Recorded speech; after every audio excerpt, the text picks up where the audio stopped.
Good morning. Happy Monday, guys. Let's get into it. Take it to trial. Take it to trial.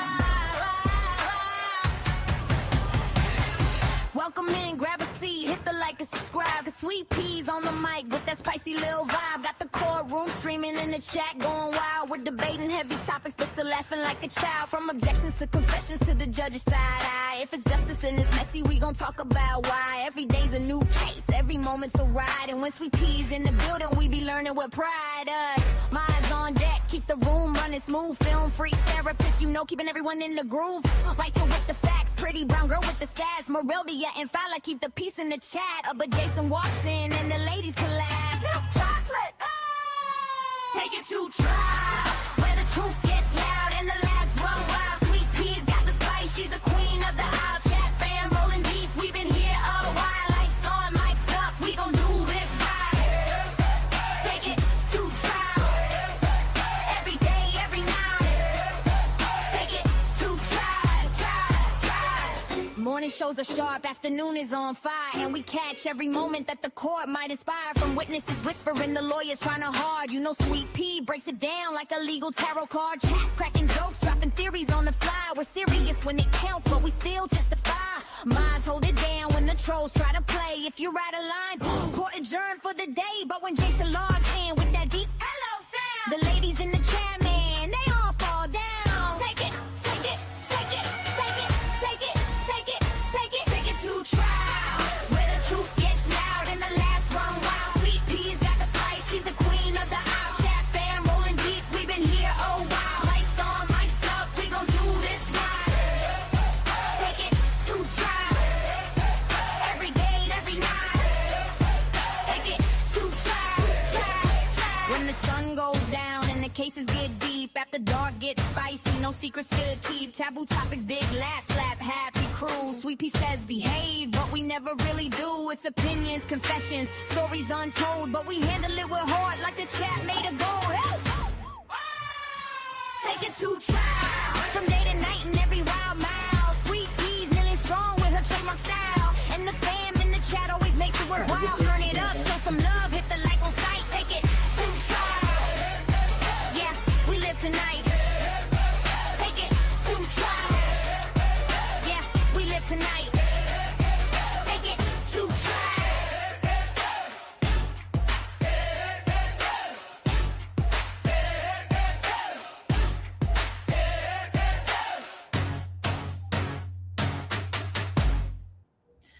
Good morning, good morning, good morning, everyone. Good morning, Lynn. Command decisions. Good morning, Sweet Pea. Good morning, Lynn. I'll check my email in 1 second. Good morning, Merelda. Good morning, therapist. Good morning, Donna. Good morning, everyone. How's everybody doing? Hopefully everybody had a wonderful, wonderful weekend. I did. I think I had a good weekend. It was nice. It was exciting. Let's see here. Let me check my email because I'm assuming it's something I need to see in my email.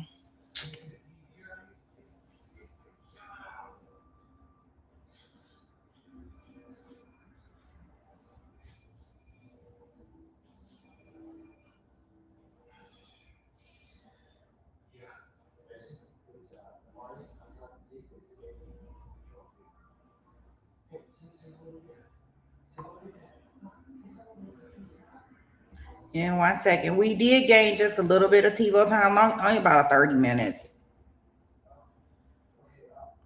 Oh, yeah. Okay, Lynn. Yeah, I seen that this morning.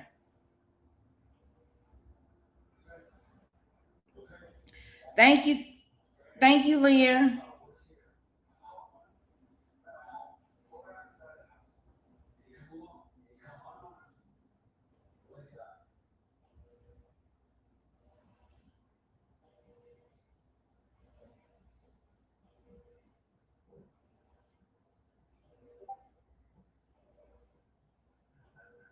Okay, I'm trying to see if there's anything else. Okay. Nope, I think that's it. Awesome. Good morning. Okay. So we got like maybe 30 minutes of TiVo time just to kind of help us, just in case we don't have any panels or anybody that wants to come up and speak or anything else regarding this case. So we are on day 5. I don't know how much. Well, they probably got a whole bunch of people that they can list a call for the state.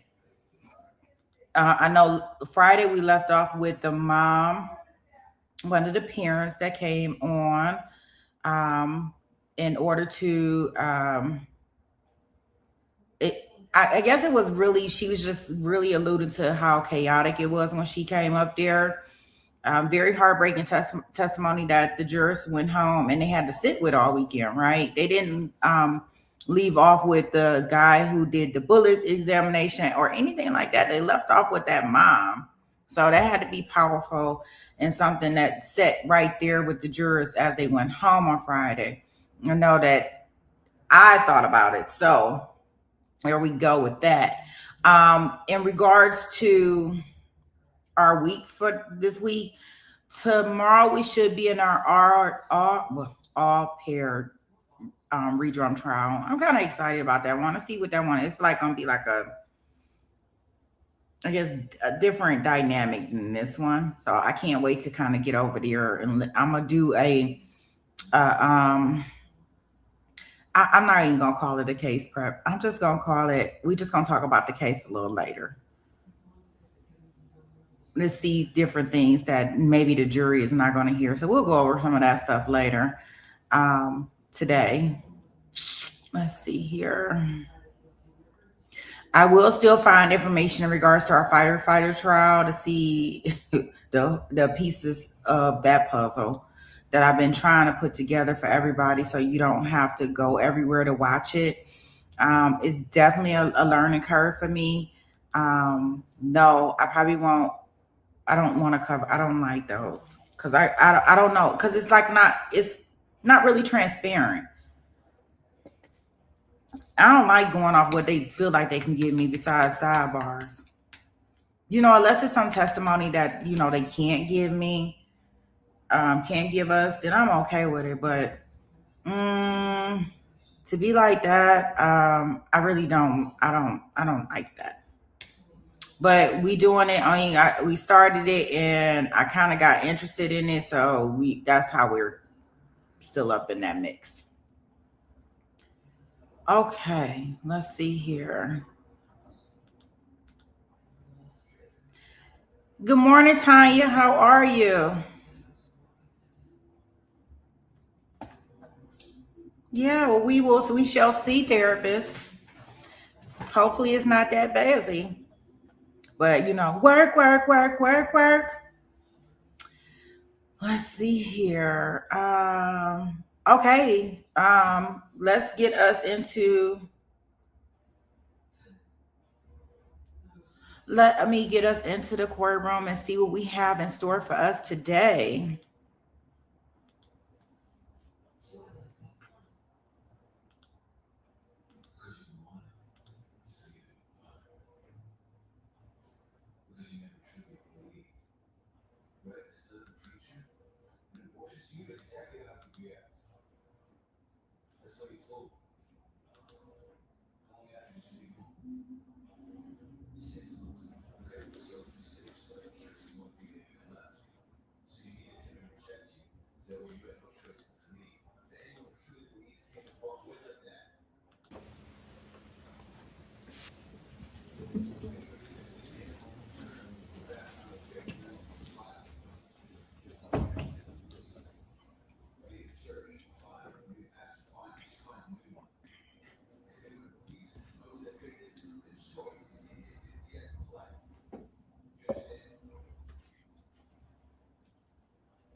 Good morning. Raise your right hand. You do solemnly swear the evidence in the testimony given in the cause will be the truth, so help you God. Yes. Just have a seat over there. Adjust that microphone, make it comfortable for you. Okay, I think we have all the jurors, so we're gonna go ahead and bring them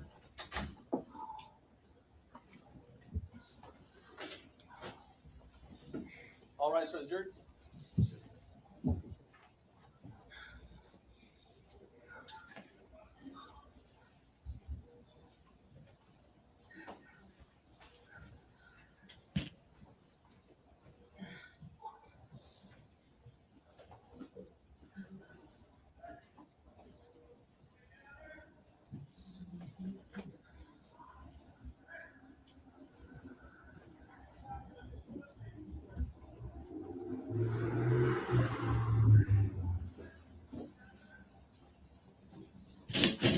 Okay, please be seated in the courtroom. Good morning, ladies and gentlemen of the jury. This witness was sworn outside your presence. He is under oath, so you may proceed when ready. Thank you, Your Honor. Tell us your name. Terry Snyder. What do you do for a living? I'm employed with the Texas Rangers with the Texas Department of Public Safety. And how long have you been in law enforcement?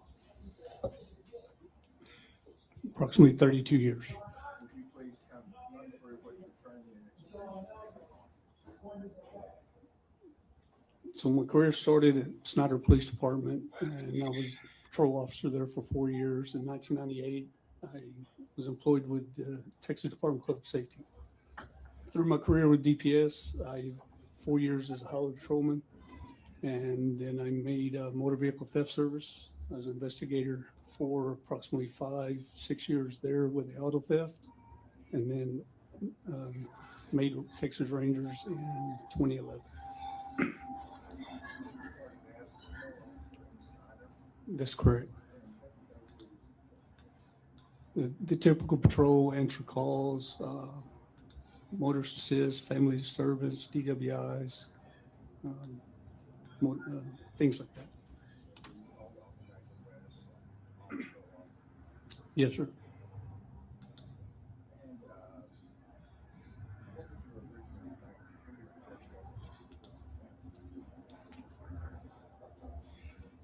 Back in 1994.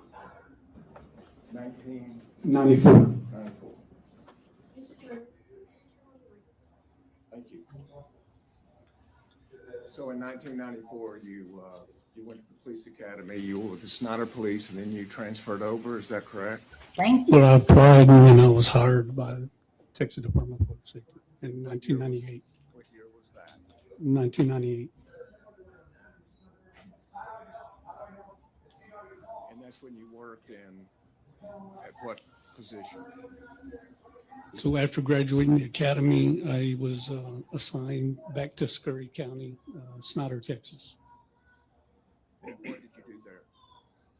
as a highway patrolman. Typical highway patrol duties: patrol, arrest, crash investigations, things of that nature. Were you trained or given special training on investigating crashes Yes, and crime scenes in general? that's correct. Yes, sir. When did that happen? Basic crime scene stuff during troop school, or even after graduating and coming out, you had to go back for your crash investigation training. And then after making Ranger, of course, we're all sent through a 3-week crime scene school. So all Rangers have 3 weeks of crime school? Correct.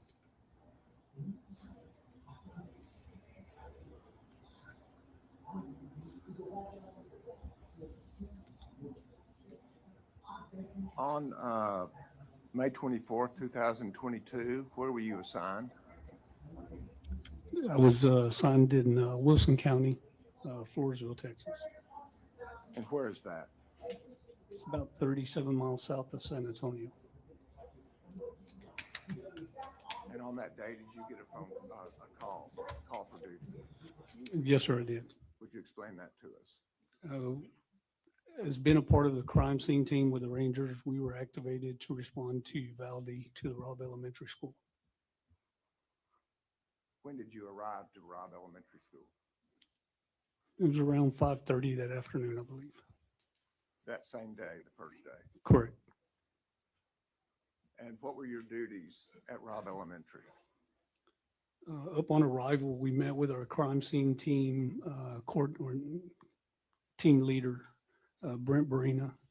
And we as a group were briefed on details of what had occurred prior to us arriving, and we were assigned our duties from that point. What duties were you assigned?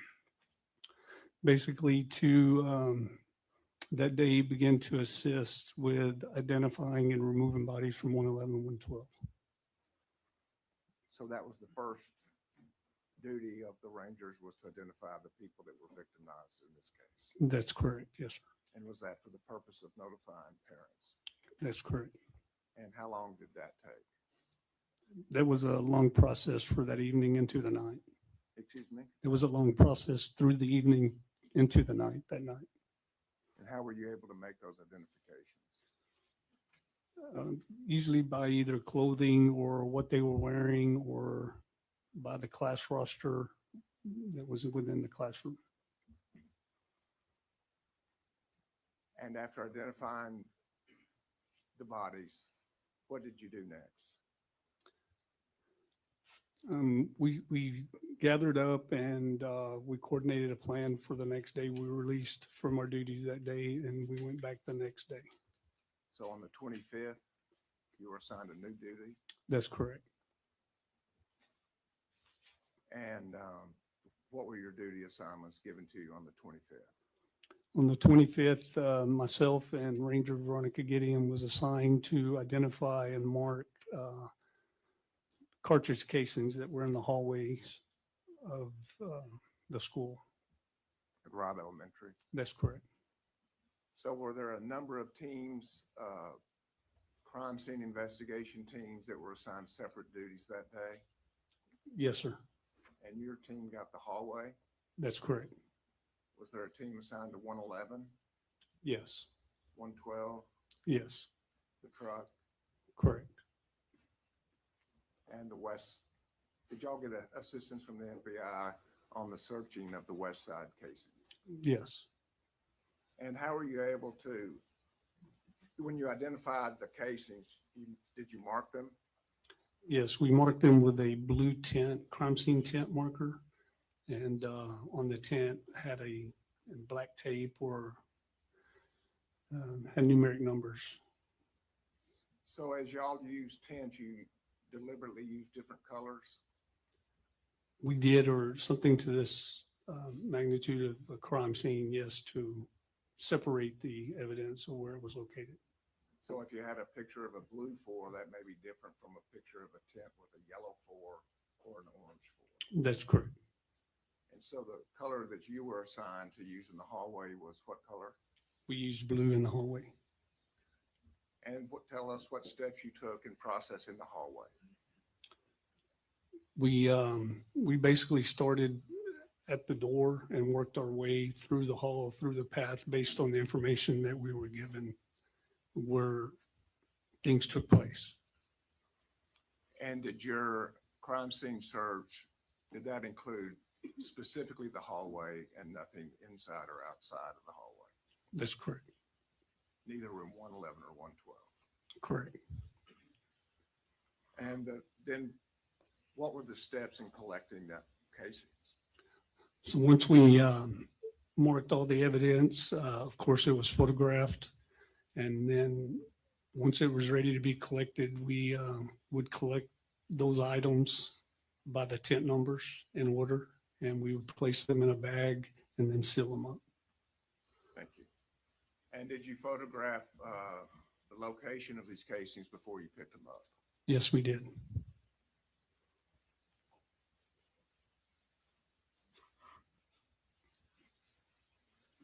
John, you say so you have 262 through 316, and I'll ask you, Ranger, did you have a chance to review these photographs before coming here today? Yes, I did. And can you tell us, just to flip through quickly, are they fair and accurate representations of your work in the hallway at Robb Elementary?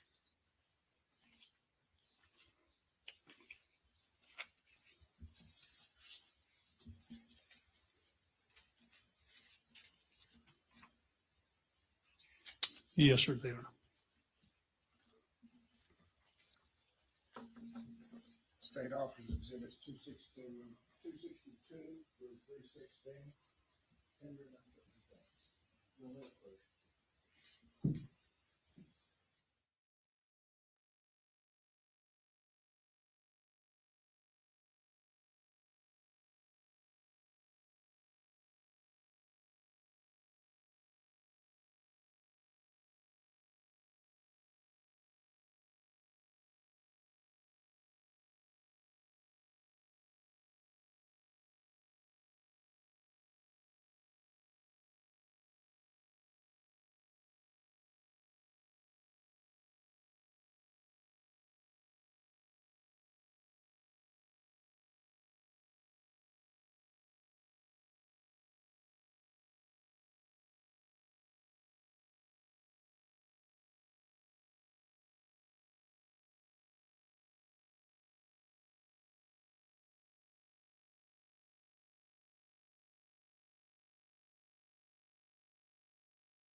directly west. Blue tent marker.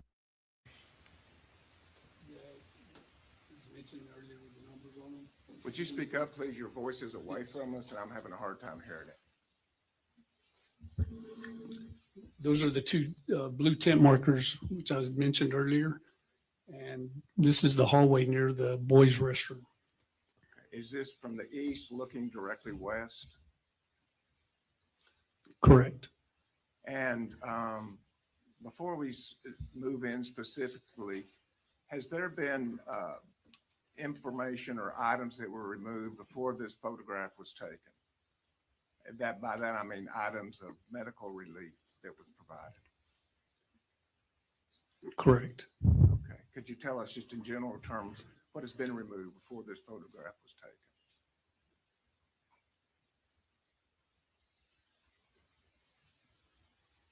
I mean, obviously, you can tell by looking at this picture that the medical intervention and stuff that had previously been done before we had got there and arrived and started marking the evidence. And did that appear to you to be a triage area? Correct. And so all the evidence of triage has been removed, is that correct? Yes. And so now Exhibit 263, can you tell us what 263 is? So it's the same view. It's just zoomed in because when we take photographs of our evidence that we are collecting, we give an overshot view at the beginning to give the jury and other people that weren't there a view of what we saw. And then we zoom in just to a medium zoom, and then we zoom into a close-up. And this is a close-up shot. Okay. And as to State's Exhibit 1, did you have any information that a shot was fired in the east hallway? Yes. You did have information in the east hallway. I'm not talking about the north to south, east to the west. No, sir. No, sir. And yet a casing is there. Correct. Does the triage area have any indication as to how that casing got there? I mean, it's obvious that where we located these items that are marked and that we collect by the signs that you see on the floor, these shell casings could have been dragged or moved or kicked or anything during the medical intervention or the chaos that was occurring. Okay. So these casings are just indications of where you observed them. Where we observed them and marked them at the time we collected them, yes. And after a casing is fired and shot, can the casing be moved before you get a chance to do your job? Correct, yes, sir. And was there traffic in Robb Elementary that day Yes, sir. before you got to do your job the next day? Yes, sir. And some of that traffic was the triage that you were talking about. Correct. State's Exhibit 264. This is item number 2. It'll be 2 magazines of .308. And what does 308 mean? It's the caliber of the ammunition that's loaded within the magazine. And is this caliber of ammunition, is that consistent with law enforcement ammunition as opposed to the gunman's ammunition? Correct.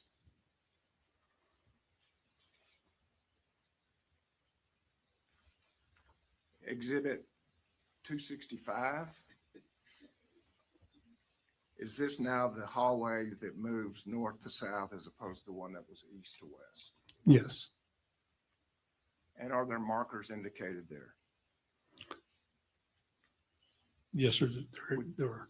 Would you point those out for the jury? Number 3, number 4, I believe that's going to be number 5. Exhibit 266.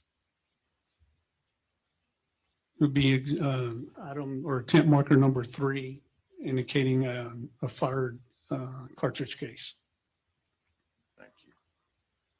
And 267, does that show the locations of 4 and 5? Yes, sir. Exhibit 268. There'll be a close-up view of item number 4, fired cartridge casing. And does that cartridge casing indicate that there are indentions that are inconsistent with just an ejection port or an ejection action by a rifle? Yes. And would you show the jury where those are? See the indention right here towards the end, as if it's been stepped on or something of that nature. Thank you. And you're away from the microphone, but you said it appeared to you as if it had been stepped on or something like that. That's correct. State's Exhibit 269. That'll be tent worker number 5. And that's just to keep up to show the jury that we recovered each one of these, even though each one was not necessarily a casing. Is that correct? That's correct. This item here is a body cam that had fallen off. Okay. There's by body camera, is that commonly used by law enforcement? Yes. And State's Exhibit 270.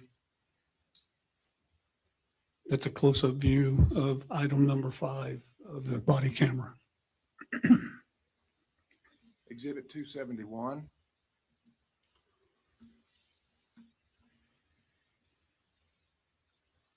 It's just an overshot view of the hallway. And does it show kind of a grouping of tents in that exhibit? That's correct. And would you show the jury where that grouping is?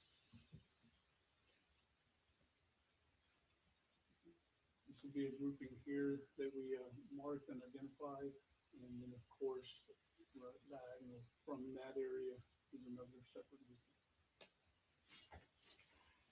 And in photographing, do you start from a faraway view, giving us an idea where things are, and then close in on it? That's correct. Yes, sir. Showing you then Exhibit 272. Can you tell us what we're looking at here?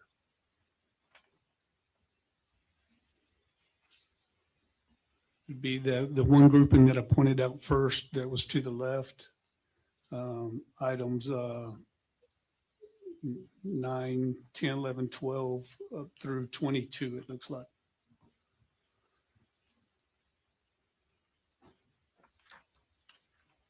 And Exhibit 273. Does that show that we're looking at rooms 105 and 106? Yes, sir. And are there just a couple of casings there? Is that correct? That's correct. And what are those identification markers? Number 6 and number 7. And where is classroom 106 and 107 in comparison to rooms 111 and 112? I believe they were directly across, if I'm not mistaken. Directly across the hall. Yes. Thank you. State's Exhibit 274. Item number 6, and as opposed to a fired shell casing, this is a unfired shell case or cartridge case. And by looking at Exhibit 6, can you tell if that came from a pistol or a rifle? From a handgun. From a handgun? Yes, As opposed to a rifle? correct. Thank you. Exhibit 275.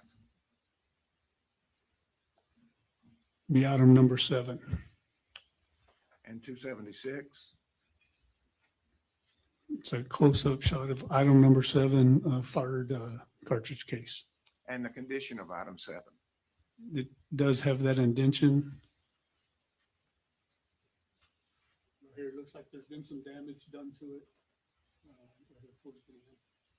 And that is damage not from the firing of the weapon, but from another source? Correct, presumed, yes. Exhibit 277. Item number 8. And are we still then across the hall from 211 and 212? Yes, sir. 278. It's a close-up photograph of item number 8 being a fired cartridge case. Exhibit 279. Again, that's just an overshot, zoomed out view of the 2 separate groupings that we saw earlier. And to the left of the photograph, which classrooms are those? 111, 112. And 280, does that start to show the marker numbers and start to be able to see the casings? That's correct. 9 through about 22, is that correct? That's correct. And you have a yellow tint there. Why do you have a yellow tint as opposed to the blue tints? If I recall correctly, I'm going to say that was marking probably some kind of print or something, impression left in the blood. So it was not a casing for sure. No, sir. State's Exhibit 281. It's item number 9, showing a fired cartridge case. 282. Item number 10, again, a fired cartridge case. Exhibit 283. Number 11 will be it's a 21 round magazine with 20 unfired cartridges. And do you recognize the nature of those cartridges and magazine? Was believed to be law enforcement. And why do you believe it to be law enforcement?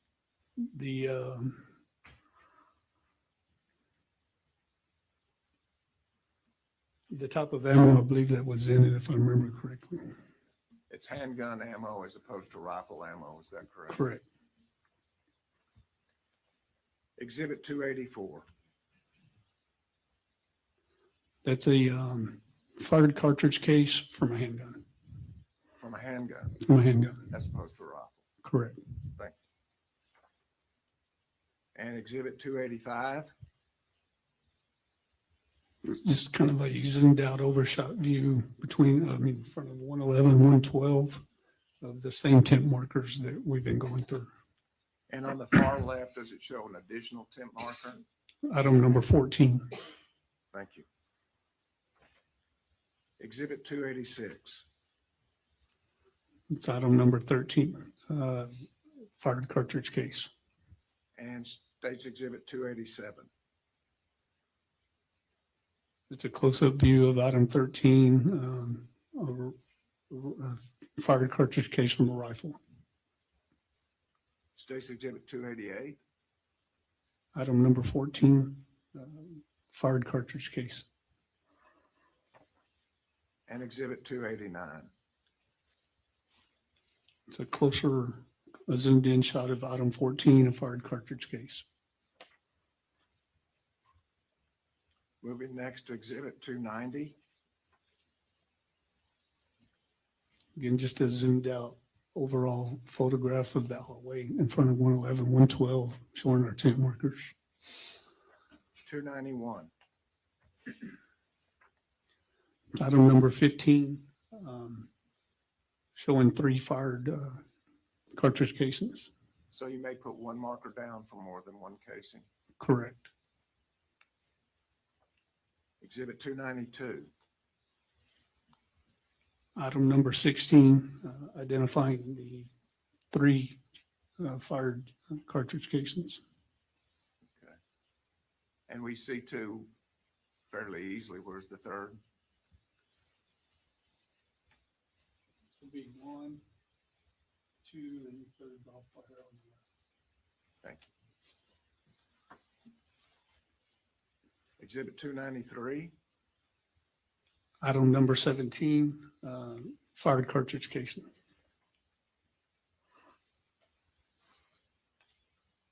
And 294. Item number 18, again, a fired cartridge casing. 295. Just an overshot view in front of 111, 112 of the tint markers and of the cartridge casings that we identified.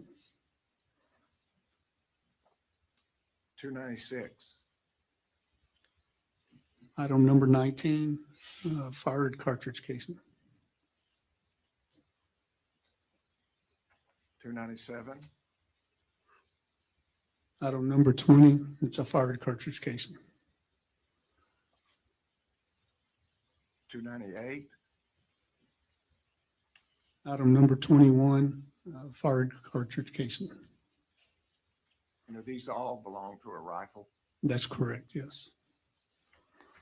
299. Item number 22, identifying the 2 fired cartridge casings. Rifle casing. Correct. Moving now down the hallway, State's Exhibit 300, would you describe what we see here? Be the focusing on basically the tent markers that we set out to identify additional cartridge casings that we had located. And once again, this is when you located it the day after this event, is that correct? That's correct. State's Exhibit 301. Item number 23, fired rifle cartridge casing. Exhibit 302. Again, the same tent marker, number 23, just a closer up, zoomed in photo of the fired cartridge casing. Exhibit 303. Item number 24, a fired cartridge casing from a rifle. Exhibit 304. Item number 25, cartridge casing, fired cartridge casing from a rifle. Exhibit 305. That's just a zoomed in photo of item number 25 of that fired cartridge casing. Exhibit 306. Item number 26, and then of course you can see 27, 28 in the background. And then the medical intervention, signs of intervention there. And 307. A zoomed in photo of item number 26, a fired rifle cartridge casing. Exhibit 308. Item number 27, 2 fired rifle cartridge cases. Exhibit 309. Item number 28, fired rifle cartridge casing. And 310. Showing item 29, 31, 32, and 33. And are those further toward the south door? That's correct.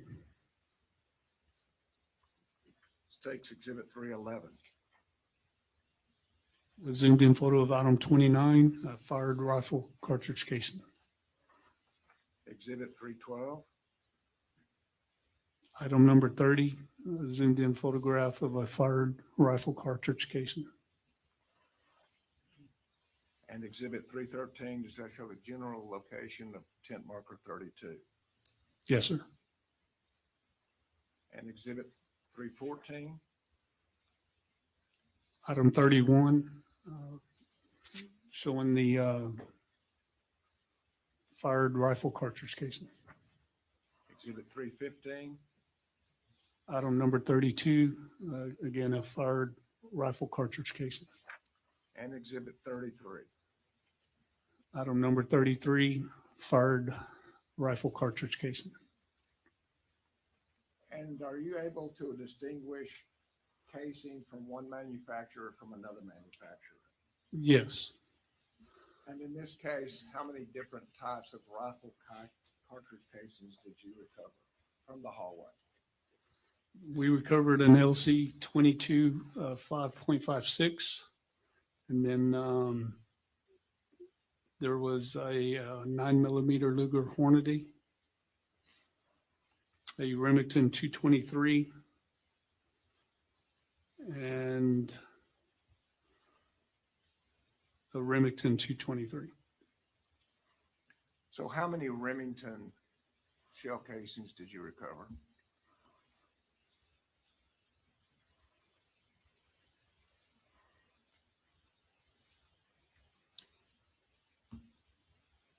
I believe, if I recall correctly, 2, 3.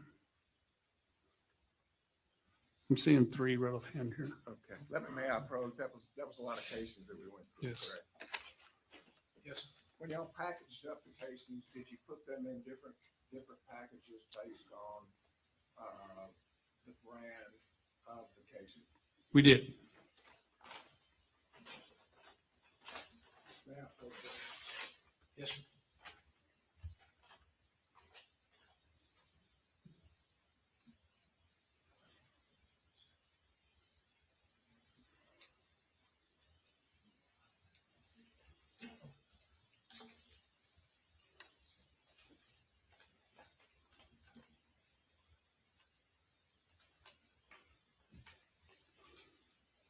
showing you State's Exhibit 16.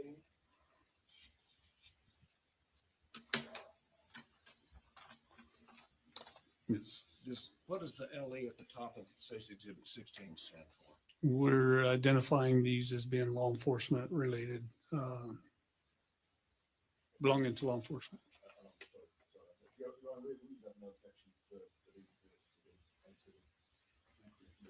We would offer Exhibit 16 now. All right, it's admitted.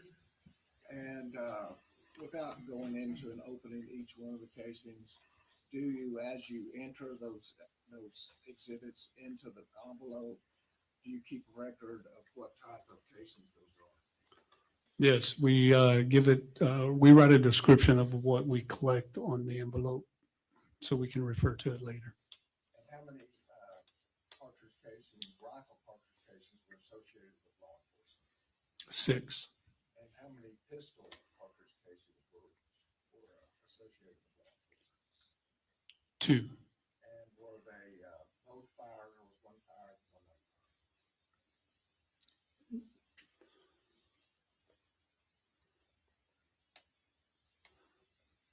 I'm gonna believe, I think the one was unfired and then the rest were fired.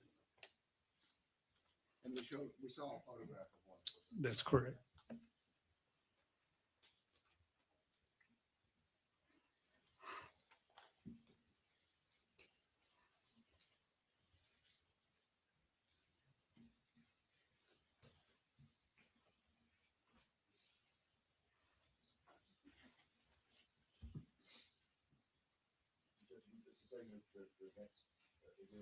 We have no objection to these publications. What's the number? We just identify, State's Exhibit 17.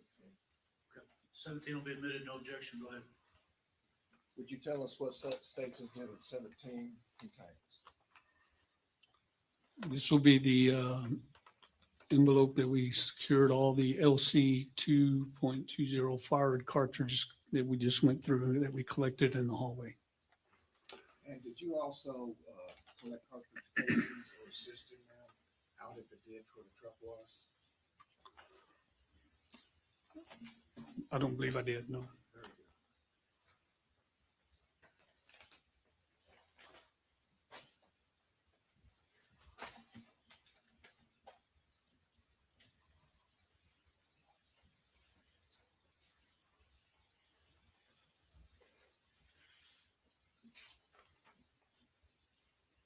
Pass the word. Good morning, Reggie Snyder. Good morning, sir. How you doing? I'm fine, sir.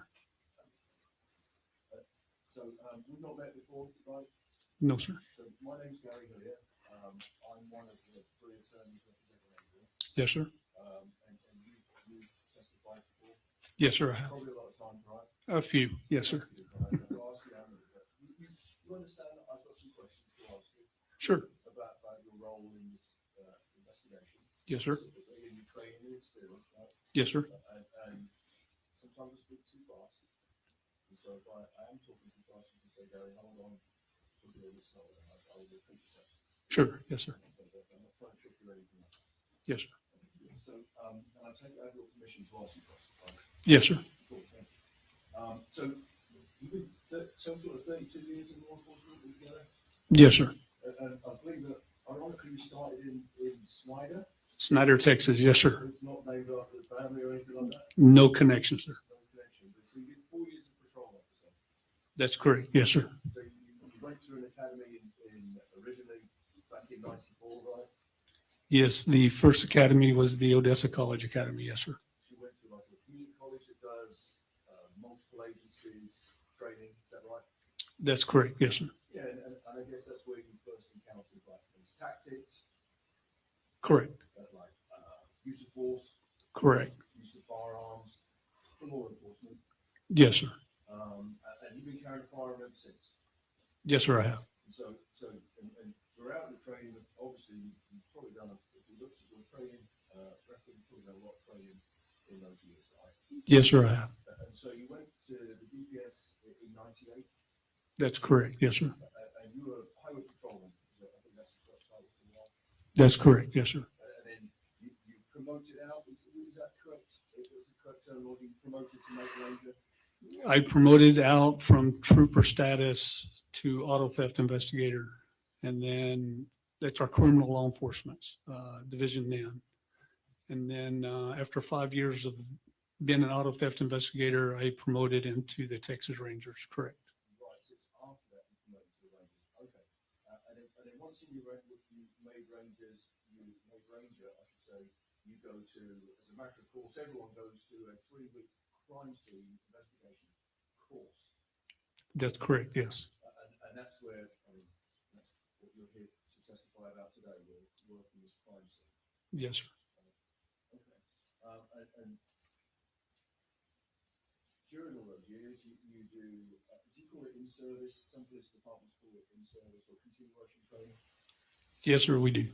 Because you know, in order, you probably carry a weapon today, right? Yes, sir, I am. And you're carrying a sidearm? That's correct, yes, sir. A pistol. Yes, sir. Right? And you have to qualify to shoot that, is that correct? We do, yes, sir. Several times a year. Yes, sir. And you have to do tactical training. That's correct. And in order to keep your stats as a police officer, right? Correct. Primarily, and also to keep your stats as a ranger. That's correct, yes, sir. Okay. And so let's talk about your role in this instance. Yes, sir. You said you're based out of Wilson County, I was at the time of this, yes. and you're not now. So. No, sir, I'm in Atascosa County now. Not a million miles away, but It's a little bit, not much. same district attorney, but different county. Right? That's correct. So you made your way on May 24, 22 to the scene. I think you said late afternoon, early evening, 5:30 p.m. That's correct, yes, sir. And you had a briefing. Correct.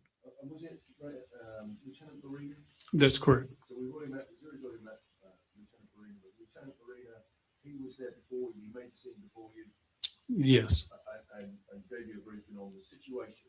that's correct. So at that point, and I think I've seen some of the reports of this incident.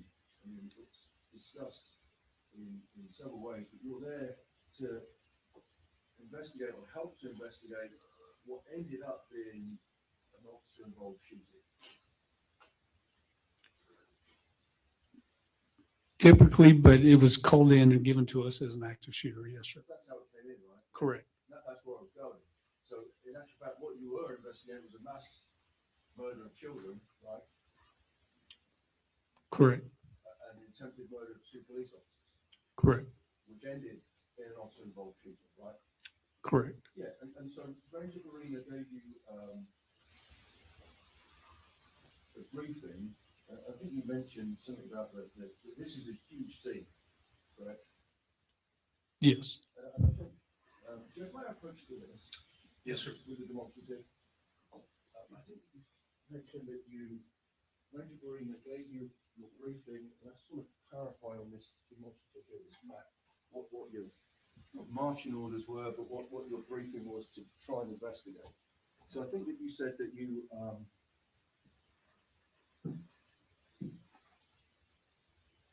right. So you were briefed to start searching at the door, right? I think that's what you said. Yeah, we started, basically started where it was indicated where everything began. And then, of course, where the action took place, and then the after effects of that. Yeah, and so what I'm trying to confirm the door. You said, because you testified starting at the door.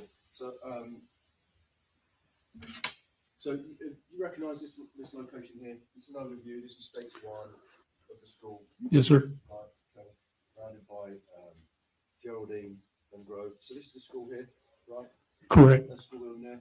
So the way it's been discussed and labelled in trial so far is you've got a west door around here. That's correct. I'm indicating on the map now. It's got a red X. Correct. Now that's the door you're talking about, right? From the inside, from the interior only. Our focus on the first day there was basically, as I also mentioned, to identify and remove bodies from 111, 112.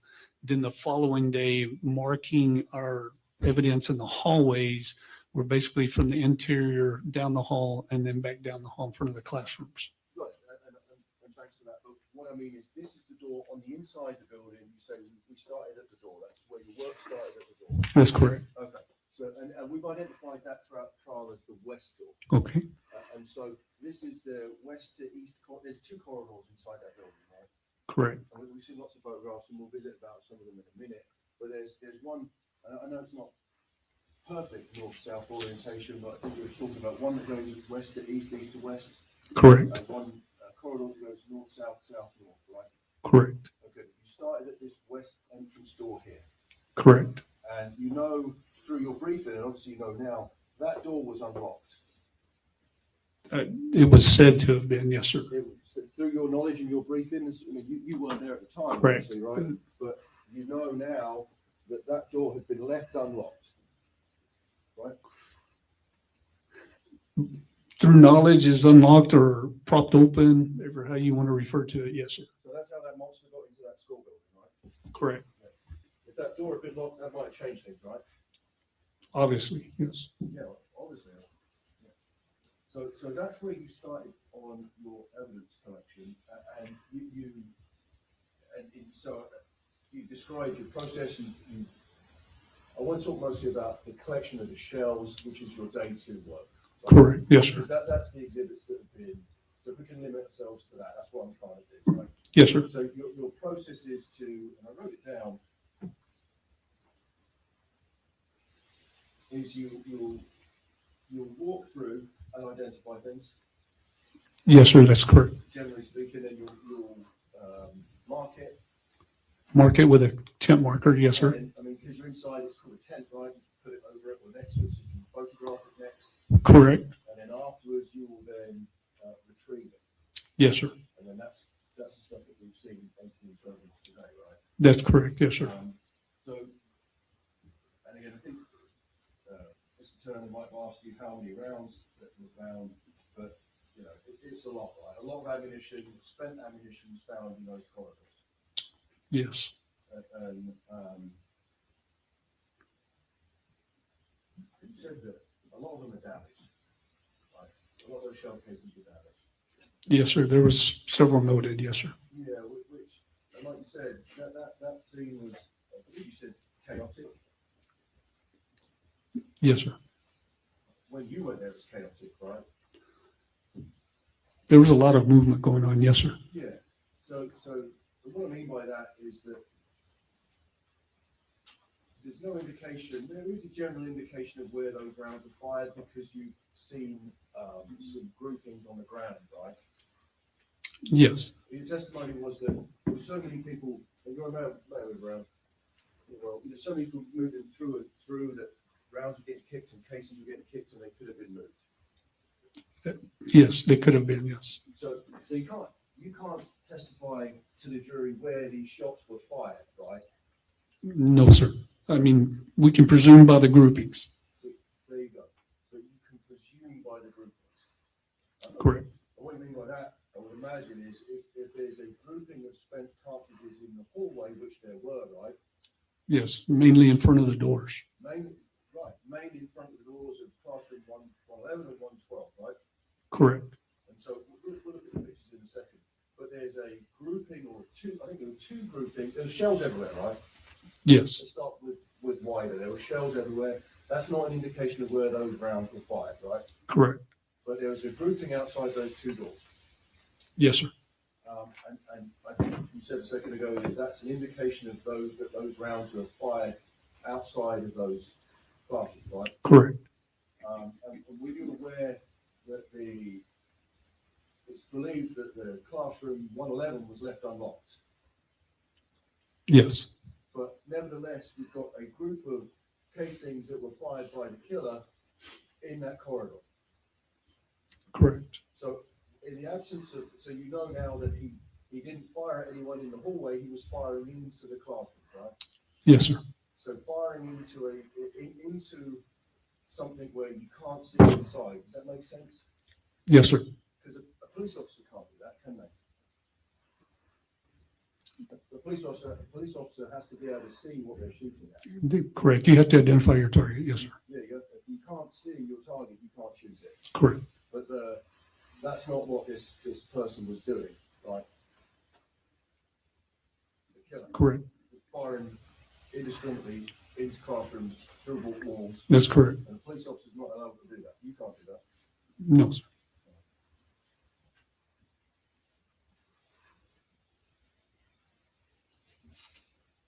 And again, I think you said that you, and I don't want to put words in your mouth, but you said that you believe that the classroom door 111 was open, right?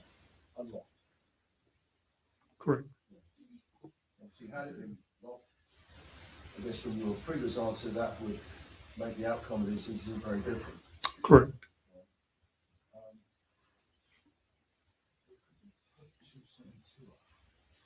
I want to draw your attention to a specific photograph. I'm going to find it and ask it. Have it.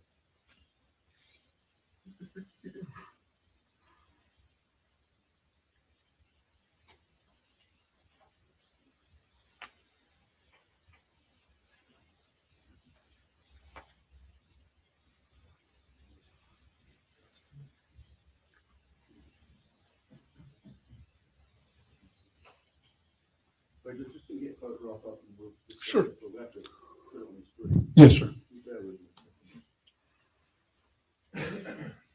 You guys want to approach the television and look this way? Yes, sir.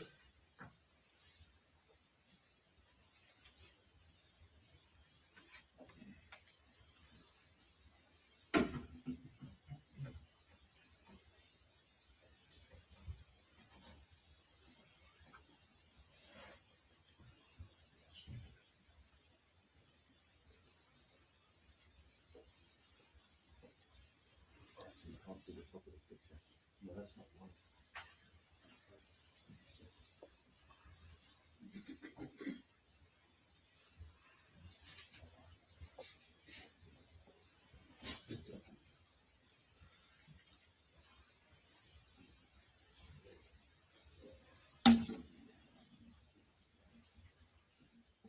Just want to approach the screen.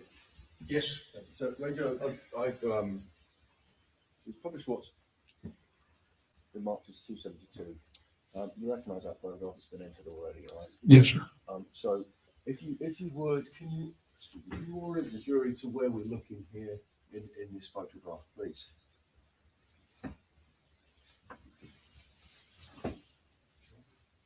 This will be classrooms 111, 112. If I remember correctly, the entry door that he's talking about is going to be back this direction. Do you mean the west entry door? Okay, so what we're looking at in the distance? Is the groupings of the show fire cartridge casings, of which we identified and that we put the tent markers aside. Right. Okay. Cool. So, but in the distance here, this is the south. This is another entry exit door, right? That's correct at the end. And that's not the one that you were. That's not the one that you were briefed by Ranger Barina to start your search in. That was the west entry door, right? That's correct. Yes, So sir. What we're looking at here now is, so if the west entry door is over here toward that window somewhere, maybe. Correct. Right. Okay. And the east-west corridor is probably up here somewhere. Correct. Right. Now we're looking at the kind of generally north-south. That's correct. Yes, sir. North-south to the south entry door. Correct. Right. So, and this is a corridor. Correct. Obviously, I know we can see that, but it's also tactically, because you've got lots of tactical training, right? Yes, sir. So you're aware of the concept of a fatal funnel. Correct. So a fatal funnel is anything that can be open. There's an open space where there's no cover and it's difficult to tactically move, right? Correct. Such as a doorway. So if this doorway here, I'll draw your attention to this door behind me, this could potentially be a fatal funnel if I'm attempting to go through it. Yes, sir. So if you've got, I think the correct terminology would be, I mean, obviously it would be, in this case, it would be mass murder or killer behind that door, but a defender, if a defender was behind that door opposed to my entry and I go through that door, that is a fatal funnel. I would agree. Right, and you need, and it's an extremely dangerous situation for a law enforcement person entering or military entering that fatal funnel. Sure. And you'd agree with me that a fatal funnel could be, it can be an open doorway, right? Sure. It could be a stairwell, Yes, sir. but it could also be a corridor, a hallway, Yes, sir. right? So anyone anyone, so let's say hypothetically, someone enters this south door, and because we said there's a grouping, and we can see the grouping here, and I'm sorry to just display this again with the blood. I'm sorry, but we have to do it to demonstrate this point, right? That anyone entering this is entering the fatal funnel. Yes, sir. Because we've seen evidence here of rounds that have been fired in this hallway. Correct. So anyone who enters through that doorway is entering a potentially life or death situation for them personally. Correct. So they would be putting themselves in extreme danger. Correct. Yeah. And if they, and going on from that, if someone entered it, so by extension, if someone enters that, they're putting themselves in danger, that fatal funnel. Yes, sir. And if they then, if shots were fired in that tunnel or that funnel while they were there, and they remain in that funnel, they're continuing and staying in extreme danger. Correct. And thank you, Andrew. Got no further questions if possible. Yes, sir. Yes, I'd like to start with this concept we just spoke about if you can't see what you're shooting at as a police officer, you don't shoot. Is that correct? Correct. We are trained to identify our target. Identify your target before you shoot. Correct. And so if you hear shooting on a school ground, but you can't see where the shooting's coming from, you don't shoot. Correct. So you just stand where you are.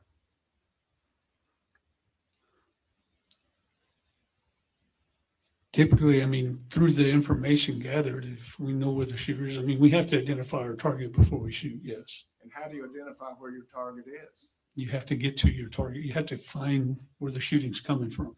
When you hear the shooting as a police officer, you have to find where the shooting's coming from. Correct. And is that something you can just take your time to do, or is it an immediate action? You make a tactical approach to where the shootings occur. And is that a direct requirement? Yes. And in an active shooting situation, is time of the essence? Absolutely. That is, the longer the time in an active shooting, the more victims you can have. Correct. So when an officer hears shooting but can't see shooting, what does the officer do? Runs to the shooting, where we tactically approach to where the shooting's occurring. And what does tactically approach mean? You're finding your concealment, your cover. Excuse me? Your concealment, your cover. You're moving towards that sound where the shooting's occurring. You move toward the sound where the shooting's occurring, Correct. and that information can come from the sound, correct? Correct. Or somebody telling you where the shooting's coming from. That's correct. And as you're approaching the shooting, you need not be reckless. Correct. You can use cover. Correct. That is, you can approach the sound of the shooting and still be protected from harm. That's correct.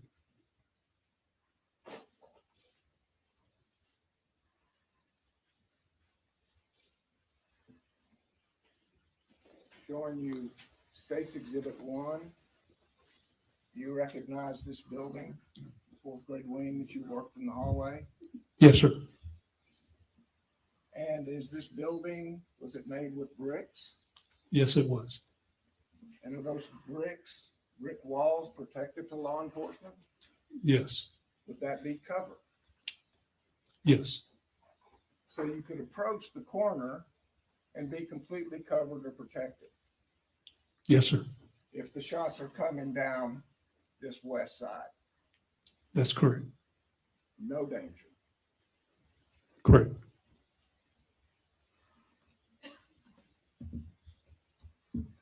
And this south doorway, did you get close enough to see if it was a metal door? Yes, sir, I did.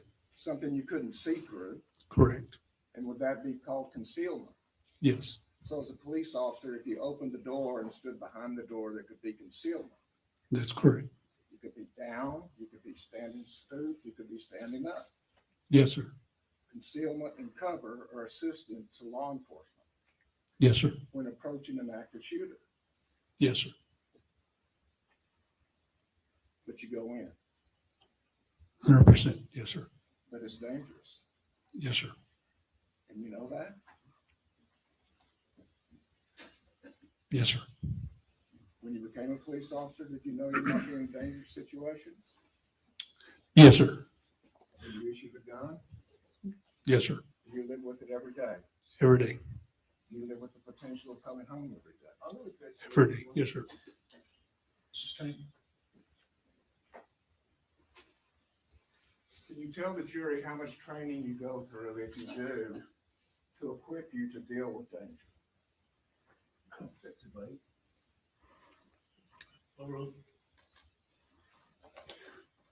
Basically, through the in-house training that we do, we go through extensive training.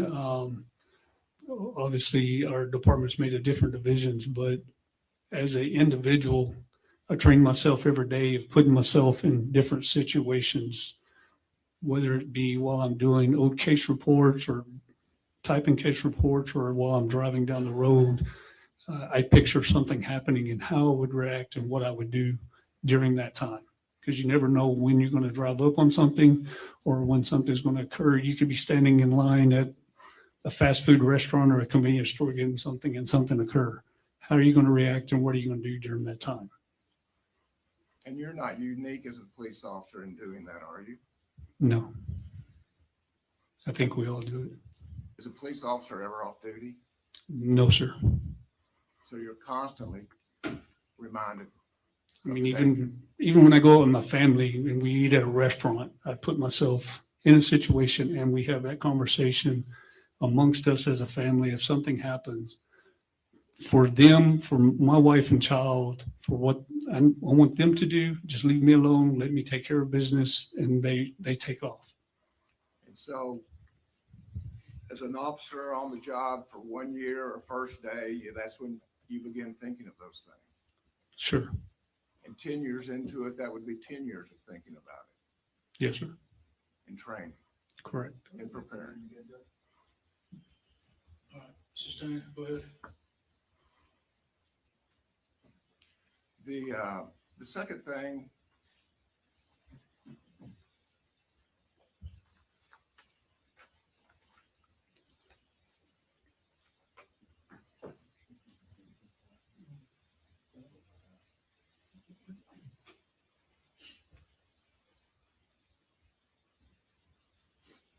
Exhibit 272, if you look behind you, that south door, what's the condition at that time? Appears to be open, or it looks open. Is that because of the bright light? Yes, sir. And then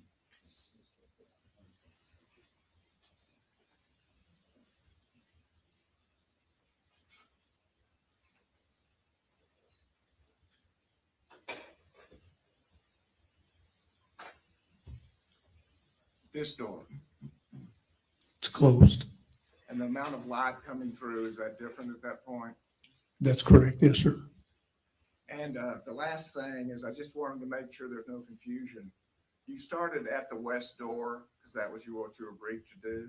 Correct. Is that what we're looking at there? Yes. So the picture is on the east side looking west, even though you started on the west door. Correct. I Yes, sir. just didn't want there to be confusion. Pass the witness. So, Ranger, I've got a couple more questions for you now. Yes, sir. So, I just want to clarify, when you were, how long did you spend at this scene? Total hours, I think I was 3 days there, and then we were relieved, we rotated out. Yeah, and that's, I'm not asking you to say anything else, but you were at this scene a long time, right?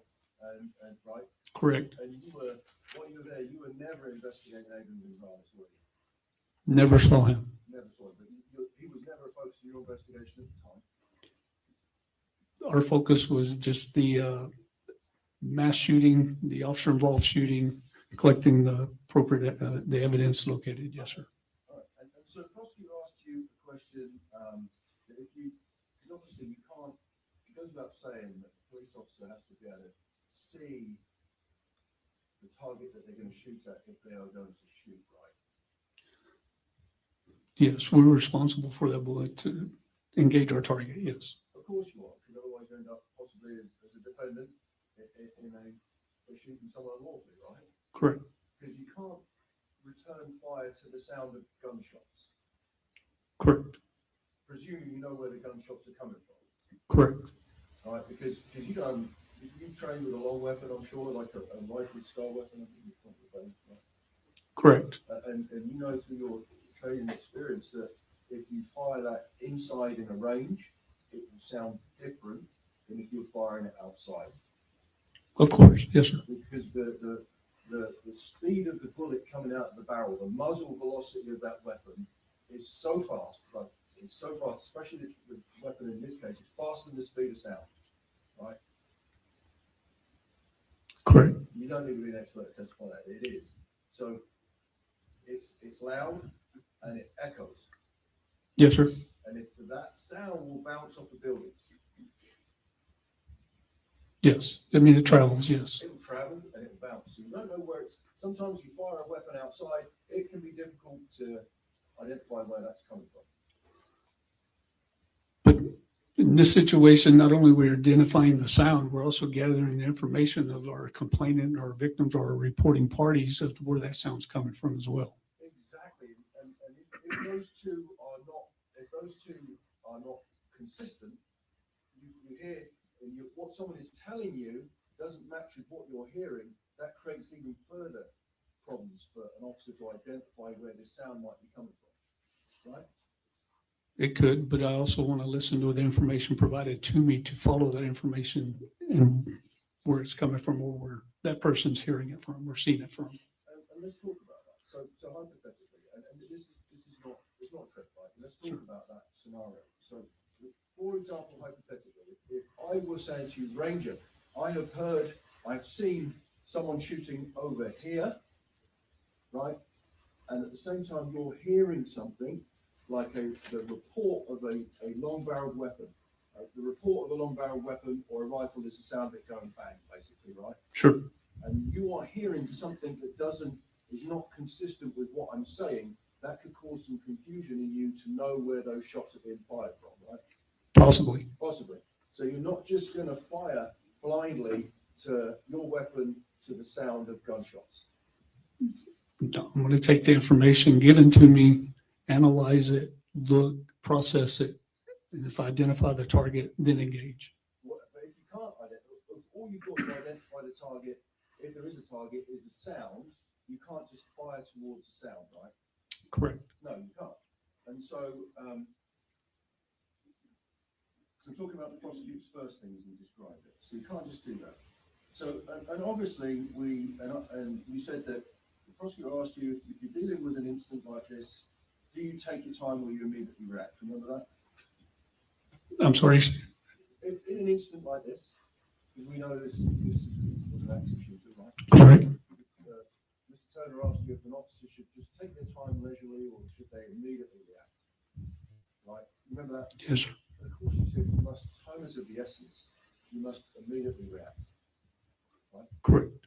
But you agree with me that if hypothetically I were to say to you, because we're outside here and you're not a police officer, right? And I'd say, I've just seen a man shooting his weapon running at that school, right? And you saw someone running at that school and you chased them down, that would be taking immediate action, right? Correct. So if someone did that, they would be taking immediate action.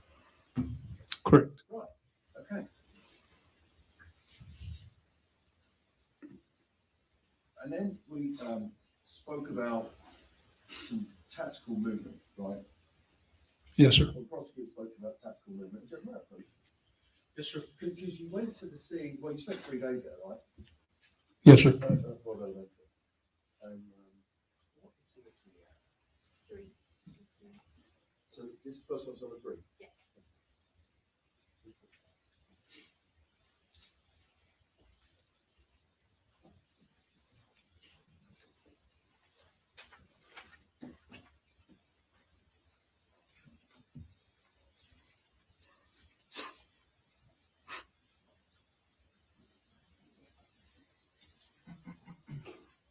go through?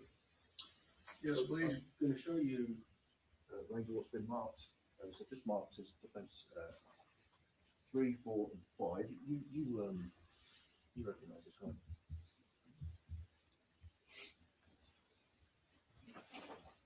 They're all outside photographs of evidentiary items. Yeah, they're a very accurate depiction of the scene as you saw it on those days. Correct. Judge, defence offers, and we'll show it to opposing counsel first, what's been marked as defence 3, 4, and 5 employments.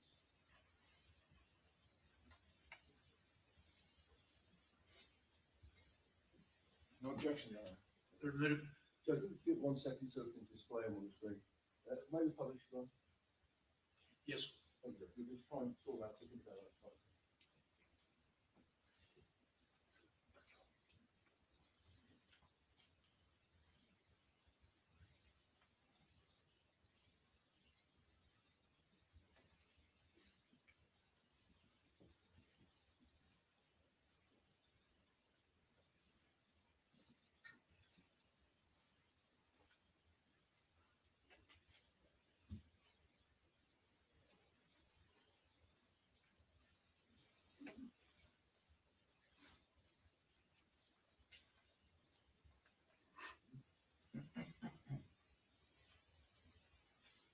So while my colleague does that, then you're going to approach you with another Yes, sir. today.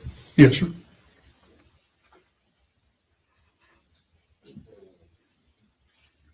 So just mark it as well. We're trying to get them so we can publish them on the screen. Right? So those were the pictures. 3, 4, and 5 are pictures of the scene. I'm going to show you what's been marked as 6. Do you recognise that?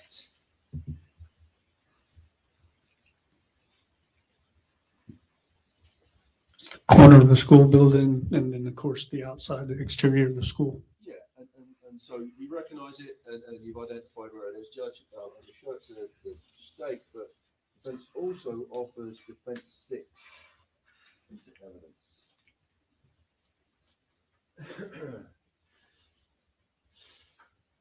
No objection, Your Honor. Okay, it'll be admitted. Any chance to get them up on the screen? I'll try and let it fire.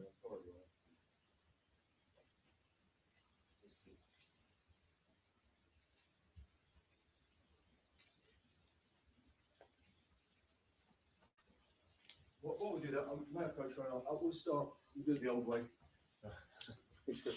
So just for the jury, I am publishing what's been taken.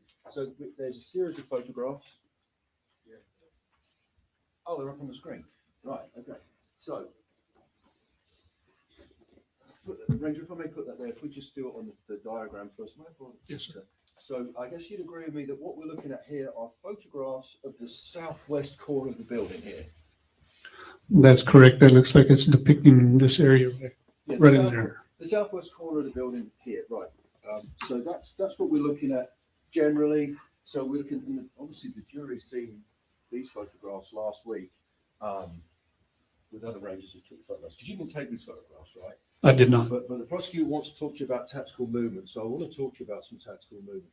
Jason, if you could publish 4, please.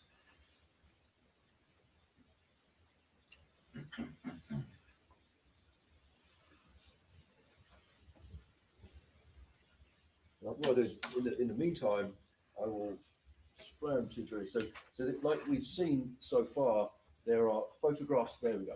There are photographs, and the method of your taking photographs and evidence collection is to take a further out, zoomed out view, right? Correct. And then you go closer again Correct. with more detail, and then further again to show more detail again. Correct. To illustrate things. So this is a diagram or photograph that's further away. It's a zoomed out photo, yes, sir. And we're generally looking at the southwest corner of the building. That's correct, yes, sir. And you can see in the distance there, you can see a vehicle with the word police written on it, Correct. and another white vehicle parked behind it, quite a distance away, right? Correct. Okay. So we talked about, and again, I want to use the correct words, you say, tactically moving towards the south. So we already discussed the problems with hearing a shot fired outside from a high-powered weapon, right? Correct. It can echo. Yes, sir. Right? So now I want to talk about how one or an officer should approach that sort of sound, right? Yes, sir. And I think you said you should approach it tactically. Sure. right? Because you wouldn't just run blindly towards it, right? No, sir. Because that would cause more problems than solutions it would solve, right? Correct. Because a dead cop can't help anyone, right? Correct. Right. But so we're talking about moving tactically. So I think the prosecutor's suggestion is, so someone who was over here, let's say a police officer who got out of this vehicle here, who's on the south side of the building. Yes, sir. Right. So what we spoke about is, you're familiar with slicing the pie Yes, sir. or quartering a corner. Yes, sir. Like quartering would be more of a military phrase, right? Yes, sir. Slicing the pie or cutting the pie would be a civilian law enforcement term. Correct. Right. And then also the correct way, so let's pretend someone was over here where I am. Right, somewhere in this west parking lot. Over here is the west parking lot, right? Correct. So if someone were to hear the report of gunfire over here, the correct way to approach it would be to take cover along this wall here, right? Potentially one way. One way. You just can't see what else is out here in this vacant lot as far as any other potential concealment or cover to make a wider approach. And that's a good point. We're talking about a wider approach. But for argument's sake, because you were there, right? At this scene. I was at the scene, but I didn't have much part in this. Yes, sir. I'm not- But I was there. Yes, sir. I'm not trying to get No, you. no, I You understand. remember this is mostly an open field, right? Okay. Yes, sir. And we see a little thin tree there. Okay. Yes, sir. You know, that is a tree, Yes, sir. right? But it's not a substantial tree. Correct. That would be But possibly concealment, potentially, yes, sir. potentially concealment, right, against a long barrel weapon, because we know what weapon we're talking about now. Yes, sir. High velocity, Correct. high power, Correct. could penetrate that tree easily, right? Correct. So that tree is not cover Correct. for a human body hiding behind it. Correct. From fire from the weapon we're going to see in this trial. Correct. Right. So there's no cover out here. Go with me on that. There's not. Okay. I will represent you. There's not. You were there. You tell me, Gary, there wasn't any. There was cover there if there was, right? There's Correct. not. Right. So the only cover you got is this building, Okay. right? So can you see, and can you see what I'm indicating on the screen here? It's a fenced in area or protective area with their air conditioners. So that's right. It's again, just guesstimate for me. How high do you think that fence is? Because you were there, do you remember? 5 foot, 6 foot, About that, right? And again, 4 foot. from 4 4 to to 6 6. feet, 4 to 6 feet chain link fence. Correct. So in order to get to the corner of this building, so if someone were to, let's pretend for a second, this is the corner of the building. If I may move around the world, so let's pretend for a second, this is the corner of the building, right? That building there, right? And I want to go to the corner of this building to take cover, so that I can have a look around the other side into the west parking lot, or slice the pie, right? Slicing the pie would be to come to the corner of this building. It's not an accurate, well, it's an accurate representation of it. A person would come up on the corner, right? And they'd just slice in the pie. It's like cutting slices off of a pie, right? Correct. That's why it's called slicing the pie. Correct. Like you take a little bit off the pie, a little bit more, a little bit more. So eventually you're clearing a little bit at a time. So you come here, you can see what's going on ahead of you. And you'll be slicing the pie very slowly. Correct. Carefully muzzle. I'm not going to point at you guys. And as you go further, you're cutting a slice off the pie. To go further and further and further, keep cutting the pie till eventually you could see down the other end of it. Right? Correct. That's what slicing the pie is. Military calls it quartering the corner, Yes, sir. because you're taking it off in quarters. But here, if we apply that to this wall, we've got a 4 to 6 foot fenced in chain link fence in the way. Right? I mean, there is a fence there. Yes. Yeah, I mean, it's there, right? Yes. Up here. You just have to change your dynamics a little bit. You do, yes, right. Well, we'll talk about that. But in order to get to the corner of this building, Justin, can you display the further one? I think it's 7. In order to get to the corner of that building, which that building's cover, right? Correct. To get to the corner of that building, you would have to climb into, because we talk about fatal funnels, right? Correct. That would be almost like, that would be a fatal funnel. If someone were to climb into this fenced off building, fenced off area with these AC units, to climb into that is a fatal funnel. Because there's no place to retreat or advance if you're caught in there, right? Correct. We're focusing on the corner here. I understand the corner, but I'm also going to mention that there was also a vehicle in the parking lot which could have been used for some kind of concealment or cover as well. I got it. We'll get to that. I'm not there yet. Okay. Right? I'm still coming down this building. Okay. Because we got to negotiate. Me and you got to negotiate this building first before we can expose ourselves to the open to vehicle. I agree with you on that, but we're not there yet, so we're going to rewind. Sure. I'm going to ask my question then. My question is again, to get to the corner of this building, Mr. Turner's talking about cover, moving tactically in cover. To get to the corner of the building, you'd agree with me that you've got to climb into this caged off area, which looks taller there, 4 to 6 feet tall. Right. To place yourself up against the building, yes. To still use the theory of slicing the pie, just widen it out and use the fence as your depth of widening and slicing your pie. We'll talk about that, but I get it. You're right. If you're going to just avail yourself of the cover, the hard cover, you've got to go into that cage, right? You agree with that? Not going out wider. We'll talk about that next. To go to that corner, you've got to go into that cage. I wouldn't say you had to go into the cage looking at how that pipe is inset from the corner of that building there. I think it's 7.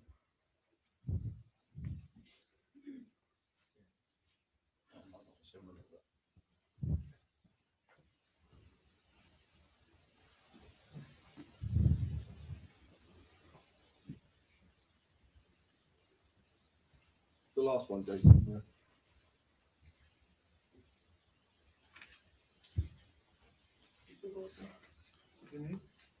The last one that we like. Yeah,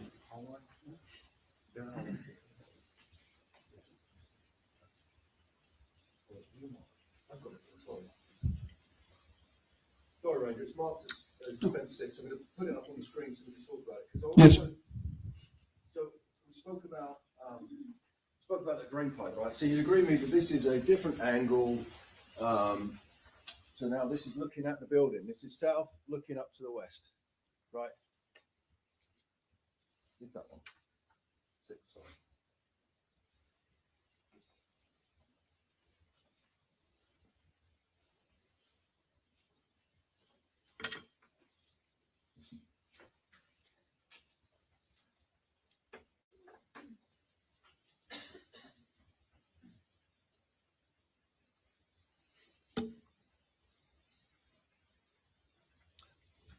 And these are the same corner? Yeah. Different angle.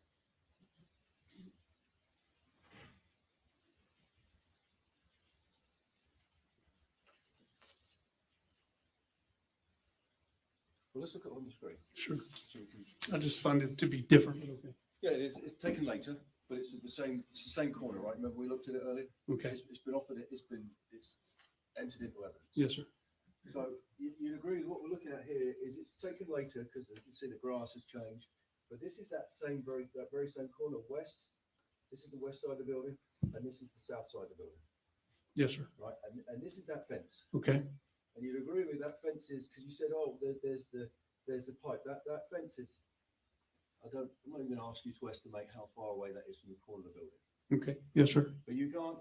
To get to this slither of brick here, you would have to expose yourself greatly to run back inside to get cover, right? I wouldn't put myself inside the fence area, but yes, sir. Why wouldn't you put yourself inside the fenced area? Because then I limit myself. Because you limit yourself. And you limit yourself because if someone were to come around that corner armed with a weapon, bent on your destruction, you would have nowhere to go, right? Correct. You would be in a fatal cage, let alone a fatal funnel, right? Correct. You would be very vulnerable. Correct. And in this case, probably dead, right? Injured. Could be. Could be. Wounded, injured. Yes. Yeah, and of course,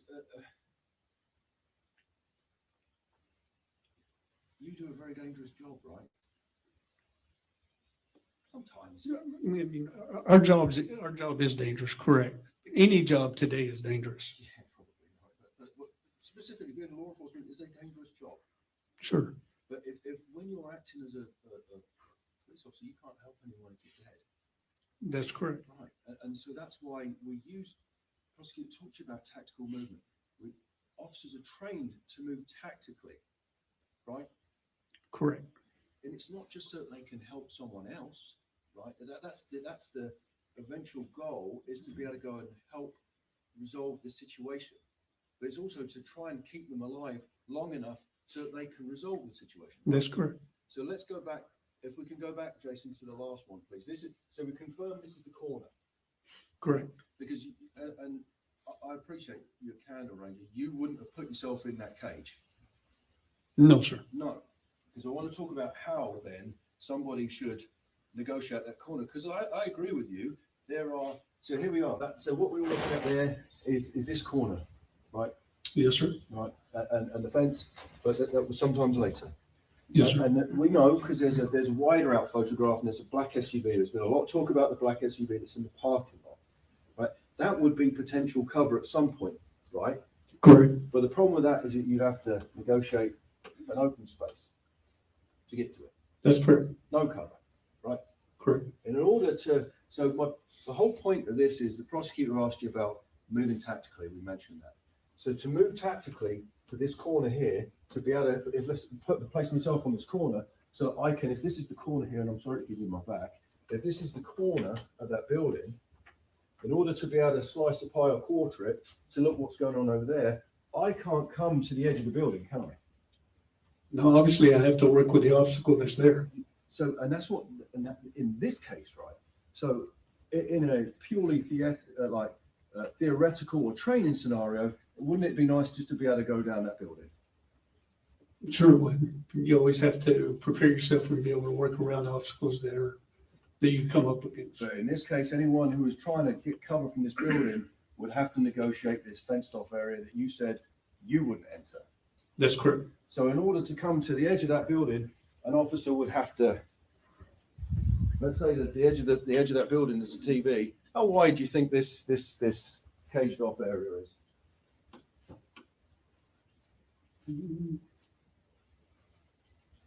12 feet, maybe 12 feet. 15. We'll go with it, 12, 15 feet. The officer would have to come 12, 15 feet, let's say, off of that building, right? And you'd agree that would be out of cover based on the angles. You're widening up that angle of exposure to an area you can't see.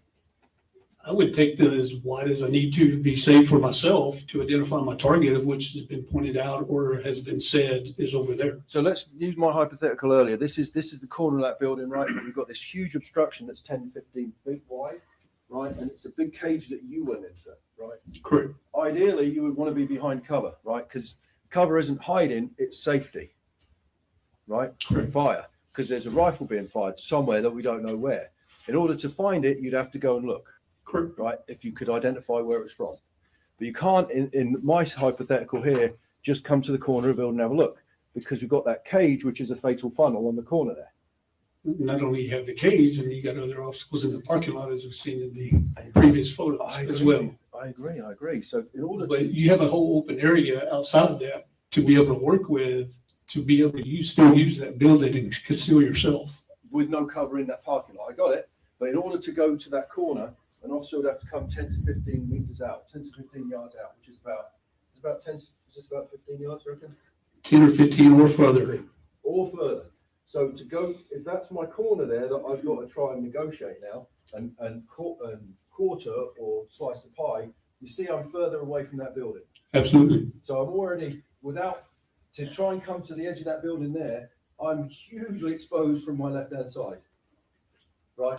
You can still use that building at your advantage even further out. But the angles are so much wider, right? Ideally, this is what you want. The prosecutor's question was framed that go to the corner of this building here and then start slicing the pie or looking. That is not a possibility on the south side of that building, right? Not going up next to the building, but to use what is available to you, yes. I got it. But that, coming to this corner, I'll ask you again. Coming into this corner, tight to this building, in cover, not concealment. Cover, hard cover, is not possible. Overall, you can answer if you understand the question. I mean, obviously you can't go up to the corner of the building because of the obstacle.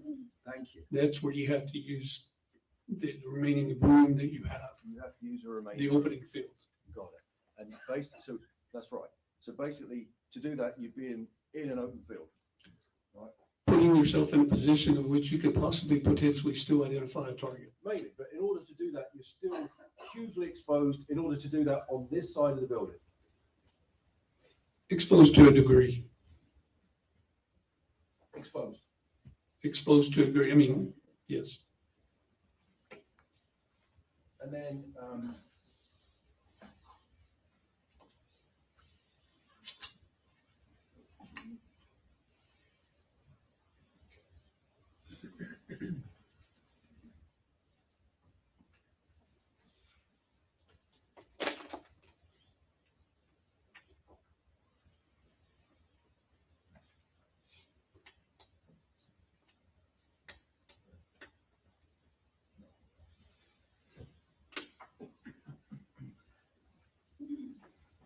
and so I think that we discussed that, that part. And then I think the last thing I wanted to talk to you about is, the prosecutor said, would you go in? And you said absolutely. Sure. No, we're assuming there that the person is in the building, right? Correct. And you're aware that Adrian went in? No, I'm not aware. You're not aware? Are you aware that Adrian did enter that fatal funnel? I'm not aware of that. Were you aware that Adrian was in that funnel when there were shots fired from a hidden location into the corridor that shot one of his colleagues in the head? I was not aware You of weren't that. aware of that. Were you aware that after one of his colleagues, Adrian's colleagues, had been shot in the head from a person that was out of sight, so they couldn't be seen because you can't shoot what you can't see, right? Correct. After his colleague had been shot in the head, he remained in that fatal funnel. I was not aware of You that. weren't aware of that. No, sir. Thank you, Ranger. Yes, sir. Possible. Just as to that last part, the fatal funnel in the hallway, I believe the way that they described it was that the gun was inside the classroom and the officers are trying to enter the door. into the classroom. That is a mischaracterization. Okay, once again, ladies and gentlemen, what the lawyers say in their questions is not to be construed as evidence. If the evidence differs based upon your recollection, then rely on your own recollection. Please. Thank you, Your Honor. Does the fatal funnel work both ways? That is for the police officer, depending on where he is, as well as the gunman, depending on where he is? You object to lead. Overruled. You can answer if you understand the question. That's correct. Yes, sir. So if a police officer is armed in the hallway, knows where the gunman's going to exit, if the gunman exits at that spot, would he be in the fatal funnel? Object to lead. Correct. Overruled. You say Yes, correct? sir. Part of it is who is in the position of knowing where the other person's coming from. That's correct.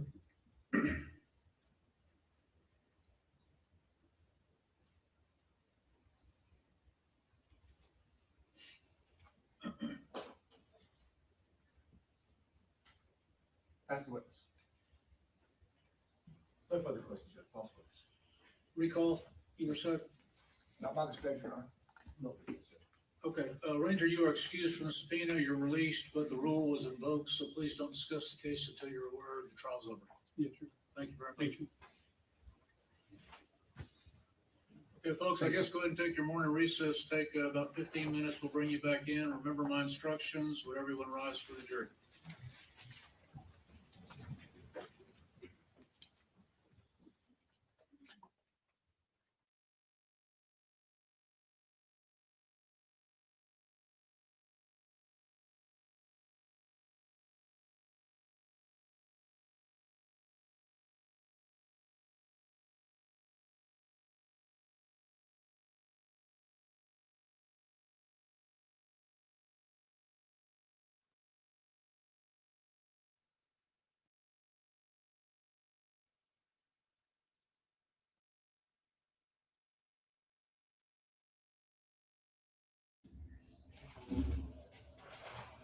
What's the point of staying in the fatal funnel if you're not doing anything? No clue. Yeah, they took all the TiVo time. I'll be trying to get us a little bit of time so we can have something versus to nothing. But of course they took it all. Wait a minute, let me go close this door. I can hear I've been watching Ozark and it's playing in the other room. I just keep it on all day. Give me 1 second.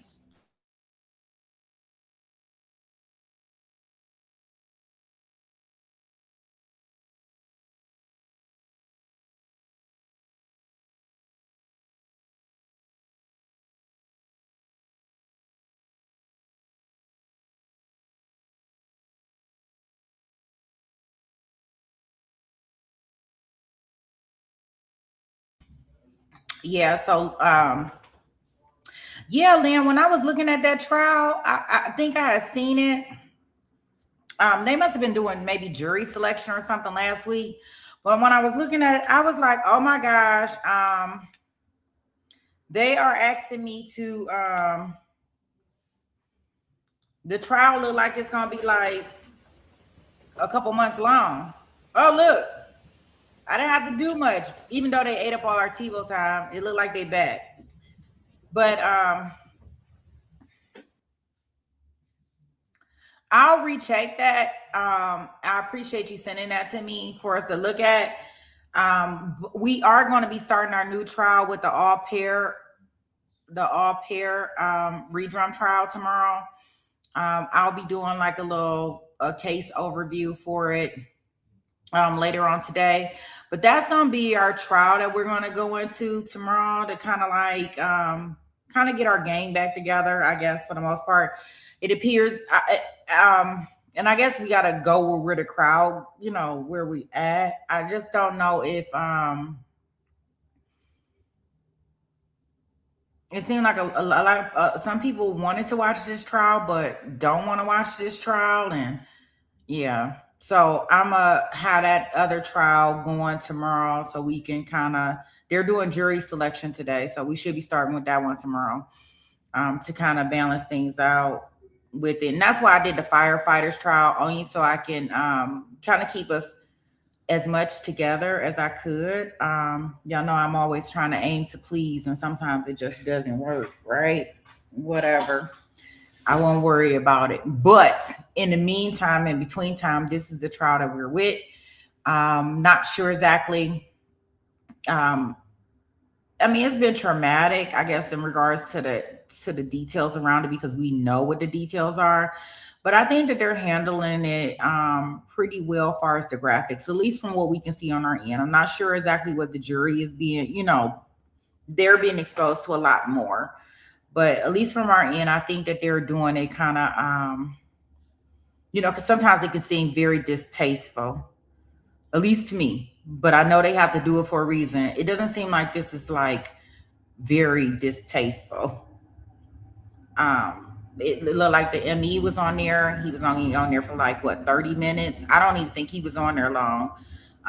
So it looks like they trying to do it where it's not so graphic, if that makes sense. But okay, I'm going to take us back in here and we shall see what's going on.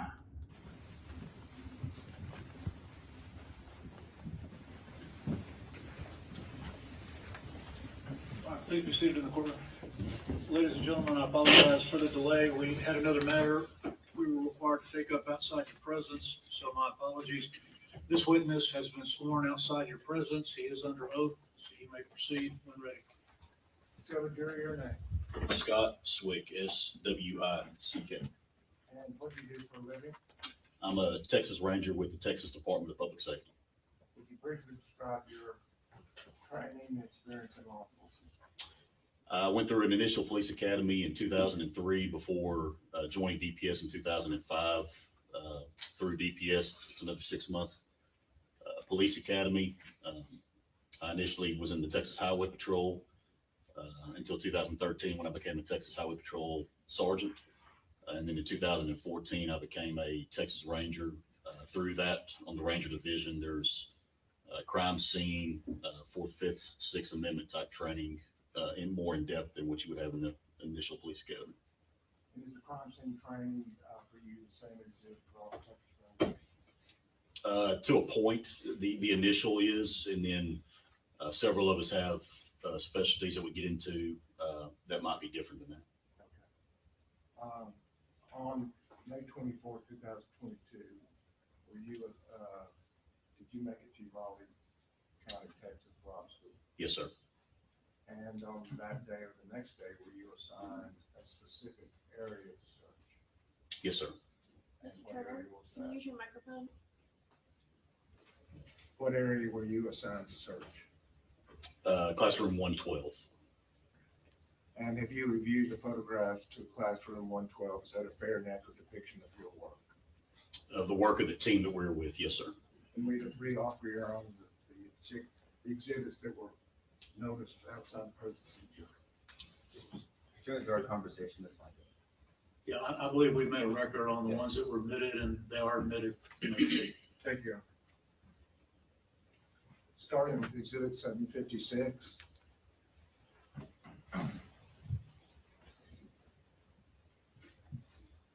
The exhibit has a yellow marker for one of the rooms. Is that exhibit, is that the room 112? It appears to be, yes, sir. And is that the room that you searched? Yes, sir. And that's the room concerning these photographs. Yes, sir. State's exhibit 757. Could you tell us what we're looking at here? So the doorway on the left is going to be 112. The doorway on the right is going to be 111. This would be a view as if you were standing in the hallway looking at those exterior door faces.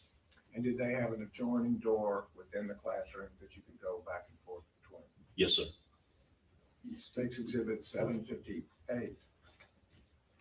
So this is a close-up view of door 112 that also depicts several bullet defects into that door coming from the exterior towards the interior. And exhibit 759. Once again, another close-up of that just to give you a depiction of the bullet defects I spoke to. Does 759 depict a window in that door? Yes, sir. And what is the condition of the window?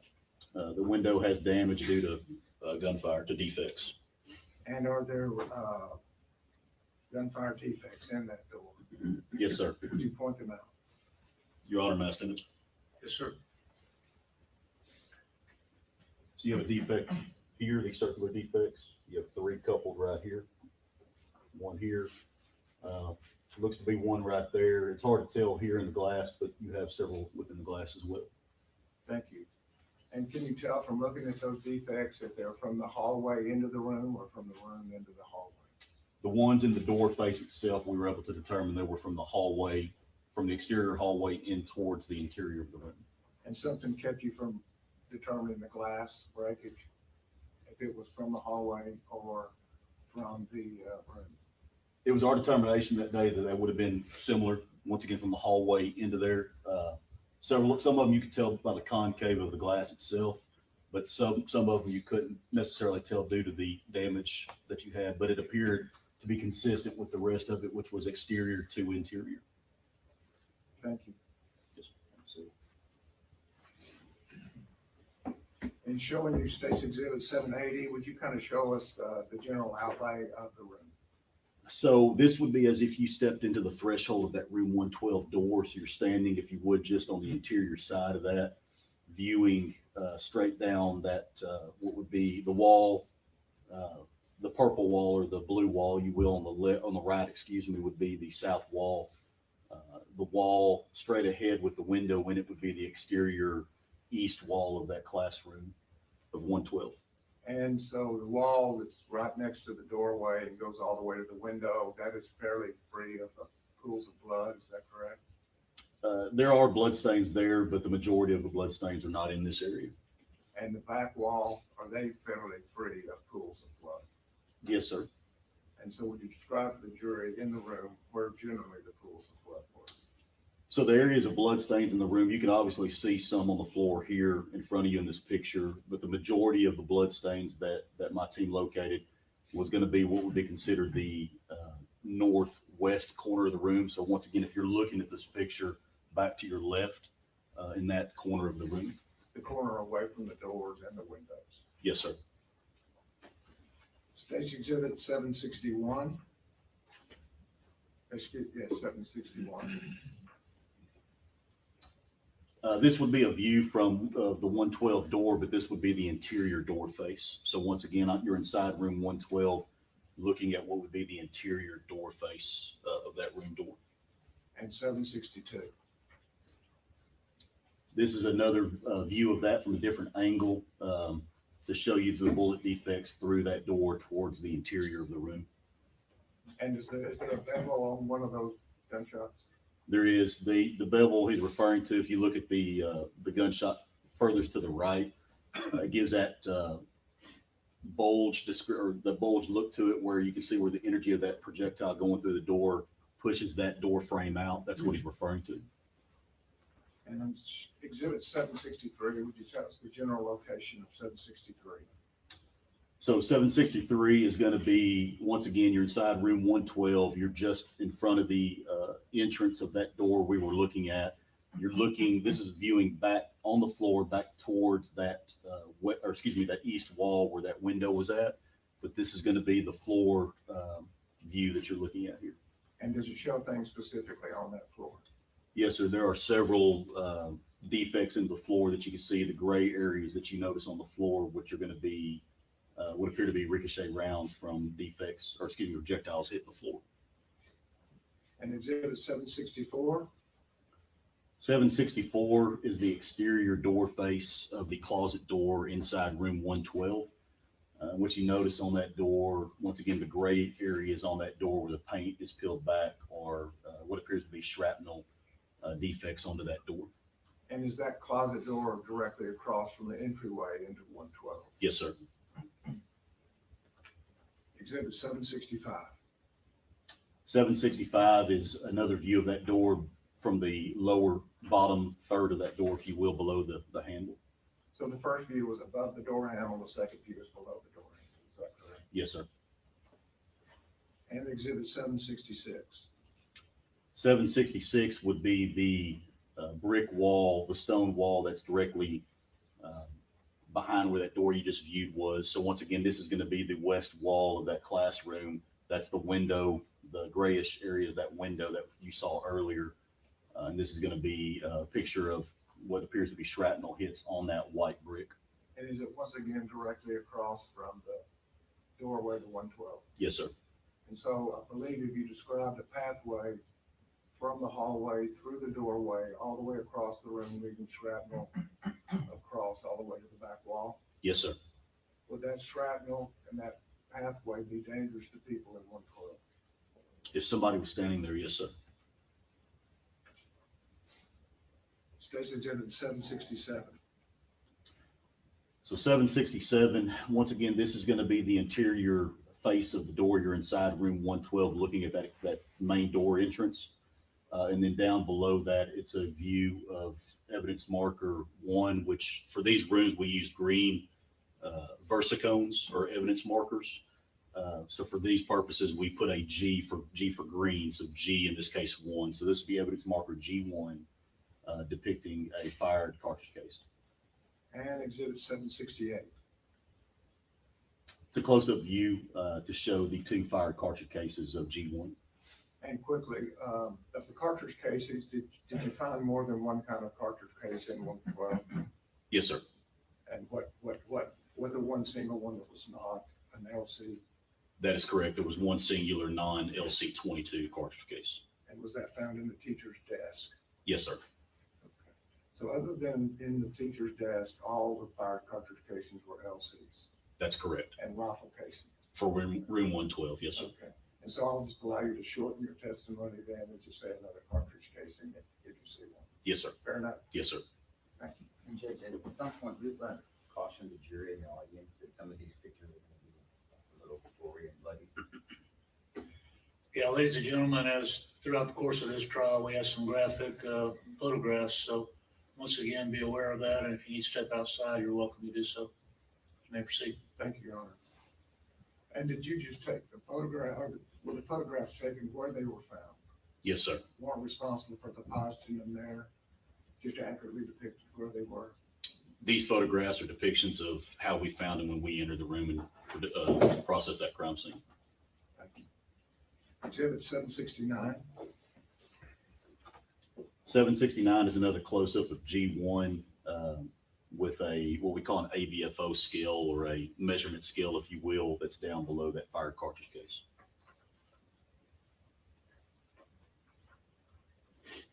And 770, is that number? 770, excuse me. That is appears to be just a close-up of what you showed right there on the G1. 771. So 771 is a mixture of evidence markers. You have the green ones I referred to that was the evidence we collected. The yellow alphanumeric evidence tints that you see there, they were put there before we were processing the scene. So once again, the rangers and investigators that entered that room prior to our arrival, those alphanumerics depict where bodies were located within that room prior to their removal. And on the far left side, could you describe what structure we're looking at there? On the far left side is going to be so that wall would be the hallway wall, or the west wall of that classroom. You have a table that goes the length from where the entry door, room 112 door is, all the way to that, which would be the north wall, with various items on it. And then below it is a black curtain that was essentially there, kind of blocking the view of what was underneath that table, such as the supplies and so forth. Was that table with the black curtain large enough for a person to crawl up Yes, and be away from inside the room? potentially, yes, sir. State's Exhibit 772. 772 is a close-up of a fired cartridge case with the G2 marker. 773.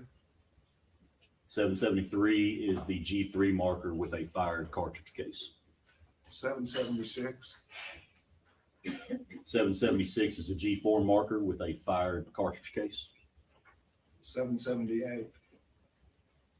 778 is the G5 marker close-up with a fired cartridge case. 779. 779 is the G6 marker with 2 fired cartridge cases. 781.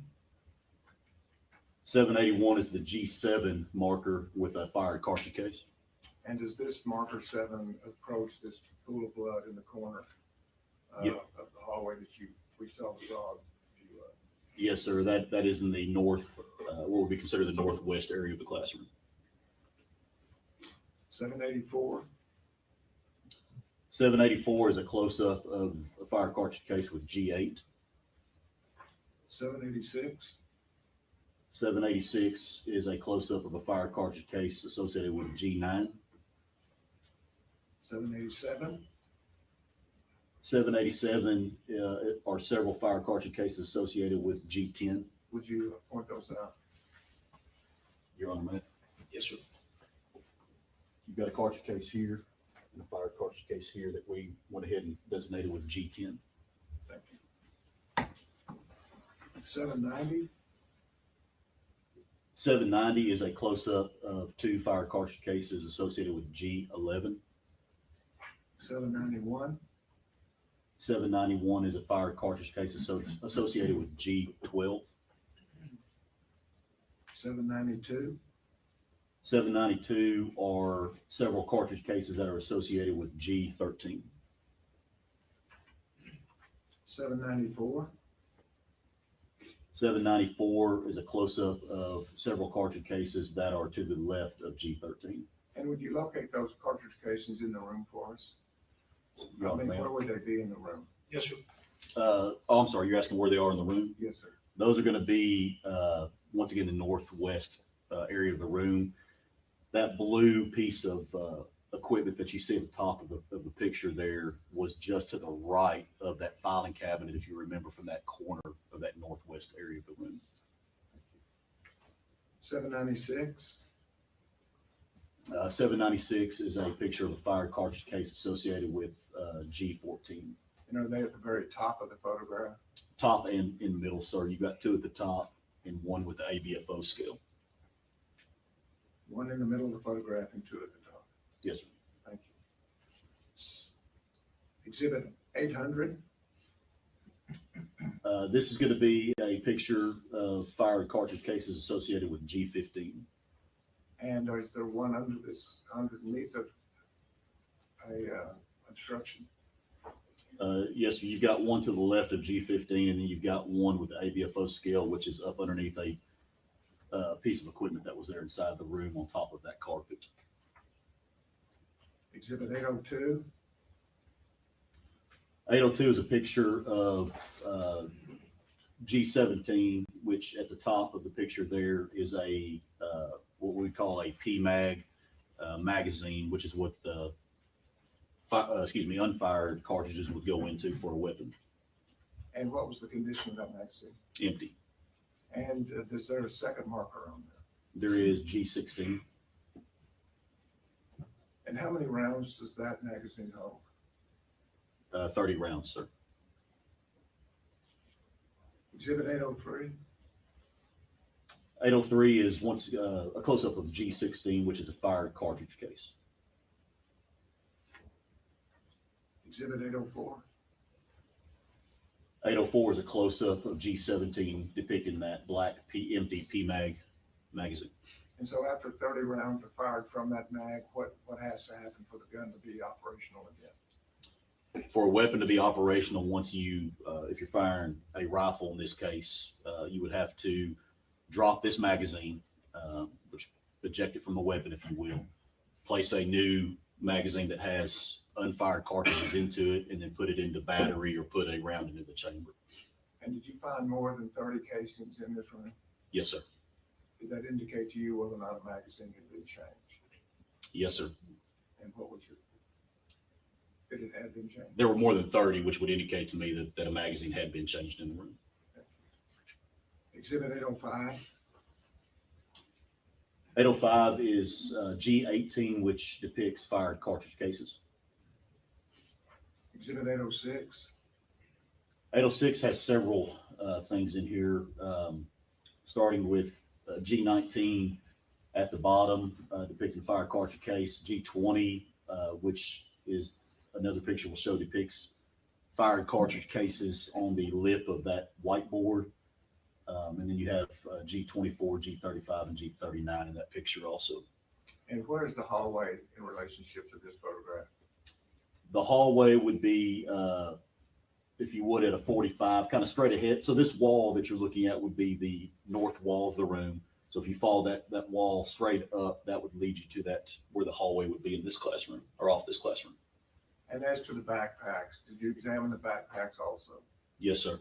And would you tell the jury what you found? There were multiple bullet defects inside of these or through these backpacks. And those backpacks are hanging almost to the floor, is that correct? Yes, sir. Exhibit 807. Close up of G19, which is the fired cartridge case. Exhibit 808. This is a close up of G20 depicting the fired cartridge case on the lip of that whiteboard. Where normally markers would go. Yes, sir. I guess you could put markers in that. Yes, sir. And exhibit 809. This is a close up of G21, which is shows you more fired cartridge cases on the lip of that whiteboard. Exhibit 812. 812 is a close up of G22 depicting a fired cartridge case. Exhibit 814. 814 is a close up of G23 depicting a fired cartridge case. Exhibit 815. 815, once again, has several markers in it, marker G14 and marker G24, depicting fired cartridge cases as well as depicting some of the blood in this scene. And as to the wall depicted in 815, how would you describe the condition of that lower wall?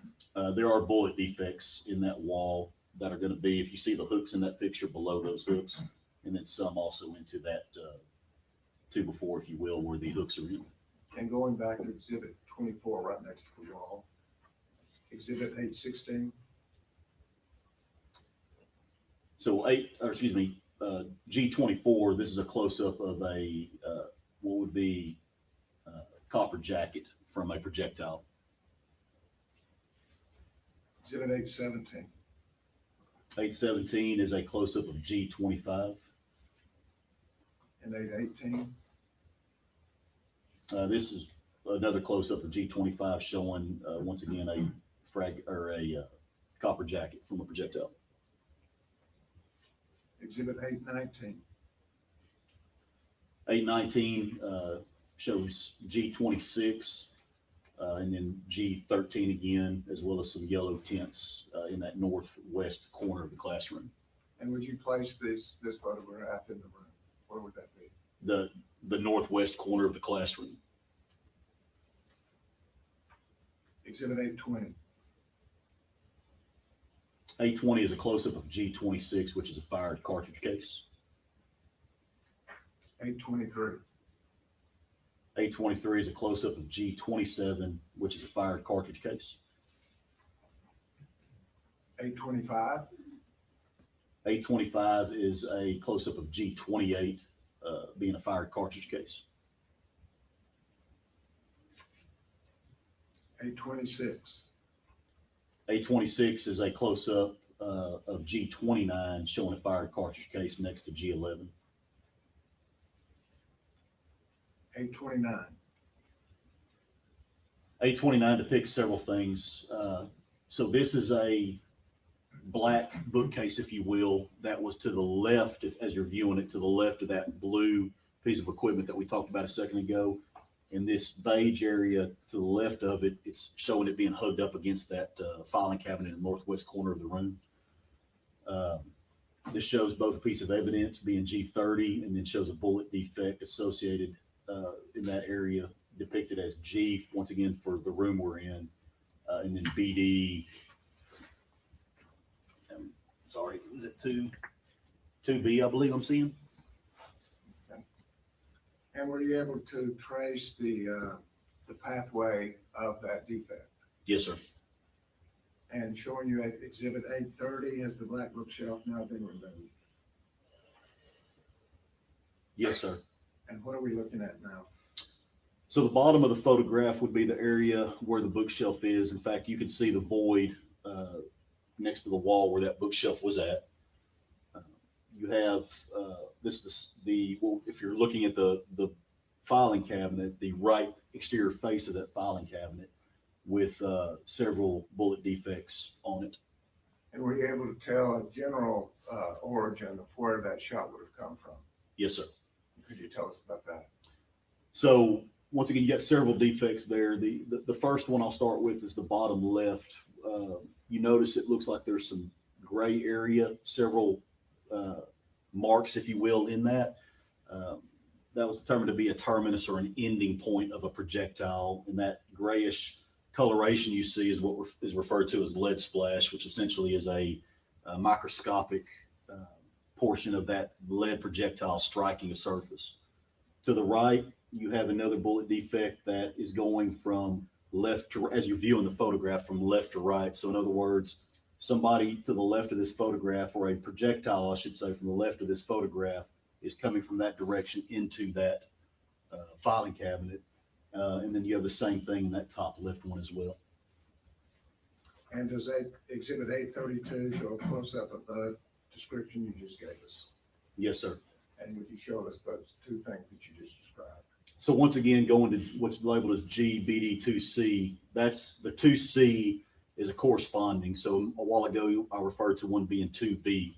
So the way that we're trained, the way that we depict bullet defects or document bullet defects are, if we could tell that they're corresponding, in other words, one bullet defect goes with another bullet defect, we'll also give it an alphanumeric order, so A, B, C, D, to show the order that those defects occurred, if you will.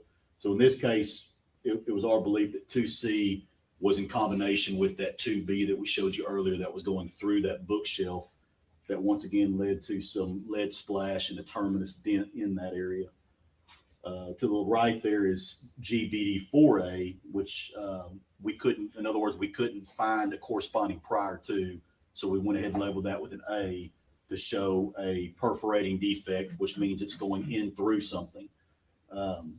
In this case, the right exterior side of that bookcase with a trajectory of left to right. And exhibit 833? 833 is a close-up of what's labeled as GBD5A. I believe it says 5 or 6A. I can't tell from that photograph. Which again is a perforating defect in the side of that cabinet. And did you also find defects in the front of that same filing cabinet in that northwest corner of the room? Yes, sir. Showing you exhibit 835. So this is going to be a view of GBD6A.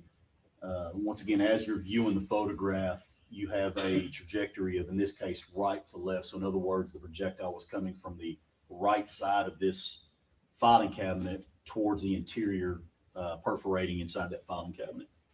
So this defect did not occur from the doorway of 112? No, sir, this defect would have occurred from interior inside of the room. And about where would that have come from? There's no way to tell that other than to tell you that based on looking at that defect, it's coming from the right side. I can tell you from the view of that, it wouldn't have been deep. It would have been somewhere probably along the wall, that what would have been the north wall of that room, in that northwest corner, if you will, or the west side of that room. So crossing from the doorway all the way over to the other side of the room, that's where that defect would have been fired from? Yes, sir. It would have come from, yes, sir, inside the room on the west side of that room. And Or excuse me, when you north side open of the that room. filing cabinet, did that give you further indication of the route that bullet took? I'm sorry, can you repeat that? As you open the filing cabinet, did that give you further indication of the route the bullet took? Yes, sir. Showing you exhibit 836, what are we looking at here? So when you're looking at 836, if you look next to that handle, that's the defect you just viewed that we just spoke to. So you can see inside this is manila folders with several documents, but you can see gunshot residue and splash from that bullet that, once again, as it's going through the picture that we saw a while ago, now it's interior inside of this book or this filing cabinet, and going through and perforating through that manila envelope. So the pathway was almost parallel with the front of the, Yes, sir. Once again, come from that north side of the room. shelving cabinet, okay? Yes, sir. Did not come from the doorway. No, sir. Exhibit 837. 837 is a picture of one of the backpacks that was found, and then on this, what would be considered as you're looking at it, I guess the right side of the backpack, you can see in the mid portion of that backpack a defect. And 838. This is a close up of the defect I spoke to. Exhibit 839. So 839 appears to be a picture of G24. Okay. Is there also depicted in 839 a pink backpack by way of reference? Yes, sir. Yeah, there's a pink backpack with a pink and black backpack. Yes, sir.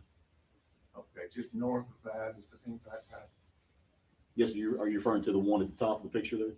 At the very, yes, sir, toward the top, right next to the wall, kind of a pink and blue color. Yes, sir. I just asked that for reference for the next exhibit, 840. It's going to be G35. So the backpack you're referring to, that multicolored pink backpack, and then below that you have a fired cartridge case. Thank you. Exhibit 841. So 841 shows a view of G30, which is sitting on top of a rolling piece of equipment for like a TV. And 842. This is a close-up to show a PMAG that's partially underneath that equipment that's labeled as G37. Another one of these magazines. Yes, sir, an empty magazine. And what condition was it in? Empty. So that's two empty magazines holding 30 shells each. They could hold 30, yes, sir, but there were two empty magazines. Thank 845. So 845 is a picture just forward of that last one. So inside, or if you would, on top of that carpet, but bunched up, shows G38, which is fire cartridge cases. And 848. 848 is a close-up of G39, which is a fire cartridge case. 849. 849 is a close-up of G40, depicting 2 fired cartridge cases. 850. 850 is a mid-range shot, if you will, of G41, depicting a piece of projectile. And 851. Once again, a close-up of G41 to show you part of that projectile, that fire projectile. And 852. 852 is a close-up of G42 depicting a fired cartridge case. 854. 854 is a close-up of G43 depicting a fired cartridge case. 855, is that giving us a general location of the desk? It is, sir. Did you find anything in that desk? We did, yes, sir. Showing you exhibit 856. So 856 is a picture of one of the pieces of plastic drawers, if you will, that was on that desk. And then you could see that there's a fired cartridge case inside of that drawer, which was open. That's how it was when we found it. Was this the one that was of a different make? I'm not sure if this was it or not. Fair enough. Exhibit 859. 859 is a close-up of that same thing, depicting it with marker G45. 860. So 860 is a picture of the window on the east side of the room. So once again, if you take yourself back to being inside that room, you just entered door 112 and you're looking straight ahead, and you remember there was a wall with a window on it. So this is going to be that window. When the curtains, the gray curtains are pulled aside, you can see that there's mini blinds there, and the defects you see appear to be shrapnel defects in that mini blind. Exhibit 863. So 863 is a depiction of the north wall in the room, the whiteboard you see on top, a couple backpacks there, but more importantly, you have defects that are both in the wall there, and then once again in that 2x4 portion up underneath that whiteboard. And would you point out those defects? Your Honor, ma'am. Please. So once again, you have several defects. You have one right here that we're depicting with this picture. There's several other ones there, but this is going to be the one we're referring to in this picture right here. And exhibit 864. 864, once again, you have a coupling of four, a grouping, I should say, 4 defects labeled there in that same general area. And 865. So 865 is showing below that area or in that general area, but you see defects on the wall portion beneath that drywall. Are there 5 depicted there? Yes, sir. And are all of them in general characteristics similar ovals? Generally speaking, yes, sir. And how about the one on the bottom left? That one is different as far as the look and how it was deposited there. Does that indicate to you a different origin, or the weapon was in a different position when that defect occurred? No, sir, not necessarily. It could have simply been due to a substrate struck prior to going through something to cause that. Not necessarily a different position. Explain that to us. So when a bullet is fired from a weapon, in this case, a projectile exits the gun, whether that's a pistol, rifle, doesn't matter what it is. Essentially, it goes downrange, if you will, right? It goes forward of that weapon. Generally speaking, it goes in a straight line with a little bit of an arc to it. And if left unimpeded, it'll eventually lose energy and either fall and or strike something forward of it, right? Depending on where you're standing or the angle of the projectile as it exits that weapon will then correlate to what you find for the substrate that it hits. So in other words, if I'm angling to my right, I would expect to find a left to right trajectory of that weapon, right? If I'm angling it from my right side, I would expect to find a right to left trajectory, if that makes sense. If it's a fairly 90-degree circle, well, then that tells me that somebody was shooting essentially perpendicular, if you will, to that substrate. Now, with all that being said, That's a perfect scenario. In other words, it hasn't struck anything. When a bullet travels through things, you heard me say perforating a while ago. Perforating means it's gone through a substrate. It's not stopped, it's gone through it. And when a bullet goes through something, it's going to start losing energy. It can start tumbling on its axis, but essentially it's going to give different views, if you will, of how it impacts the subsequent substrates that it strikes as it goes through. So in other words, those perfect circles or those angled defects can then become very ragged, if you will, due to those variables. So that if a bullet went through a desk, a school desk or something like that, that exited the other side, then a lot of irregularities occur with that. It could be. Yes, sir. Absolutely. I would expect to see that. Yes. And did you see indications of that during your search? Yes, sir. That bullets went through desks or seats or chairs or other furniture? It appeared. Yes, sir. State's Exhibit 868. So 868 is a viewpoint again. Once again, that north wall beneath that whiteboard.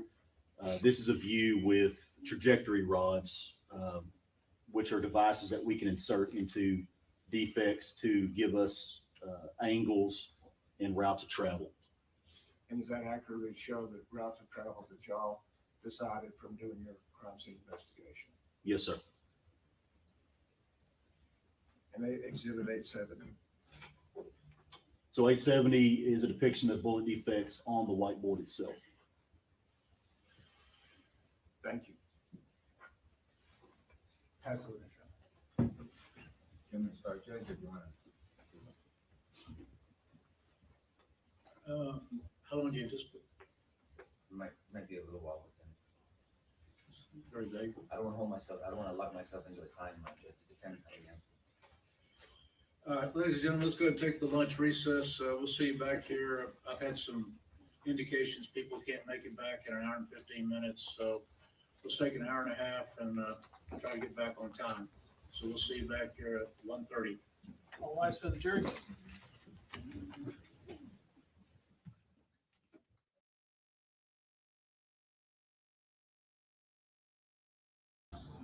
Okay, so they are going to lunch and they'll be back at 1:30, and we know that we do not have any TiVo time, which kind of,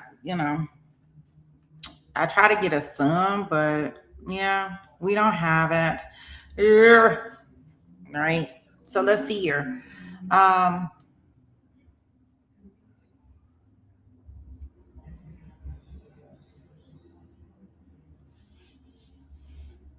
Let's see. Let me pull up.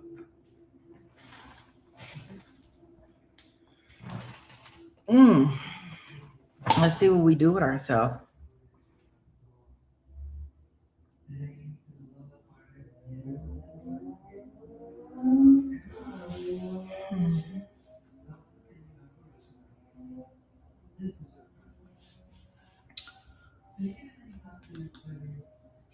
Yeah, and see, this trial is such a hard trial because there's really I know we have listened to some testimony over. It's just not any testimony because it's so heartbreaking. I only want to listen to it once. I don't have to listen to it over and over again. At least the testimony that we have heard so far.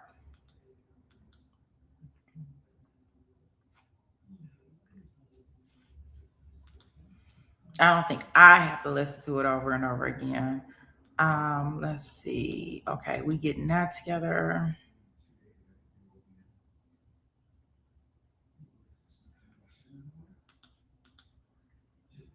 I know that they for the civil trial that we were covering with LA Reid that I did last night, they are in the process of selecting a jury. Remember, we can't be in the courtroom live for that civil trial, but I want to see how that turns out. So for anybody that's interested in that, I will be providing updates and feeds on that.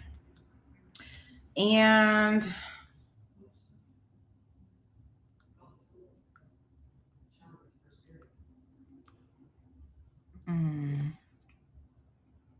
I guess I could have used that.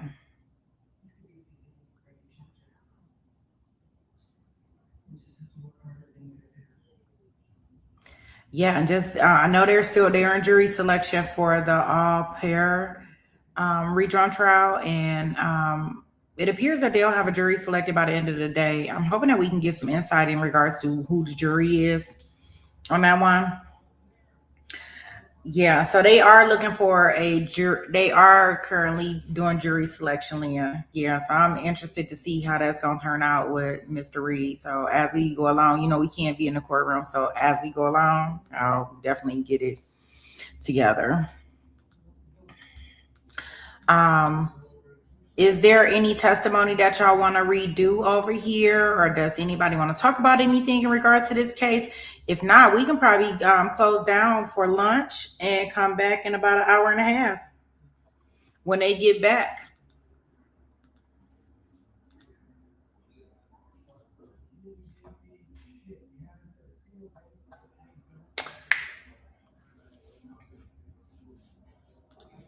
I know Jason's work schedule changed, so he not my panel person is not here.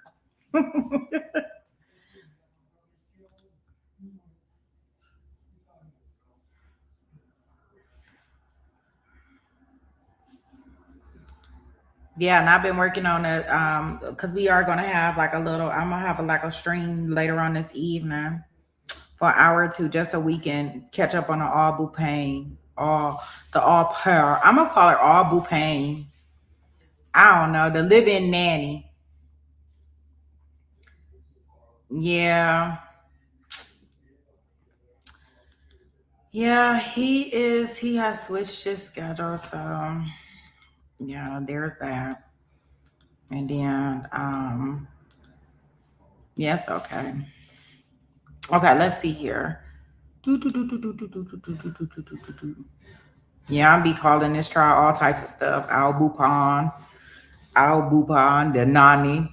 I would just want to call it the nanny, but there's definitely a difference I have learned between a nanny and her. So whatever. They better than me because I wouldn't have never let her come in my house. But hey, who am I?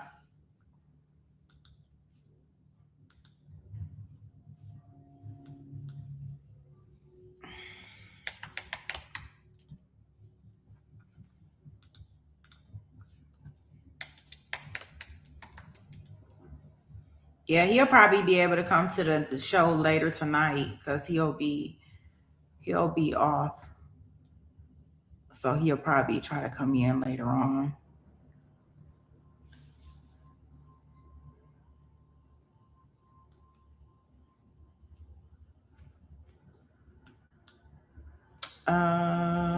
Let me see. What I'll do is I'll go ahead and replace some of this testimony. I don't know. I have this as day 5, but a lot of people are telling me it's like day 4. But I thought it was day 5. I'm so silly. No, well, last Tuesday. So Tuesday, Wednesday, Thursday, Friday. That was 4 days. And today is day 5. I guess people are not counting the 1 day of testimony, but I did. Let me get up here. Yeah, I can't watch the one teacher's testimony over again because that was just too much for me.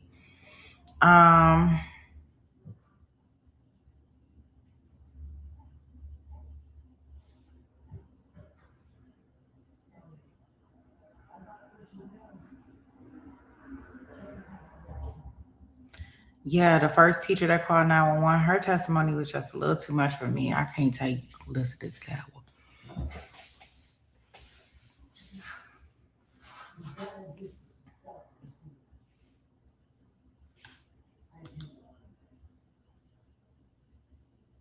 Yeah, I can't listen to that one. But I can listen to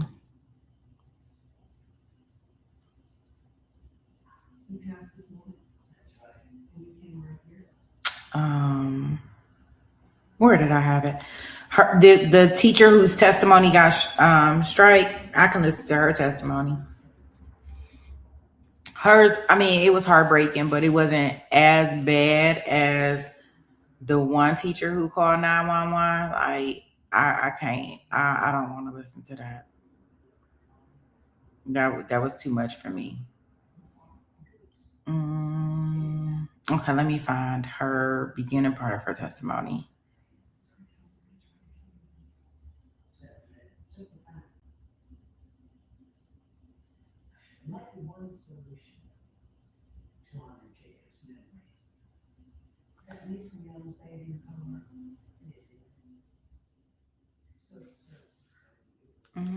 Live.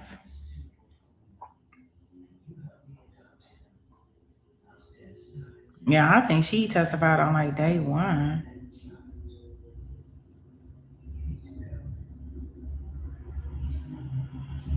Day 4.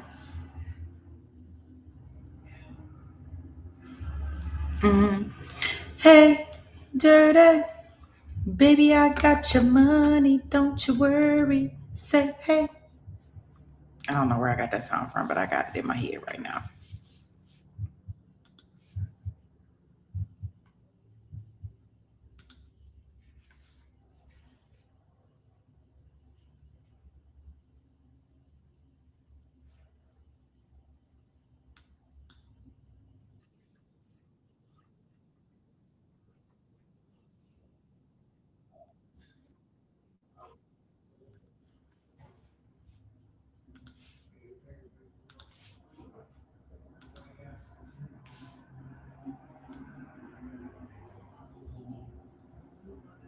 Yeah, I'm pretty sure he is glad.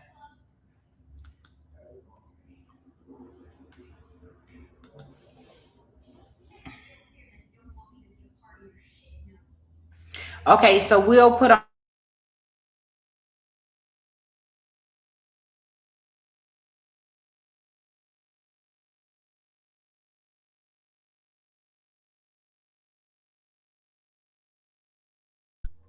No, I was just saying that we'll put on Stephanie's testimony. Her testimony is the one that the judge wanted to decide to tell the jury, hey, y'all done heard all of this stuff, every piece of it, but disregard it. Yeah, right. So we'll listen to her testimony.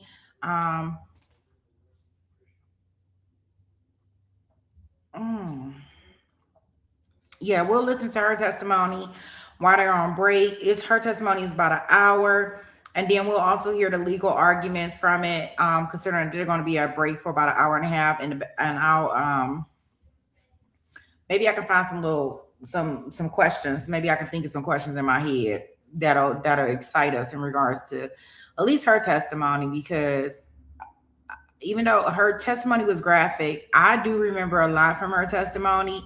I don't think that the jury is going to be able to unring that bell. It has been done, but I guess the judge is really like putting on so they can have. It looks like they don't have a good reason to appeal, is what I can get from it. So we shall see if he's convicted. Yeah, I put a poll out about that because I wonder where that in regards to his guilt or innocence in this incident. Yes, Your Honor. Thank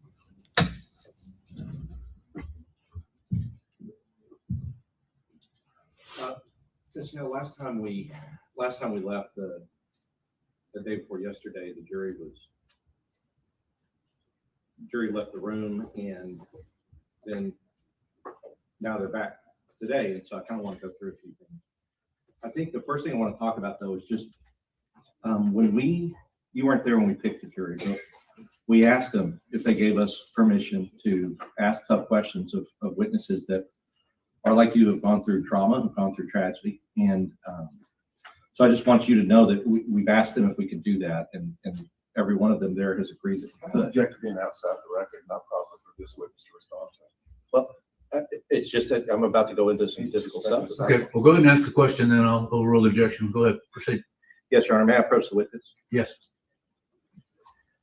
Ms. Hale, you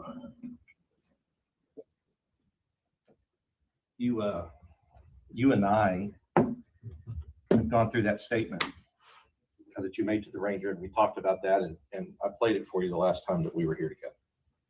Yes. Okay. And so, Your Honor, at this time, I'd like to play the statement that. You never said. And Ms. Hale, just to center it, this was a statement that was taken 4 days later when you were being interviewed by the ranger about your experience and what happened that day at Robb Elementary. Is that right? Yes.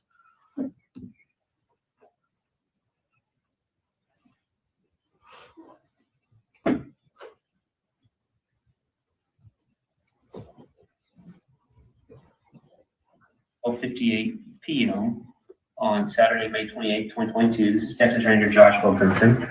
I'm here with Special Agent of the FBI, Sean Curtis, and we're here today interviewing Ms. Zook. You correct your now. Zook, I'm sorry, Ms. Zook. It's now Hell or it was Hell? No, it's not. Now Hell. Okay, so Mrs. Hell. And so what I'll do, ma'am, and your first name is Stephanie, correct? Yes. It's Stephanie. Okay. Hell. And your date of birth, ma'am? 5693. No, you're fine. You're fine. All right. And what's a good contact number for you, ma'am? 830-688-6856.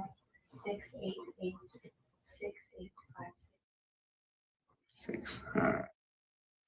All right. So as I discussed just a moment ago, I'm just going to have you kind of walk us through from start to finish, what you remember. Okay. I put my students from the 4th grade building at the library. Before that, I was in room, I think it's 130, with an interventionist. We were going through her manipulatives since she's retiring. So I was a little late picking up my kids, but the librarian had them outside because I'm usually very early.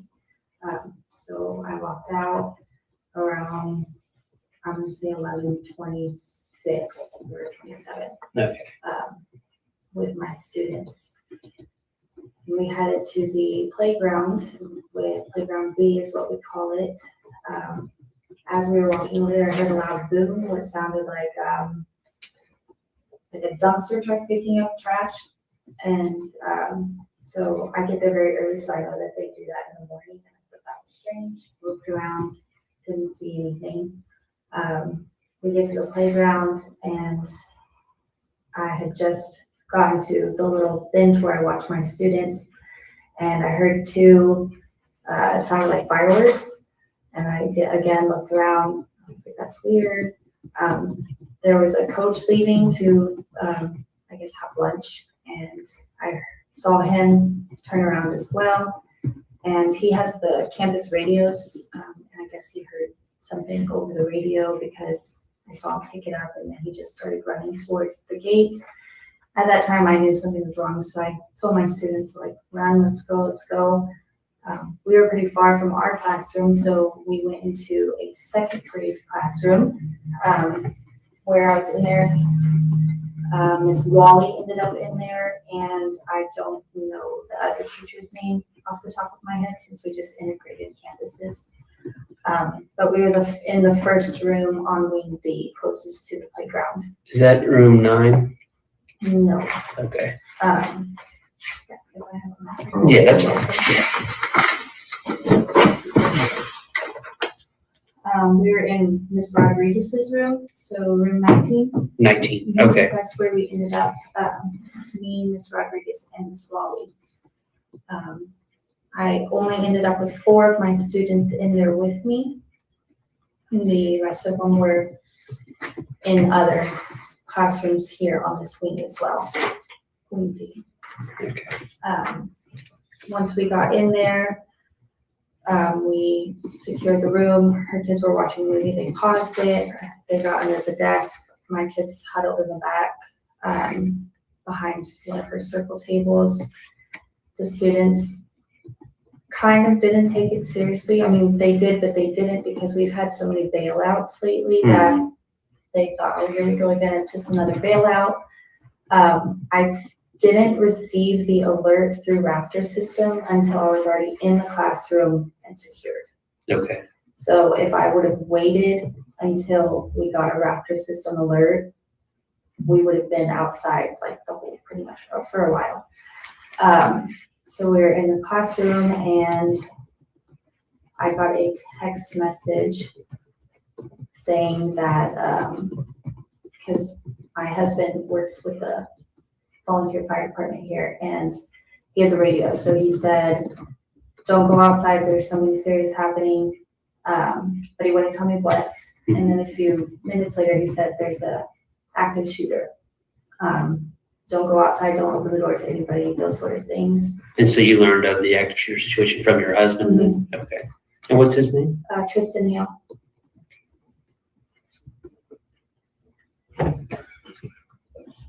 And then at that time, I was like, hey, I just told the other teachers, like, hey, there's somebody on the campus with a gun. We need to get the kids into the back of the room more secure. The teacher whose room we went into, she was unsure if her door was locked or not. So Ms. Wally and her got, I don't know if it was an extension cord or a piece of rope that they tied off the door while I'm huddled in the back with the kids, making sure that they're getting down and stuff. The second graders started getting a little, I don't want to call it hysterical, but they were crying. So I'm crawling around the floor, teaching them breathing treatments on like strategies, how to calm their crying. So that way they weren't making a lot of noise. At one point, the teacher, Miss Rodriguez, handed me a pair of scissors to defend ourselves if we needed to, or the best we could anyway. And we waited, and then we heard a knock on the door. We did not answer.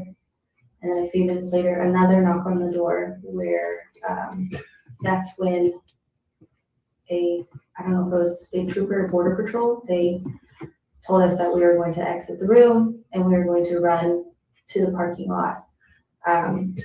So we got all the kids out and we just sprinted to the car parking lot. I think we were the first class out.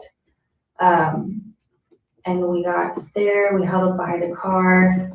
These poor students, they were all carrying their scissors too, because I guess they saw us happen.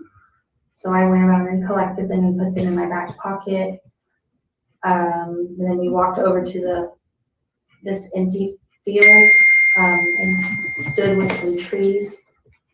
At this time, I walked up closer to the parking lot. So because I was worried about my other students and having my class together, because I wanted to make sure they also got out of the classrooms. Once I had my class all together, counted, made sure everybody was there, we got on a bus and went to the Civic Center. Okay. Do you recall approximately what time you left to go to the Civic Center? I know timeline's probably a little shaky. I have it on my phone. That's fine. Yeah, if you just want to just kind of look at it and kind of the rough timeline. 360 app, and it actually told me when I left the campus.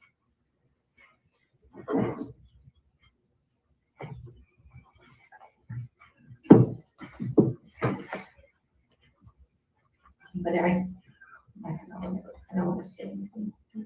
No, you're fine. You don't have to be perfect. It's just approximation. I left the campus at 12:21. 12:21 is when I said I left it. Okay. And then I got to Civic Center at around 12:40. Okay. And I'm not familiar with the Raptor system. Is that something that's on your phone? Or? It's Okay. an alert system where teachers can call an alert, admin, outside neighbors, police departments, they can send it and it comes to our phones. Is that something that's kind of protocol set up to where they should have notified? Or is that something y'all kind of put your heads together on and just try to? We just started using it at I don't know if it was the beginning of the year or right around the beginning of the year. So we've only been using it this year. Okay. But it just sends us notifications rather than coming over the intercom and saying, hey, we're on lockdown, or giving a code word or something like that. Okay. And I know you kind of brushed it a little bit, but what is the policy on the school regarding locked doors? They do have to be locked all the time. Okay, and that's for every building or, okay, and do each of you have keys individually to access in and out of the Yes. building? Okay, so you don't, I mean, I do have them. I think everybody does. okay, For sure. all right. Do you know if someone has I'm sorry, what are you going to say? Oh. Do you know if someone has a master key, and if so, who would be the holder of the master key? There are a couple people, the principal, assistant principal, counselor, the front office staff, Ms. Jeanette has a pair, and the custodians. Okay, so quite a few people then. Mhm. Okay. And, okay, you've already answered that one. And so is there any protocol on what y'all do during an active shooter situation? We make sure the door's locked, cover windows, the windows on the door. We huddle in some sort of secured area in the classroom, so. Okay. To your knowledge, were there any issues with any of the doors, both exterior and interior doors, that they were having issues with locks or anything of that nature?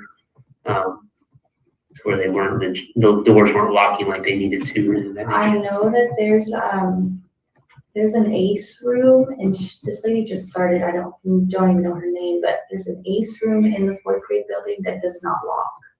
It, because there were teachers in there last year that I knew, and it doesn't lock. Okay. I'm not sure why, but it doesn't. And then the ACE room is right next to the room where I was at. Oh, it's right here. But And it's 131 actually. 131? Yeah. Okay. But as far as like exterior doors to enter buildings, no, I always only come through, I don't even have to go through doors. I just come through the parking lot to my classroom most of the time. Okay. And so with 131, are there any students that are typically taught in 131, or is that just kind of a spare room? I think it's a spare room because it's the after school program. I think maybe that they have speech in there sometimes. I know my students go to 132 for speech during the week. Okay. And does 132 conjoin with 131? Do you know? I've never been in the classrooms. Okay. But I think the buildings in the 4th grade have that door in the classroom itself. that leads to the other classroom. Okay. Okay. Do you know if it's common practice at all by teachers or students to prop doors open or anything of that nature? Like, do we do it often, or Yeah, is it done? I mean, yes. I feel like we've all done it at some point because we are by ourselves most of the time, and if we're trying to bring items into the school, especially if they're heavy or awkward to hold, I mean, we've all done it. So, Yes. I mean, we're not supposed to, obviously, but I mean. But it happens Yeah, through it just, happens. through daily, like you said, care. It makes sense that you But our would have to. custodian is Jaime. He's very religiously locks and makes sure the gates are locked whenever everybody comes in, the doors, and he's always going around making sure that they are locked, the exterior doors. Okay. On the, say you have an issue with a door handle, it's having issues with locking it. Do y'all keep is there any type of records that are kept on reporting it, or is it more like word of mouth? You go to Jaime and say, hey, there's this issue with this door, and Because it will get done faster that way, yeah, that's pretty much. more word of mouth. We either go to the front office and say, hey, this is happening, or we let him know whenever we see him pass on campus. I don't know of any reporting document that we have to fill out. I know that there is probably one on the district website for major things like ACs and whatnot. But yeah, word of mouth pretty much. Okay.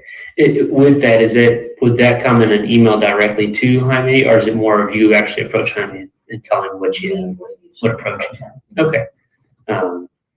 Is there anything that I haven't asked you that you think's important or that you feel is pertinent to this?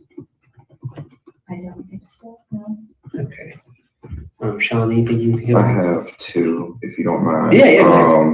So when you said that, when you all were in the play area and you ran into, Ms. Rodriguez's classroom, you said you only had 4 of your students. Yes. Did you have 4 students going in the play area B? No, I have 10. Okay. And then is it just the assumption that they just found? Oh, I stood out and I did not go into the actual classroom until every student was inside of the classroom. Gotcha. I was Okay. standing at the door, making sure, and I checked the playground, and then once I didn't see any kids, shut the door behind me. Okay. And then my second question, when you said someone from, it was either Border Patrol or some agency came in, did they, and get you to evacuate to the parking lot? Was that, did they get to you through a window? Through the door Through the front door? of the classroom. Okay. Do we know how they entered? We opened it. Oh, Yes. okay, gotcha. After they said Border Patrol and Miss Wally looked through the, to kind of remove the stuff a little bit, just to make sure. Just because we were hearing, because I'm in a large group text with people from Uvalde saying that they were starting to evacuate kids. And so we just checked, I guess, we were not supposed to, but after you identified us, we. Yeah, check to make sure. Well, I'm glad. Do you have any others? No, that was my two. I'm glad you brought that up. Regarding the locked doors, are you able to lock them from the inside of the classroom so they have to be locked from the outside? No, Okay. you can only lock it with a key. Okay. Is there a reason why they have it structured that way? They don't know it's just how it is? Yeah, I guess. Okay. In the old school, so. Yeah. Yeah, you cannot lock it from the inside. Okay. All right. Anything else you can think of based on any of the follow-up questions he just had and that one that I just asked you? Not necessarily, no. Okay. All right. Would you be okay if something comes up in the future, we learn something additional, if we reach out to you and follow up? Perfect. Well, I appreciate your time today, Ms.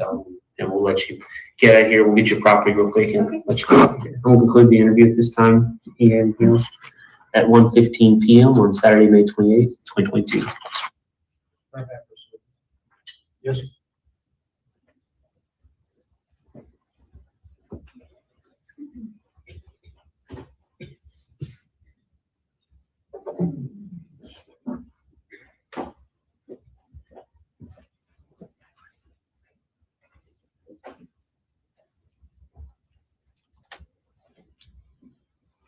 With your permission, Judge, I'm going to move this easel to make it illustrative.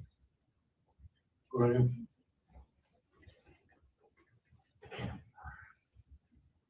This held as just to kind of go back to what we were talking about the day before yesterday. When Mr. Turner was here and he was questioning you, part of the things that you told the jury was that you saw a person dressed in black with long hair and a long rifle when you were out from the playground going into the room. Is that right? Yes.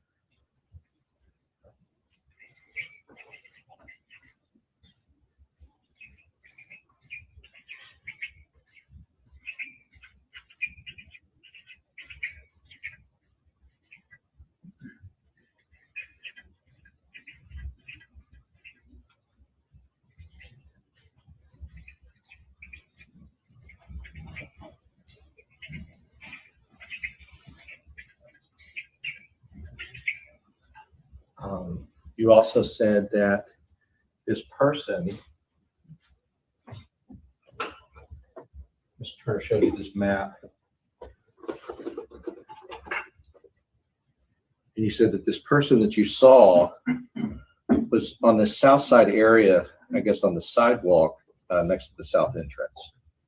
Closer to the parking lot. Closer to here. Mhm. Okay. And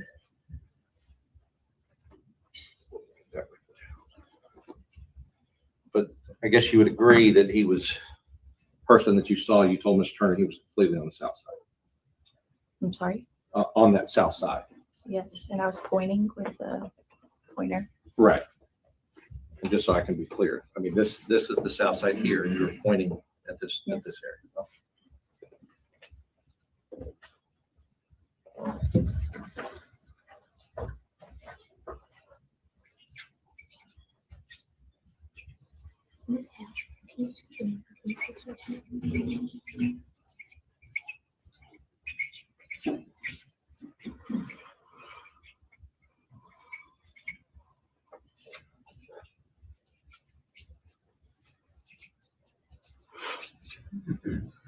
And you also told Mr. Turner that when you were on the playground, there was like dust that was kicking up, that you put 2 and 2 together and realized you were being shot at. Correct. Okay. And then I think Mr. Turner at that point said, so if anybody were to say that there was no evidence that you were being shot at, or the shots were coming in your direction on the playground, they would be wrong, and you agreed with him on that. You remember that? I objected. I do remember answering yes, but that's not my job to prove it. I understand. Okay. I understand. And really what I'm doing is I need to go back through what we talked about before we talk about your statement to the ranger.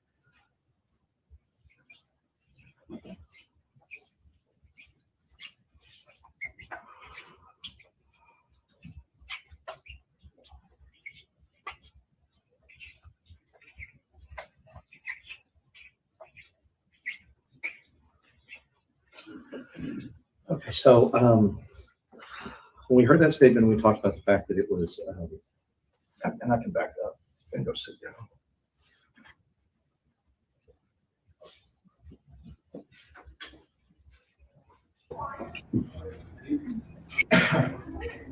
You would agree with me that in that statement that you gave to the ranger 4 days later, 4 days after this happened, you made no mention of anybody dressed in black carrying a rifle or with long hair.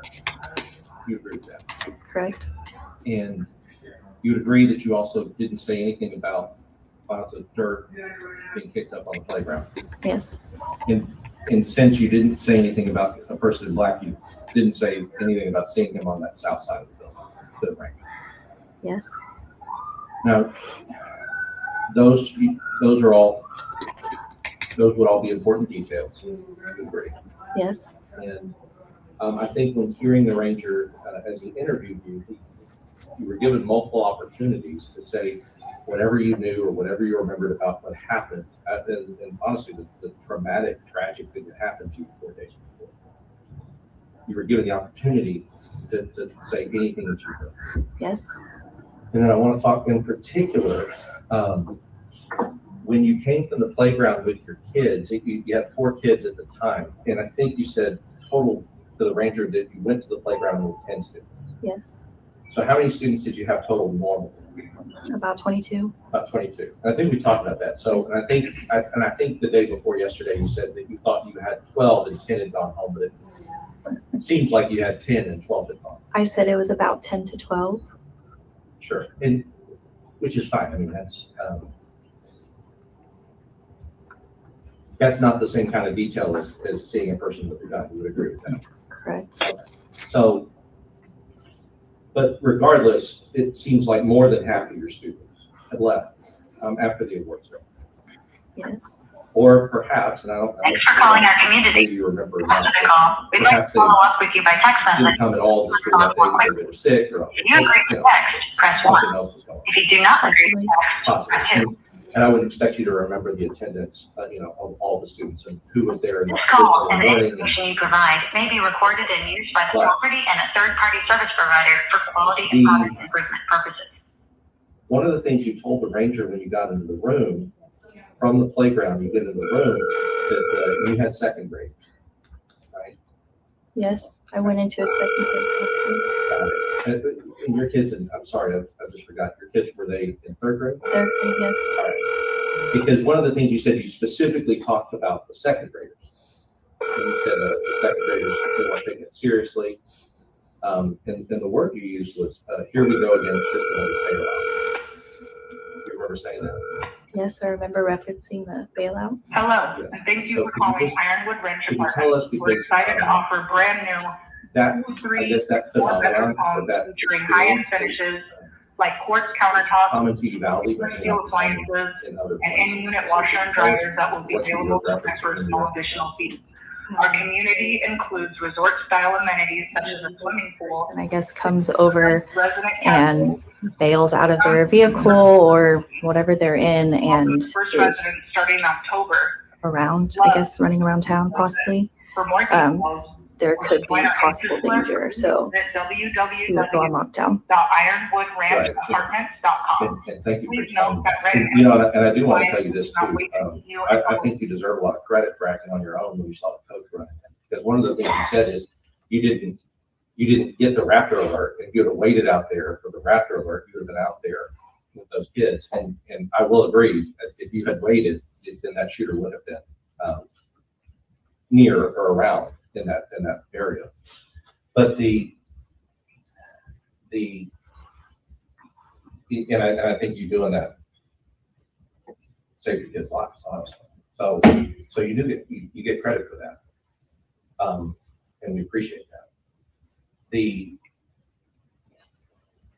But getting in the classroom and now talking about those bailouts, illegal, we talk about illegal, but people who are undocumented that come over, and I guess it was a common thing at that time in Uvalde, it was a common thing that these bailouts would happen, where there would be some sort of accident or wreck or some criminal activity or something that would cause people to bail out, and it would cause schools to go on lockdown, like yours, if it happened, I guess, in your area. Correct. And I don't know if you know this, but since you were a teacher there for that year, and you were a teacher there in like February to May, there's some estimate that there was about 50 bailouts. Objection, Your Honor, back outside the record. Well, I'm asking if she knows. You can answer if you know, ma'am. I'll overrule the objection. About 50 bailouts from that February and May time period.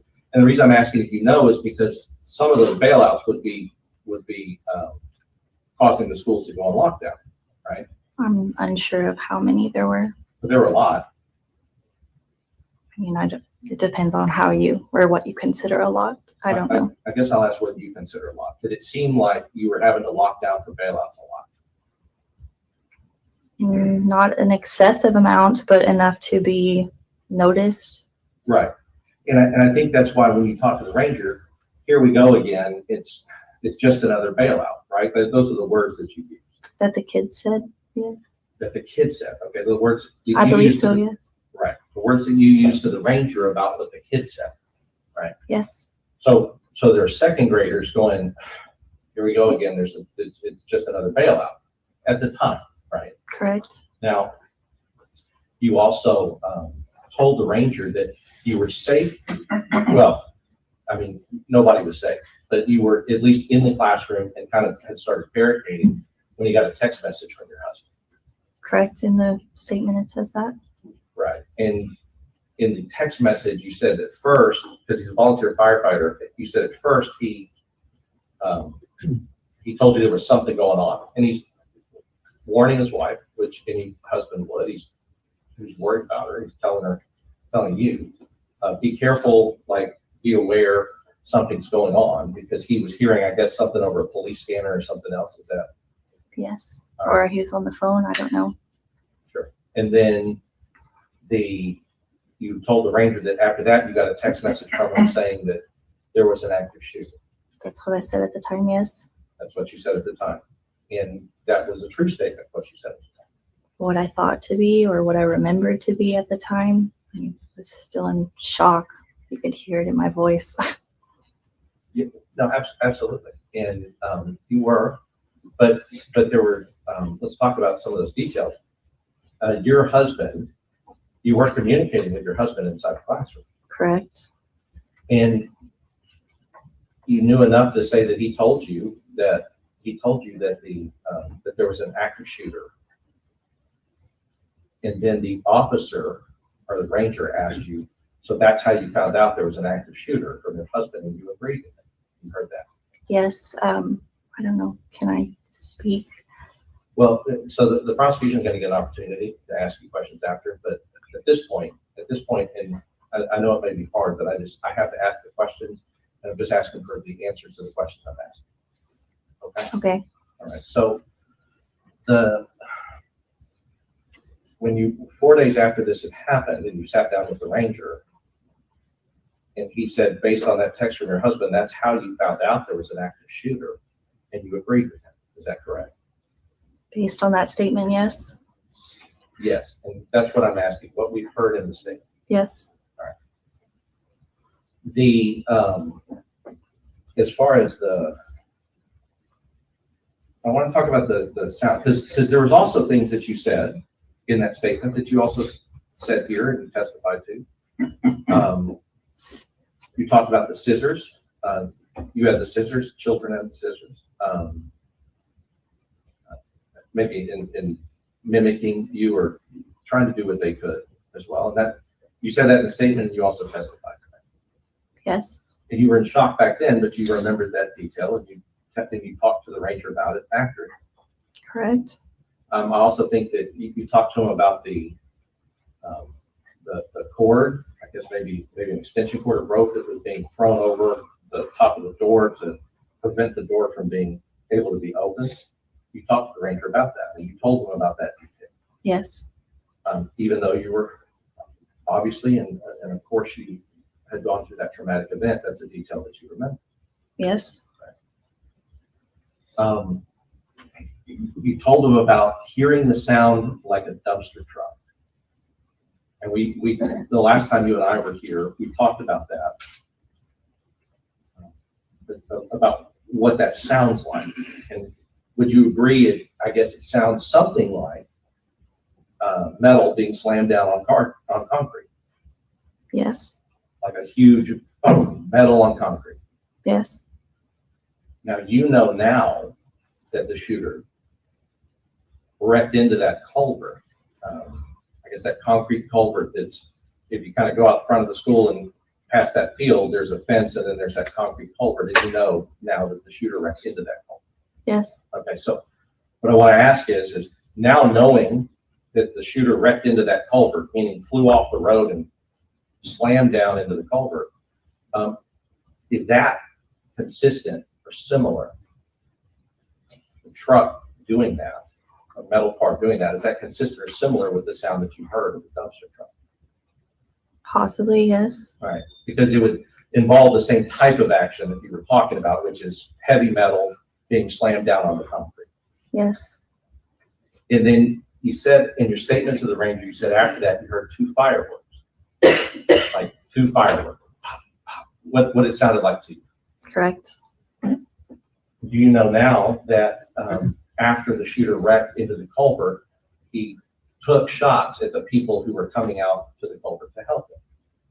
Yes. All right. And so is that consistent, hearing the dumpster truck slam into the concrete or hearing the dumpster truck sound that you heard, but then hearing the fireworks sound, is that consistent with what you know now, that after the wreck into the culvert, the shooter was shooting at people who were trying to help him? Yes. All right. But you did not tell the ranger 4 days after this incident that you heard any other shots or any other fireworks sounds but those two. I'm sorry?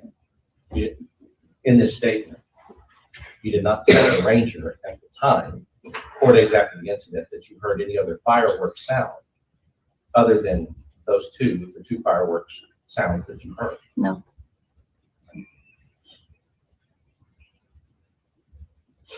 And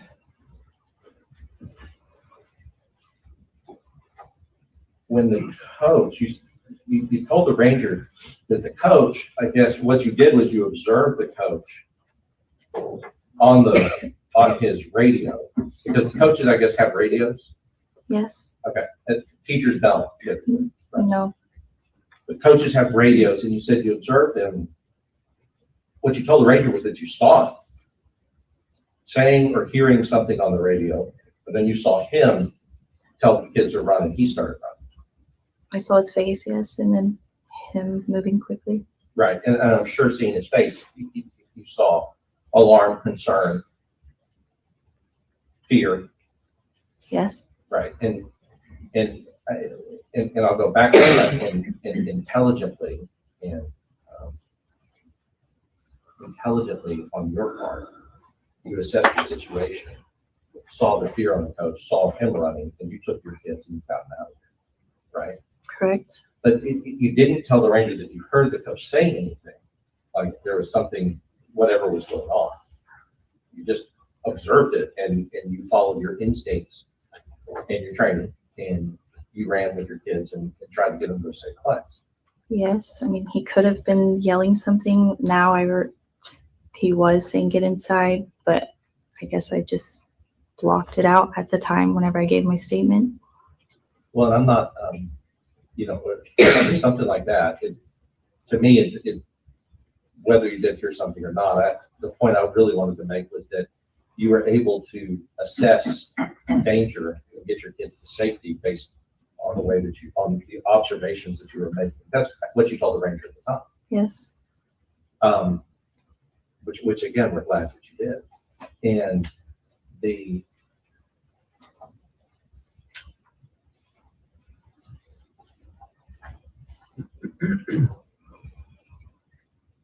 and at the point that you were talking to the ranger, you knew that the person, the monster responsible for doing this to these children, you knew that person was dead. I'm sorry? The monster responsible for doing what he did to these children and hurting these children, you knew that he was dead when you talked to the ranger. Yes. Right. And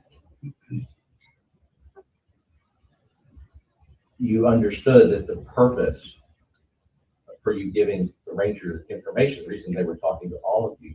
Was Jeff assuming what's in the ranger's mind? That's something you couldn't possibly know. Well, okay, if you'll rephrase it, I'll sustain the objection. Okay. I want to talk about what's in your mind, right? In your mind, when you're going to sit down with the ranger after something like this has happened, that you were a witness to part of this, in your mind, you understood that you were sitting there to give information as part of an investigation into what happened. Yes. Right. And in your mind, you knew that it was important to tell the ranger everything of any significance that you saw or experienced during that time. Could you repeat the question? Sorry. No, it's okay. You knew and understood while you were sitting with the ranger that it was important for you, just like everybody, I'm sure, who sat with any law enforcement after this happened. You knew and understood that it was important to tell the ranger, to tell this person any relevant information that you knew about what you experienced. I knew that it was mandatory and a requirement. Yes. But let me ask you this, right? Even if it wasn't mandatory, even if you weren't required to do it, you would have sat down and talked to them about it. You would have participated in the investigation. if I had to. Well, if it was not mandatory, I would not have gone. No. Because it's hard to talk about. Yes. It's traumatic. I understand. But I think on balance, ultimately, you would know that it's important that they go through this investigation to try to find out what happened, how it happened, and to try to prevent it from happening again. Correct. And so we do appreciate that you did participate in the investigation. An hour later, I guess after you spoke to the ranger, you came in and testified to the grand jury. An hour later? No, later, Oh, after. sorry. Because it wasn't an hour later. Yeah. It was years later. Yes. Years later, you sat down and testified to a grand jury. And in your grand jury testimony, you did say, I don't know if you've seen it, but you were there, but you did say that you saw clouds of dust. You didn't say it to the ranger, but you said it to the grand jury. Did you know that? Yes. But you never said to the grand jury that you saw anybody dressed in black with long hair carrying a long gun. Did you know that you also did not say that to the grand jury years later when you were in? Yes, I just heard him say it up there or somewhere. Maybe we talked on the phone, but yes. Sure. So, and then, I guess in December of 2024, so, I'm sorry, 2025, we're in 2026 now. In December, which probably close to a month ago, came in and talked to the prosecutor. And there, for the first time, if you understand it, you gave them a description Yes, from what I can recall. of a man in black on the south. Well, did you tell them he was on the south side of the building? They didn't ask, and I didn't say because I'm not very great with directions. So, right. And I'll tell you what, I'm not either. Judge Mayor, first witness. Yes. I'm not either. But I think that's why they have these.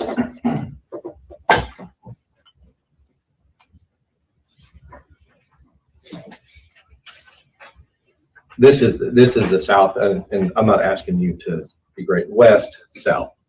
Did they, in their interview with you, did they ask you to point to a part of the map where you saw this person? Not that I remember. Okay, and you said that they didn't ask at all. Not that I remember. So I would have answered it or asked to show.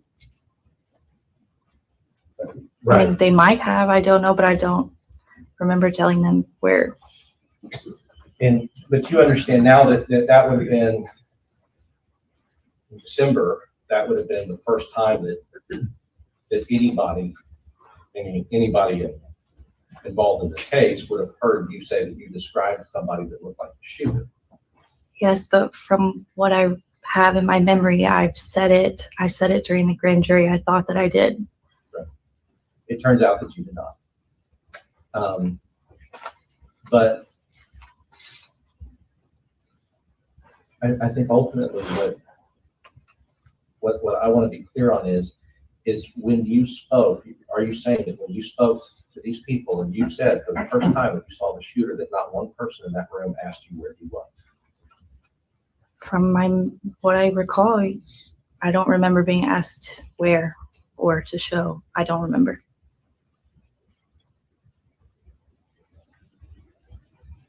And I guess, and you also know that information was never given to us. Now I know that, yes. So,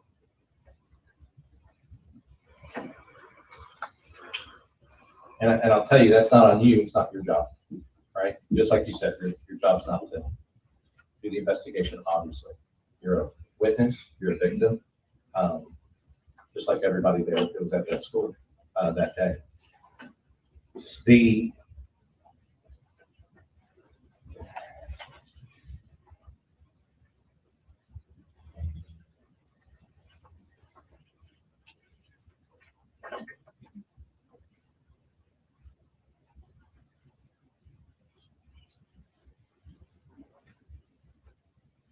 Were you aware, or did you know, because the ranger was asking questions about the locks at the school. And you said, yeah, sometimes we're alone, or, we prop it open. I know we're not supposed to. And just so we can be clear, I mean, nobody's alleging you had anything to do with an unlocked door at any place in the school, first of all, right?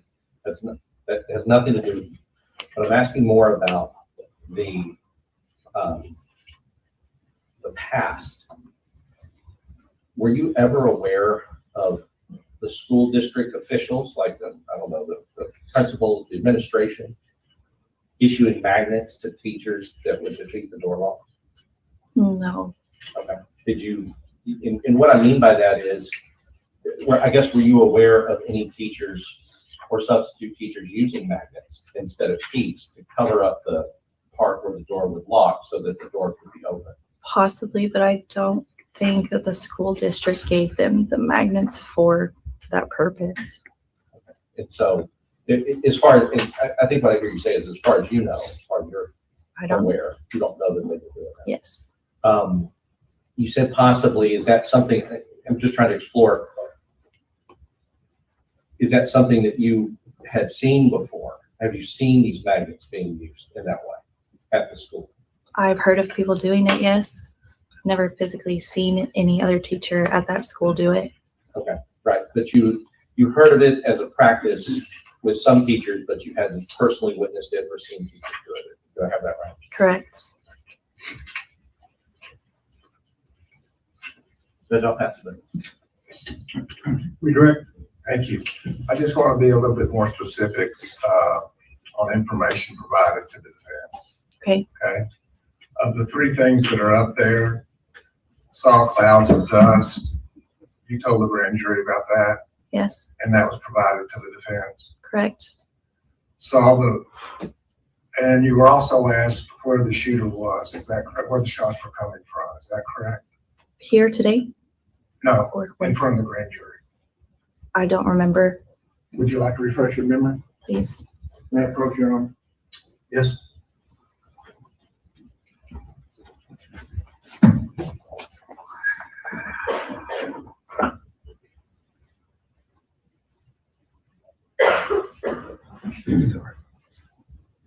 Okay.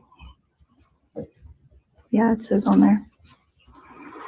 And so were you asked where the shots were coming from? Yes, And did you tell the grand jury? yes, And was that provided to the defense? yes, But you were not asked how the shooter was dressed. Is that correct? correct. In front of the grand jury. No, well, I don't believe so. Not in that part that I just read. Now I want to go back to the question that's been occurring. Today's question has been very specific. Is that Yes, correct? yes, sorry. In front of the grand jury was very specific. Not like this, but I don't know. It's a little more specific here. And with the Rangers, did they just simply ask you to tell them what you knew? Yes, Were you conducting the investigation? no, Did you know what was specifically important to them? no. I didn't think that what I had to say was as So they asked you to explain what serious. happened? Is that They correct? did, yes, And you told them? yes. And when they asked you, is anything else important, did you know what was important to them? No, I was ready to get out of there. Was it your job to know what was important to That them? was subjectively. Oh, really, objection, go ahead. Go ahead. I'm sorry. Was it No, important for you to know what was important to law enforcement? no, it's not my job. And now I want to go back to those events if we could, okay? Okay, You hear a sound, did you hear a sound? yes, And did you attribute it to something that you were familiar with? yes, And what was that? the dumpster. And now Mr. Goss's questioning very well could have been a wreck instead, correct? Yes, So you attributed it to something you were familiar with. correct. Then you hear what you found for firecrackers. Yes, So you hear a sound yes, attributed to something you're familiar with. correct. And according to Mr. Goss, now that very well could have been gunfire at another human being, correct? Correct. And then you have a coach, correct? Correct. That tells you to, or what is your testimony? Did he tell you to go on lockdown or what, did he say anything to you? I don't remember if he said anything. I just saw his face and I saw him pull up the radio and But at that time, I knew. I believe he said to Mr. Goss that you were thinking bailout. no, when I got into the classroom, the kids said that they were not taking it seriously because of all the bailouts. Okay. But I didn't think that it was a bailout, Oh, it's like not. based on the coach's face, I guess, and Okay. everything. All right, That never, I guess, crossed my mind. very good.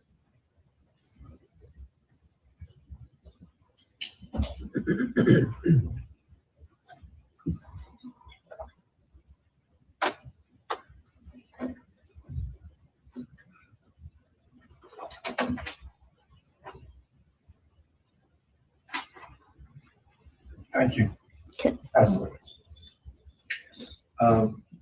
Just look, Great, thank you, Judge. The prosecutor asked you out of the three things on here, and we talked about it, that you did say that there was clouds of dust to the grand jury years later. It's not at the time, right? Correct. The three things, these two things were not given to the defense, and you understand that. Yes, I do now.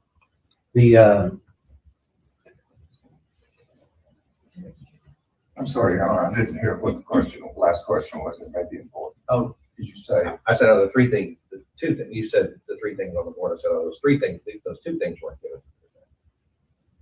One and two. Okay, I just want to make sure I heard that.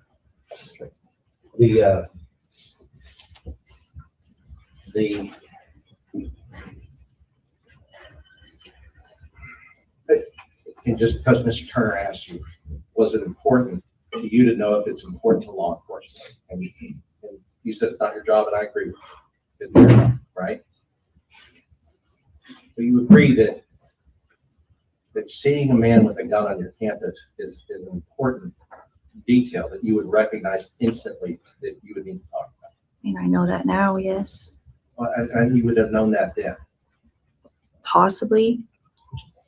Because I think what you were saying when he was talking was is you didn't think that what the information you were providing was, in the scheme of things, I guess very important. I didn't hear you because you were talking. Yes, I didn't think that what I had to say was very important. I didn't think that it mattered based on or compared to everything else. I understand, but seeing a shooter and being shot at are important details. You would agree with that? I mean, it depends on who you are. I don't know, I guess. Possibly. I'll pass. Just one more question, Your Honor. Of the three things, Mr. Goss has agreed that you did tell the grand jury it was provided to them that they saw clouds of dust on the playground, correct? Yes. But he said that you did not, or the information was not provided, and you did not say before that you saw the person on the south side of the building. Is that correct? Correct. Oh. But you were asked that question from the grand jury, I weren't just you? read that. Yes, sorry. And would you tell us what you told the grand jury? Yes, it was towards obviously the building indicating. So I'm guessing I was pointing at that time or something. At that point, the coach had yelled, "Hey, get in the room." No further than that. I'll just the whole point. So the specific question was asked where, and you said obviously toward the building, and then it says indicated. So you pointed to something. Is that correct? Yes. So that information was provided to the grand jury Yes, sorry. and the defense. Yes. Absolutely. Okay, Judge. All right. I'm sorry. I don't want to do this to you. I'm sorry he keeps doing it. Saw this person on south side of building, and I'm not irritated with you. It's them. Saw this person on south side of building. Now, what you just read from the grand jury, you agree with me. You never told the grand jury that you saw the person on the south side of the building. However he's trying to make it seem. You agree with that? Yes. Shots coming from a location is not, I saw this person on the south side of the building. You would agree with that as well? Yes, but wouldn't it be, I don't know, it's kind of implied? You're saying that it's kind of implied, but it's this phrase right here, I saw.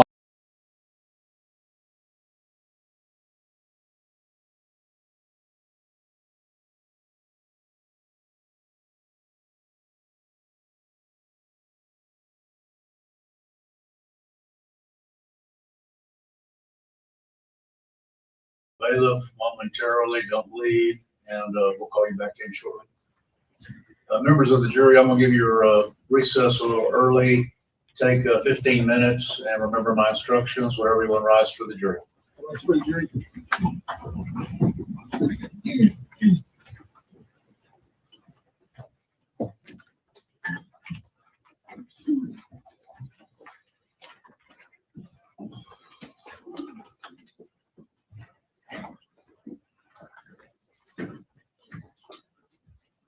Be seated in court, please.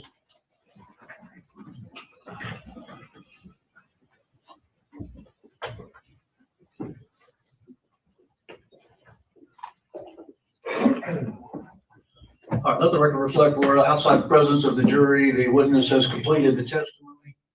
Where are we at on motions? Yes, Your Honor. After considering the testimony of the witness, we are asking the court to avail us, the defense, of the remedy of instructing the jury that they cannot consider her testimony at all for any purpose in its entirety.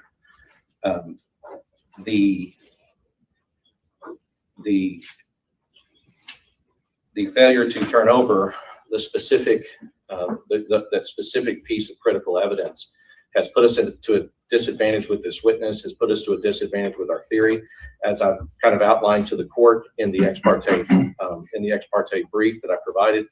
And we do not believe that, again, the court has denied the mistrial, but we do not believe that that allowing the jury to consider her testimony for any purpose, we believe that it'll affect the due process rights of the defendant and our ability to continue in the defense of the case in the way that we had set it up and prepared for it in the first place. State.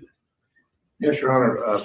The accusation yesterday was significant. It gave us significant pause. The three very important things were left out. Number one, the shots flaring up around her. Number two, where the shooter was. And number three, the clothing that he was wearing. That gave us significant pause. But lo and behold, yesterday, we're able to find out they did actually have the information about the shots being fired up behind her. The evidence has been developed today that they did actually have the evidence that she said that the shots, I agree, not the gunman, but the shots came from the building and then indicated. So they do have information that she was aware of where the shots were coming from. That does leave, though, Your Honor, still that disturbing point about the clothing not being turned over. We agree that is improper. We should have done it because it was new information. It didn't seem all that significant since we had photographs of the shooter in black. But nonetheless, we believe, number one, it has all been cured through cross-examination. He's pointed out that she didn't say it originally. The jury is aware of the truthful nature of her conduct all the way, and they weren't ready and prepared to do that. It has not caught them off guard as of now because of the court granting a continuance. Second of all, Your Honor, we believe that if the court does believe some kind of measure is appropriate, we ask the court not to throw the baby out with the bathwater, and that is the only surprise that they're addressing is the black hair and the gun, and it would be appropriate if the court feels like that caught them off guard and has affected their defense to instruct the jury not to consider that portion of the testimony. Your Honor, may I respond? I feel like I'm getting gaslit with this clothing thing. That is not the issue about black clothes. It is the fact that she said that she saw a man who matched the description of the shooter with a gun. That's the key issue. It's not his clothing or the fact we know that he was wearing black. And ultimately, I think what the defense, what the prosecution doesn't know about the defense strategy, the court does know. There's things that we could have done and investigations we could have made. Mr. Goss, I've heard enough. Again, Mr. Turner, you don't have the benefit of the ex parte brief that Mr. Goss filed, and I think you'll probably gleaned issues from the arguments, but there's no doubt that this was critical to the strategy.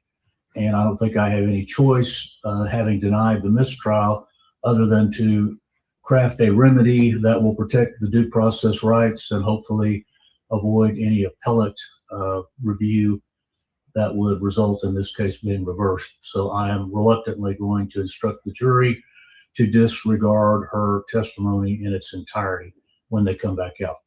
If we could bring her back in momentarily, the witness.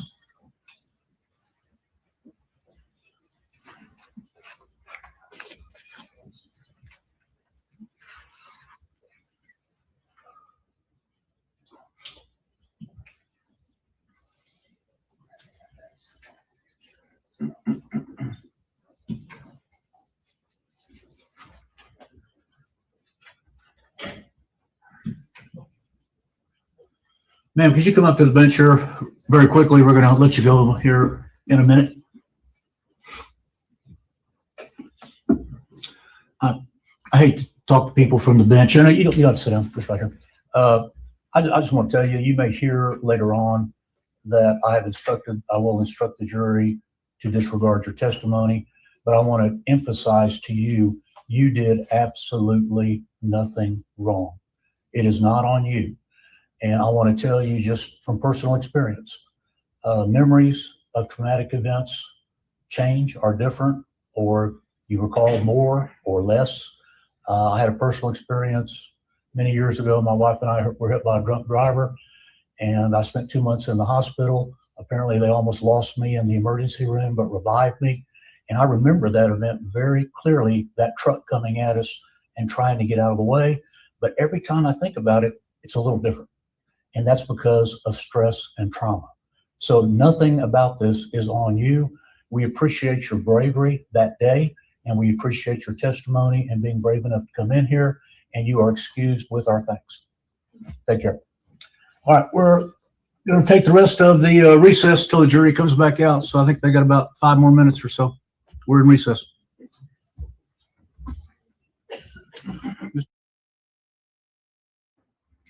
Well, that sounds about right. I knew that was gonna happen, but the thing is that the jury is not gonna forget that stuff. Whatever. So we do have TiVo time, so I will pull us past this part, guys, just so y'all are aware. So we won't have to worry about that. And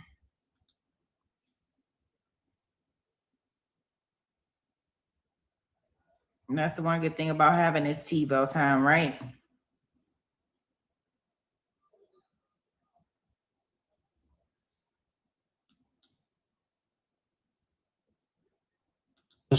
Deliver Hale and her testimony.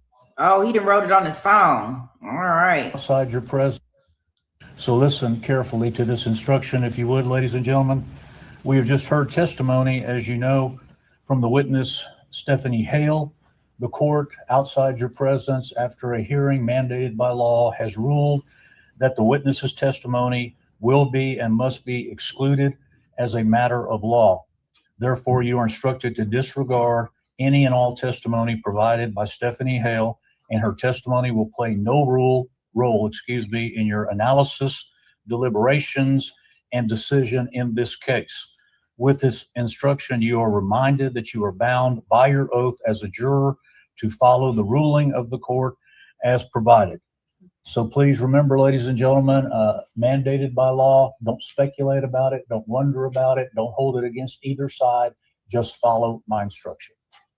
All right. Good morning. The way the evidence fits together.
Sorry about that. I'm muted.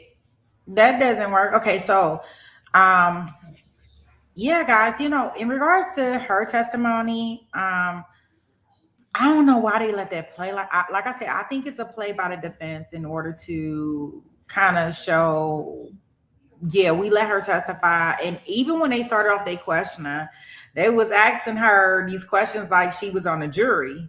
Thank you, Frank. Hey, Frank, how you doing? Hey, Christine.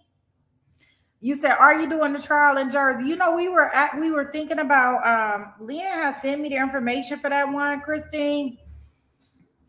My only question, and maybe somebody else can tell me, or maybe somebody else has found out, is that trial, is it like over a span of months?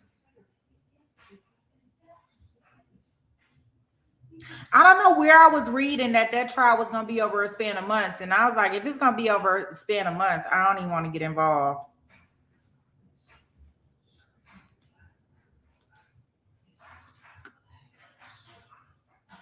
Especially when we got a new trial starting tomorrow, the all-pair trial, which I will be doing. I'm going to be setting us up this evening for it.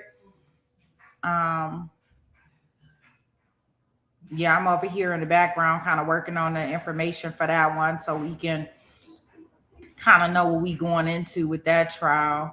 So we'll be covering that one beginning tomorrow. So if we're not in this one, then I probably would do the Jersey one. But I don't think if I'm not mistaken.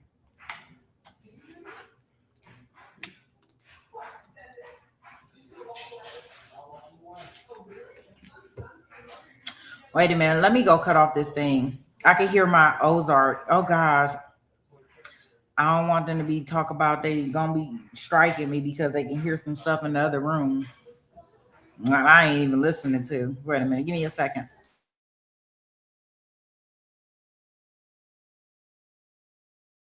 Yeah.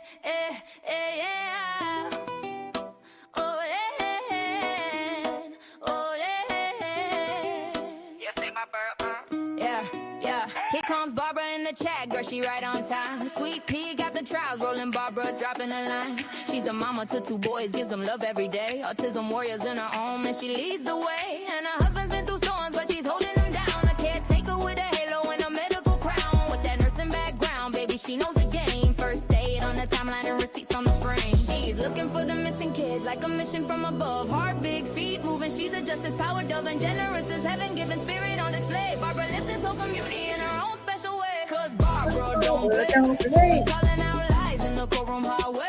She thinks P. Diddy's guilty as hell, okay? And she don't take crap from any man, no way. She's riding with Sweet Pea every single day. And take it to trial, she forever gon' stay. And when therapist, starts acting up. Barbara busts his chops like, boy, that's enough. Yeah, she be laughing in the chat, cracking jokes left and right. Keeping spirits lifted even in the darkest night. A supporter of the channel, honey, loyal and true. If Sweet Pea goes live, Barbara's there too. She brings fire to the panel, brings fun to the fam. Typing fast with that says, girl, she don't give a damn. If a troll tries to flex, she just swats him away. Not today, sweetheart, that's the Barbara way. When the courtroom drags, she keeps the vibe alive. When the mod squad's tired, she helps the tribe survive. She's the kind of chatter every channel hopes for. A legend in the chat room, say no more, cause Barbara don't play.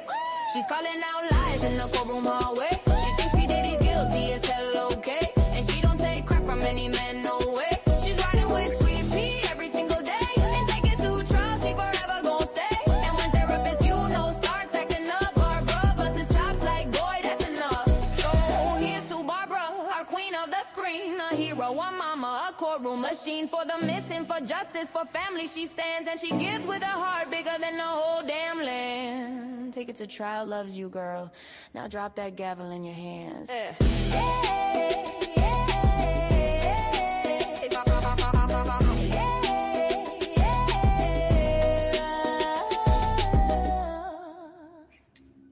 Let me see. I'm just looking up to see how long they saying this trial should be. I don't know where I got that it was like gonna be months, but let me see.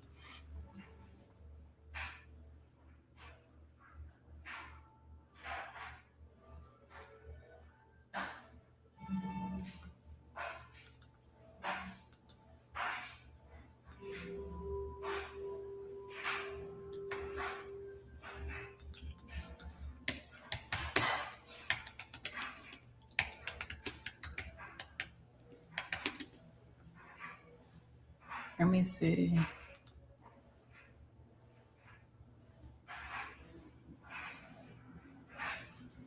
I'm just looking to see.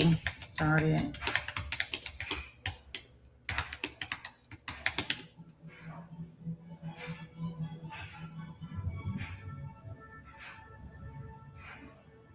Oh, this is so silly. Like, I know I'm putting in the information right, and it's just telling me that I don't have it in here right. Oh, it shouldn't be that long. Let me see. Yeah, Lynn sent me the trial information earlier. So let me see.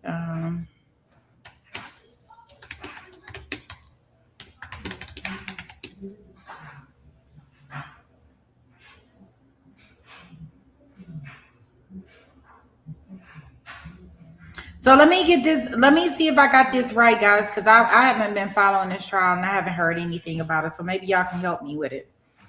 This is the third brother that's being on the stand about it, or is that what I'm understanding?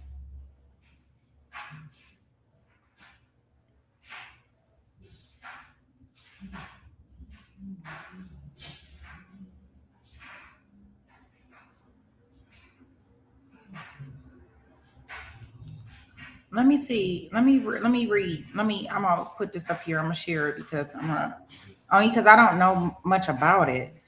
So let me try to understand. And we on break anyway. So let me see. Do we need to be covered? Should we cover this? Okay. Oh gosh. Okay, so a trial is underway for a man accused of redrumming his brother and his brother's entire family inside a home in Coast Neck, New Jersey, and then setting the home on fire. Prosecutors say it all comes down to money, part of an insurance fraud scheme. Okay.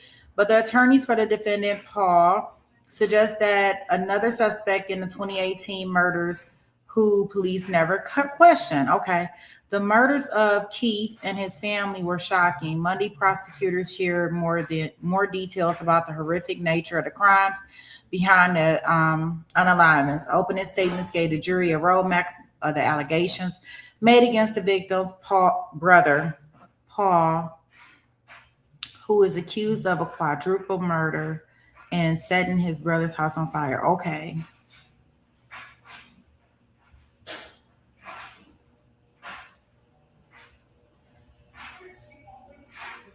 The two brothers had businesses together, but things fractured over a insurance policy worth $3 million. The defense suggests that police never focused on another potential suspect, Paul and Keith's other brother, Corey. Oh my gosh, so they saying another brother did it? Is that what I'm understanding?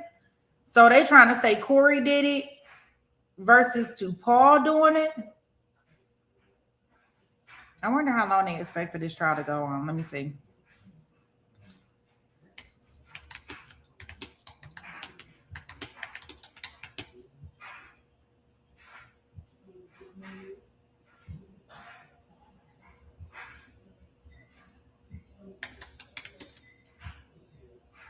I wouldn't mind looking at the opening statements. Let me see.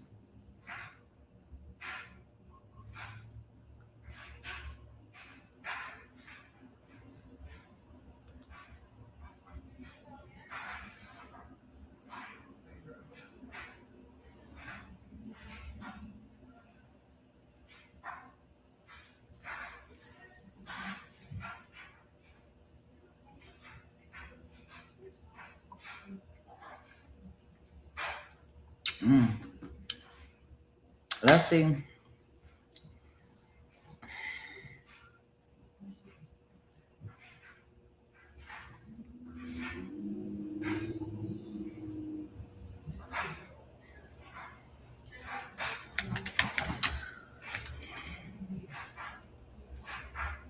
Okay, just so y'all know, they still at lunch.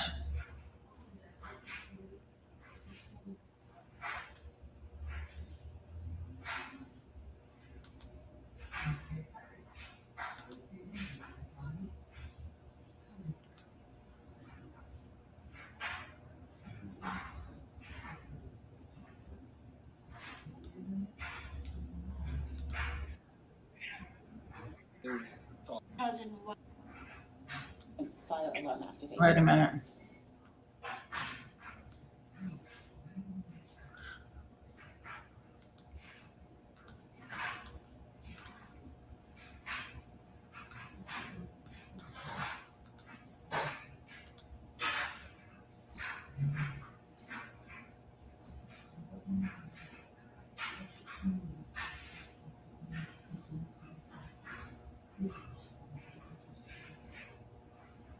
Well, y'all know I definitely like to be nosy, so let's see what they're talking about.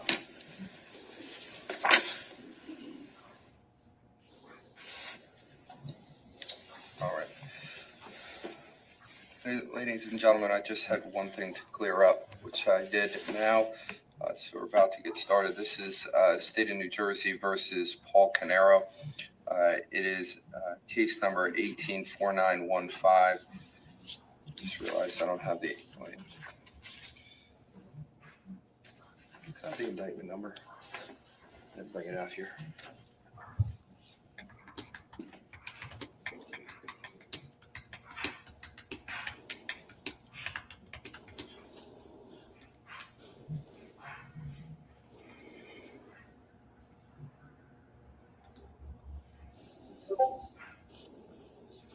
Is that your indictment number, please?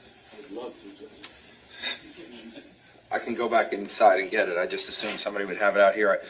On all of the filings, there's only a case number and not the indictment number, so I just need to do it for the record. I'll get it. Don't worry about it. No, that's fine.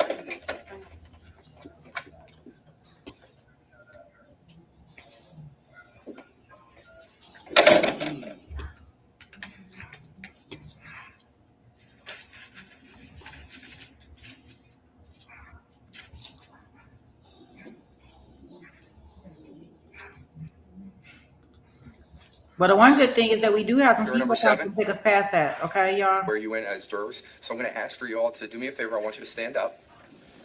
I want you to assume that you have a ceremonial Bible in front of you. I want you to put your left hand on that ceremonial Bible. Raise your right hand and listen to my clerk.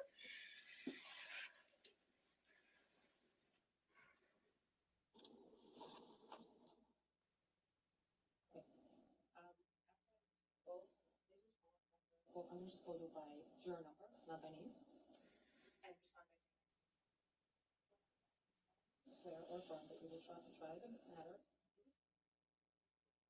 a truth verdict according to the evidence. I do. Do you solemnly swear or affirm? You don't have to ask it every single time. Everyone heard what was just asked of juror number 1? Juror number 2? I do. Juror number 3? I do.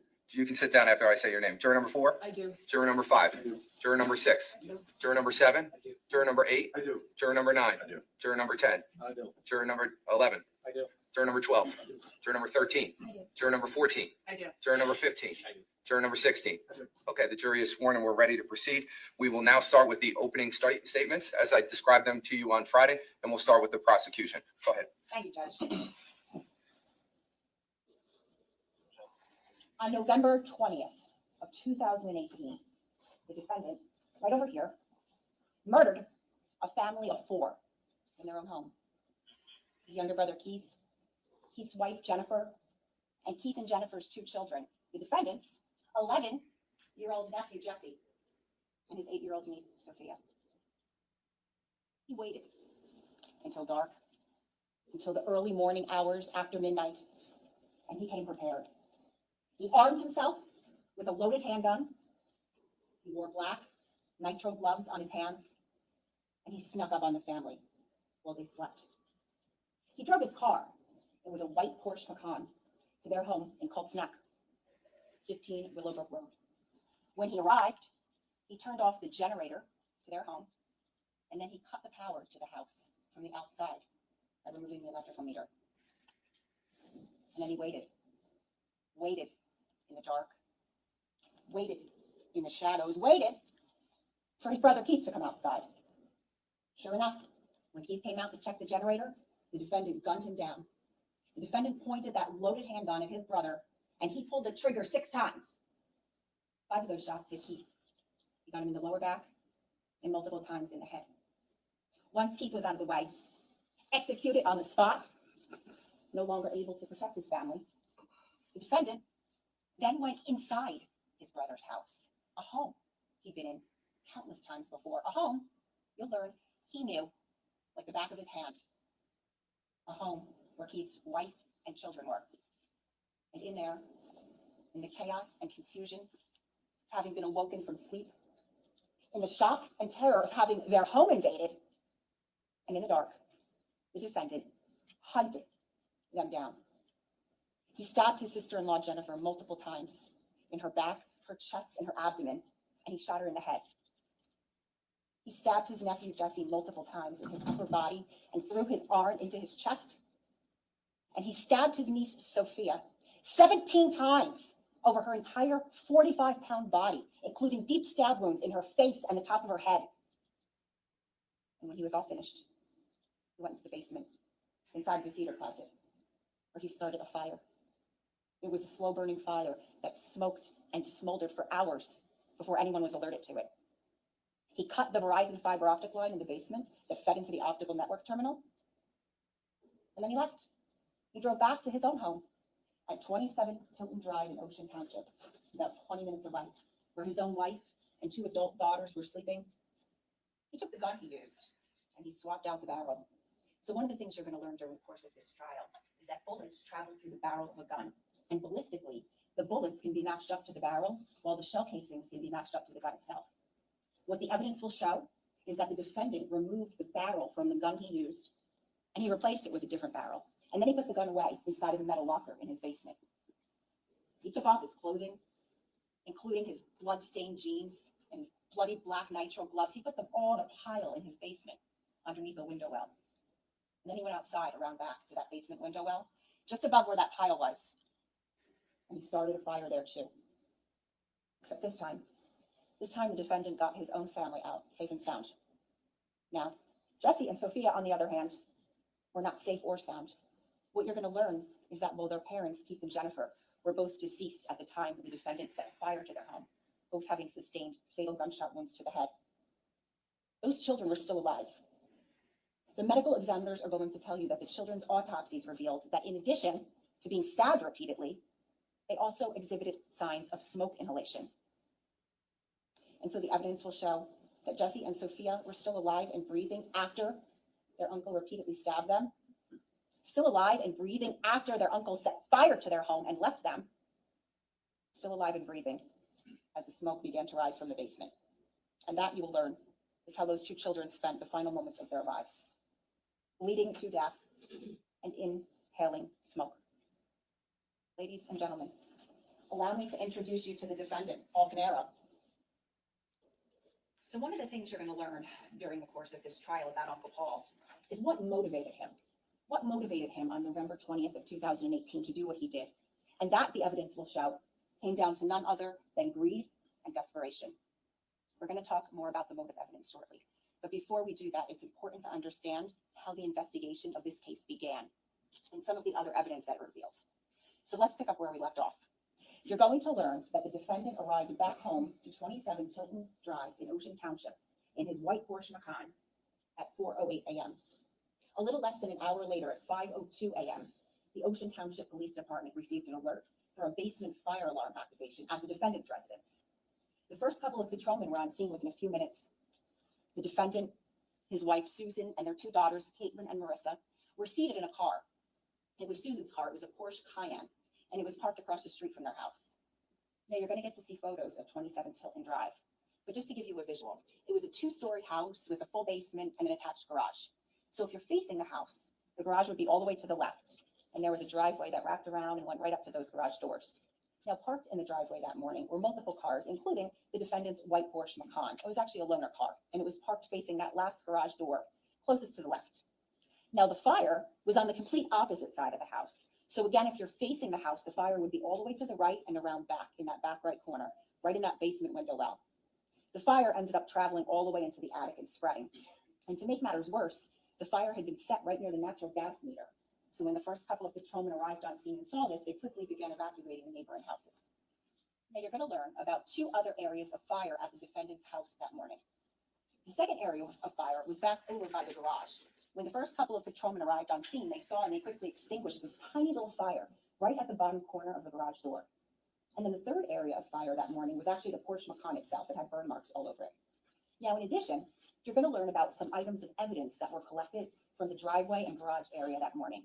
You're going to hear that there was a red gasoline can with a melted nozzle lying near the garage door by the Porsche Macan, that there was a charred, dark-colored glove located in the driveway, and in the back seat of the defendant's Porsche Macan, officers located a little piece of what appeared to be a black nitrile glove.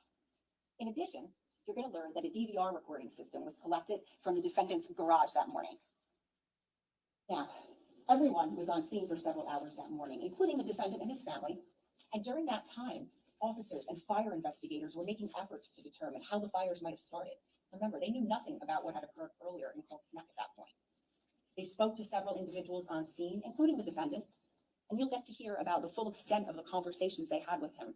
But basically what he told them was that he was awoken to the fire alarms going off, that he saw smoke coming through the vents, that he collected his family, and that they all exited the house. He tells them that he later went back inside of the house, into the garage, and backed out Susan's car. It was the Porsche Cayenne that they were all sitting in.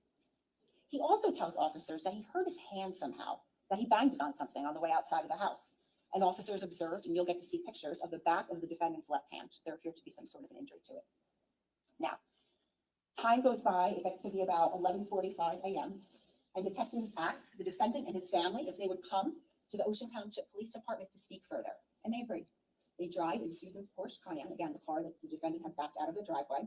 They take that car and they drive to the Ocean Township Police Department, and they arrive there at about noon. Shortly thereafter, while the defendant and his family are seated in the lobby of the Ocean Township Police Department, detectives receive notification of another structure fire in Monmouth County, 15 Willowbrook Road in Cold Snap. And not only that, but they learn that there's a deceased body on the lawn, and that the homeowner's name is Keith Canaro. Pretty soon they learn that Keith and the defendant are brothers. So let's pause there for a moment now, because we have two crime scenes. We just discussed 27 Tilton Drive in Ocean Township. So let's move over now to 15 Willowbrook Road in Cold Snap. The police were first alerted to 15 Willowbrook Road by a 12:33 p.m. 911 call from a neighbor who reported seeing smoke coming from the residence and a deceased body on the lawn. The first couple of patrolmen were on scene within a few minutes. Keith Canaro's body was lying face down in the grass. The hood of his sweatshirt had been pulled up over his head, and there was blood pooled and congealed near his head. Signs of rigor mortis had set in, and Keith's cell phone was lying in the grass near his body. The first couple of officers on scene attempted to make entry into the house, but there was too much smoke. Shortly thereafter, when firefighters arrived, they made entry. Visibility was basically zero, but what they located inside of the home were the deceased bodies of 3 more individuals. It was the rest of Keith's family. His wife, Jennifer's body was located on the landing of a set of stairs in the foyer that led down to the basement. Her body was burned beyond any recognition. Their daughter, Sophia's body, was located on the landing of an adjacent set of stairs that led up to the second floor bedrooms, essentially right above her mom. And their son, Jesse's body, was located in the kitchen not too far away. Now, you're going to get to also see photos of 15 Willowbrook Road, both the inside and outside of the house. But just to give you a general description, it was a large house. It sat at the end of a long driveway about 250 feet off of the road. It had 2 stories, a full basement, and an attached 3-car garage. Now, there was this area near the house. When you're facing the house, it would be all the way on the right side of the house, and it was surrounded by shrubs. Behind those shrubs was where the whole house generator was located. It was large, as well as the electrical meter. What investigators found when they arrived on scene was that the generator had been switched to the off position, and that the electrical meter had been physically removed and was lying on the ground. Keith Canaro's body was not too far away in that same area, as were multiple bullets and shell casings. Now, inside of the house, in the basement, there was a cedar closet, and inside of that cedar closet was determined to be the area of origin of fire. Also in the basement is where that severed Verizon fiber optic line was located. It had been physically cut. Additionally, there were some other items of evidence collected from the house, some items of ballistic evidence, as well as a kitchen knife from the butcher's block that was located in the foyer where Jennifer's body was. Now, based upon this evidence, as well as other evidence that you're going to learn about, including video surveillance footage that was pulled from certain areas near the defendant's house, you're going to hear about certain times during the course of this trial that are going to become highly relevant. Mr. Decker is going to talk to you a lot about that timeline in his closing argument. Well, essentially what you're going to see is a timeline start to form. I'm going to talk to you about just some of those relevant times now. But before I do that, let me first say this about the video surveillance footage. You're going to have the opportunity to watch it. And what is depicted on there is for you and you alone to decide, not the officers who testify about it, not anyone else. However, what the state submits that you will be able to glean from that video surveillance footage in conjunction with the surrounding testimony and all of the other evidence is the following. The state submits that you will see at 2:06 a.m. the defendant's white Porsche Macan leave the area of his driveway and drive off. You are going to learn that the drive time between the defendant's residence and 15 Willowbrook Road is approximately 20 minutes. You are going to hear that at 2:52 a.m. power was lost to 15 Willowbrook Road. You're going to learn that between 3:14 and 3:18 a.m., a series of 4 text messages were sent from Keith Canero's cell phone to his brother's cell phone, advising that his power was out, that he'd gone into the basement. The last text message being sent at 3:18 a.m. stating, going outside to check the generator. You're going to learn that at about 3:30 a.m., a 911 call was placed from a resident in Cold Snap who reported having heard a few minutes prior 6 gunshots. You're going to learn that at 3:42 a.m., the FiOS optical network terminal in Keith's basement went out of service. The state submits you will see at 4:08 a.m., the defendant's white Porsche Macan return to the area of his residence and his driveway. And of course, that brings us to 5:02 a.m., when the Ocean Township Police Department received that alert for the basement fire alarm activation.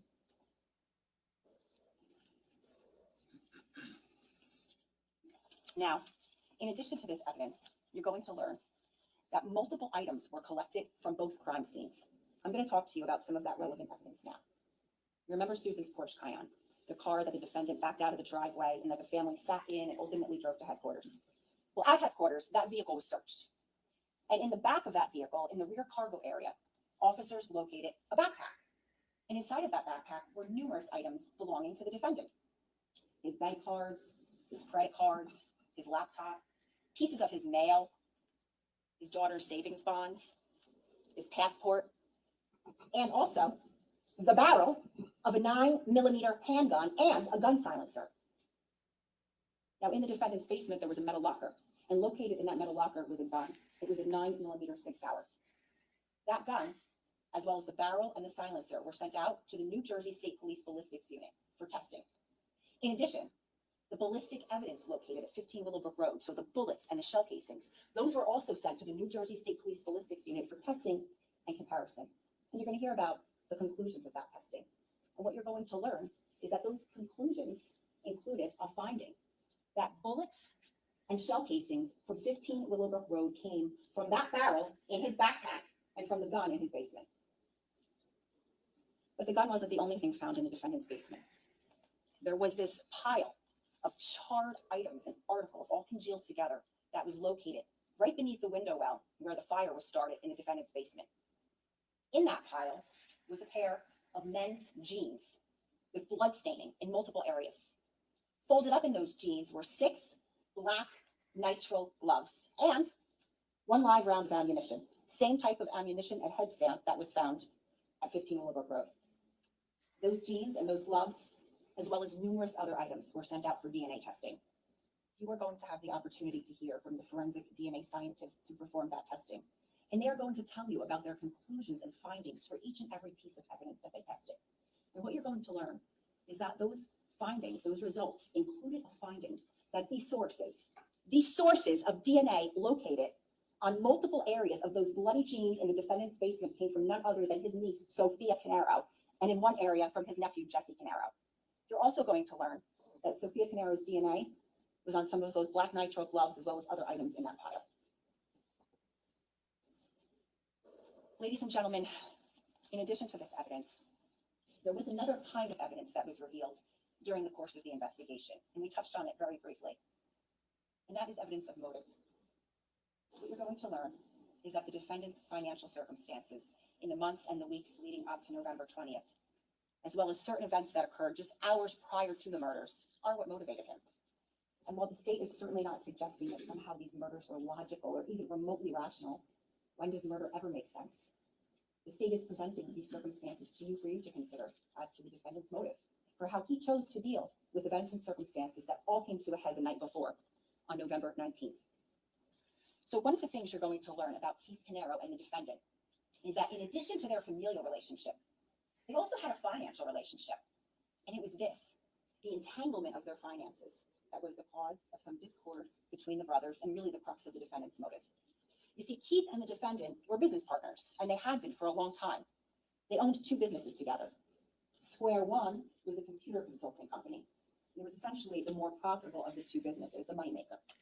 Keith owned 90% of Square One, and the defendant owned 10%. The second business they owned together was called EcoStar. It was a pest control company, and they owned it 50-50. Now, what you're going to learn is that in the time leading up to the murders, the defendant's financial situation was, for lack of a better term, delicate. It was essentially a house of cards. What you're going to see is that while he made a lot of money, he also spent a lot of money. He had a lot of fixed expenses, a lot of debt, and he was having a hard time just keeping up. What you're going to learn is that the defendant had three main or steady streams of income that he would receive in 2017 and 2018. His first stream of revenue came from income that he and his family would receive through payroll from the businesses. Now, he and his family also received their auto reimbursement through the businesses, as well as their health insurance. His second stream of revenue came from insurance disability payments that he would collect. And you're going to learn he collected from a couple of different policies.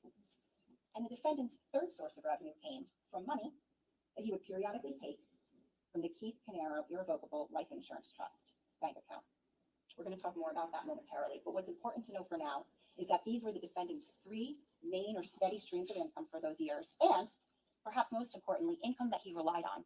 And what you're going to see is that even with his income, he still had a hard time keeping up with his bills, his expenses, his lifestyle. The first point of contention came down to the businesses, more precisely to the future of the businesses.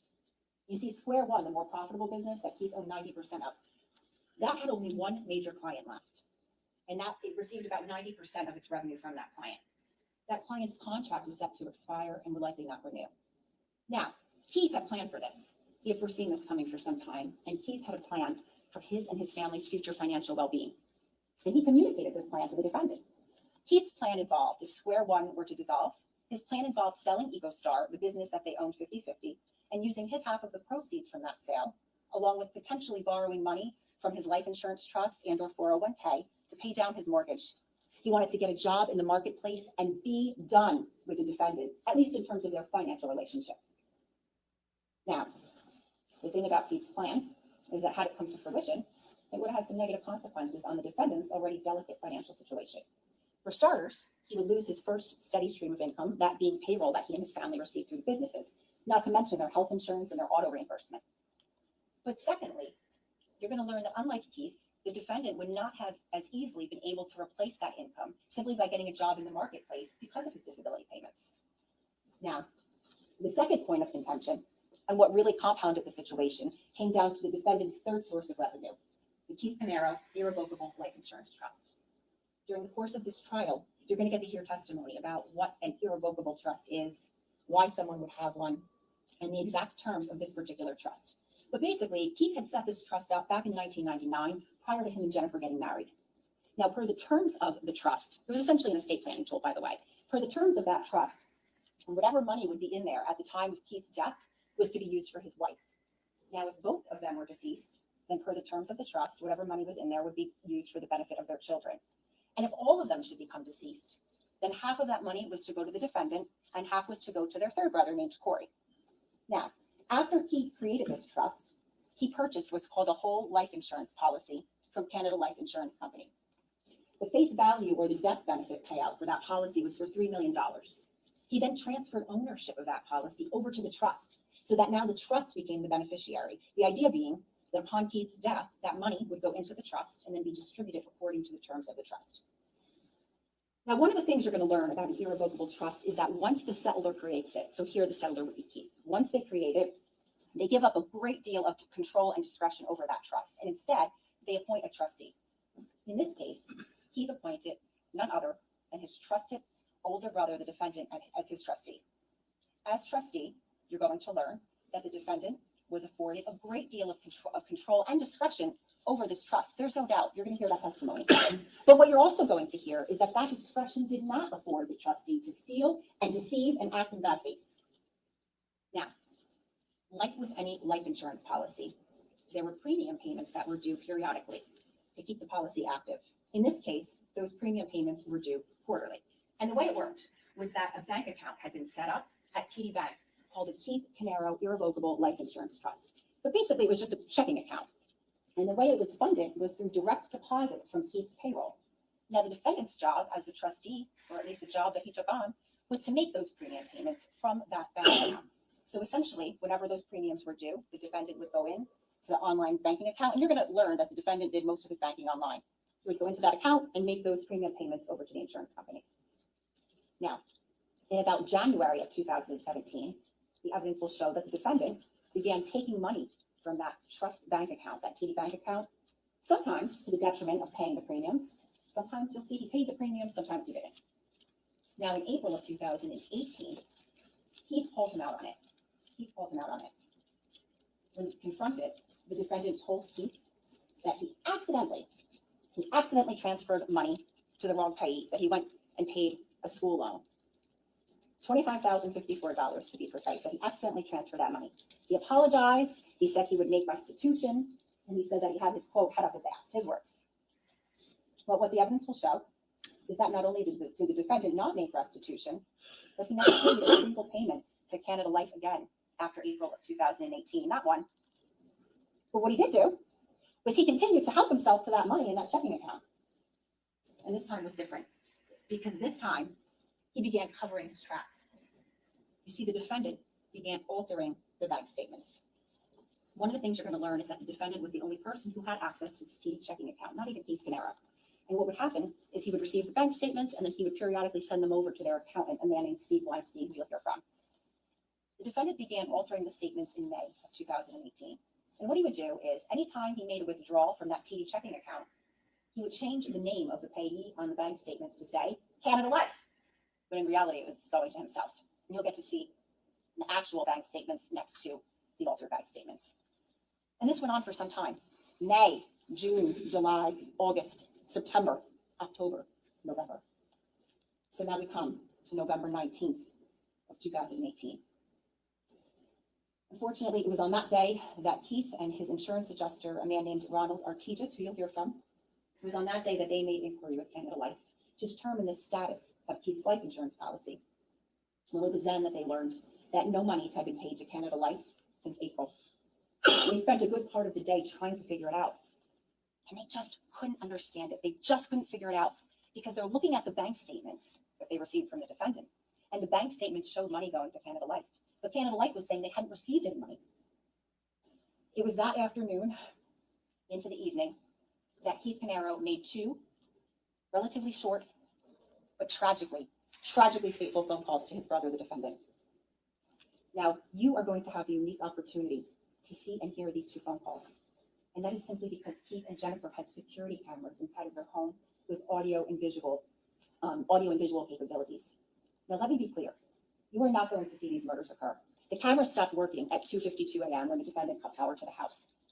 But what you are going to see is these two phone calls. You're going to see Keith Canaro in his final hours. You're going to hear what he is saying to the defendant, what he is yelling to the defendant only hours before he and his family were murdered. The first phone call took place at 3:50 p.m.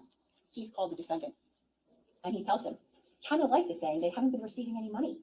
He tells him, I need to access the money. And he asks the defendant if he could send him the online password for that TD checking account so that he can go in and do the research himself. The second phone call takes place at about 6:05 p.m. Keith calls the defendant back. And this time, Keith now demands the password for that online checking account. And he's yelling at his brother, I need the fucking login, Paul. Paul, I need you to wake the fuck up. I need to see where the money went. He tells the defendant that he has a couple of hours to get back to him by 8 o'clock. 8 o'clock came and went. The defendant never did get back to Keith with that password. Instead, he began making plans. Plans that were executed about 8 hours later when he snuck out of the house in the middle of the night in his white Porsche Macan. And you know how those plans ended. Greed and desperation. On November 19th of 2018, the defendant's house of cards was about to come crumbling down. Ladies and gentlemen, when you're listening to some of the motive evidence in this case and the financial testimony, please keep in mind, the state is not presenting this evidence to you to bombard you with numbers or counting, but the state is presenting this evidence to you so that you have an understanding of the context and the backdrop in which these murders occurred. And I submit to you what the evidence is going to show is that it wasn't so much about what the defendant stood to gain from Keith and his family's deaths as it was what he stood to lose. What he stood to lose had they lived. This was my opportunity to tell you a little bit about this case and about what you're going to hear. But it's also my opportunity to tell you about what you're not going to hear and what this case is not about. And what this case is not is some made-for-TV movie with plot twists and shocking revelations and surprise endings. Make absolutely no mistake. This is a case about the evidence and where that evidence led and who that evidence led to. As the state, Mr. Decker and I have the burden of proving to you each and every charge beyond a reasonable doubt. We also have the burden of proving to you beyond a reasonable doubt that the defendant was the individual who committed these offenses. And that is a burden we welcome. At the end of this case, I submit to you that the evidence will leave you firmly convinced that one person and one person only committed these crimes. One person who had the means, the motive, and the opportunity. And that person is sitting right here today. And at the end of this case, I submit to you that the only verdict that that evidence will support is a verdict of guilty on each and every count. Thank you. Thank you, Ms. Wallace. The defense?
Y'all, wait a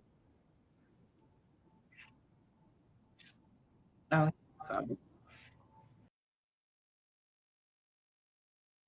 I got so many windows open, I couldn't even figure out where I was at. She got me so excited. I don't know. You know, Merelda, I might have read that somewhere, you know, or maybe they said 3 or 4 weeks. I don't know. For some reason, I thought I had something stating or read somewhere stating that it was going to be months for this trial. But maybe with the financial part, depending on how much, because it sounds like a lot of financial stuff they got to go through. I don't know where I read that, but I'm assuming. So what we can do, I'll put out a poll, I guess. I don't know. We got a lot of stuff to do. Y'all know I don't have no problem with doing it all, but we got to make it worth the while. I'm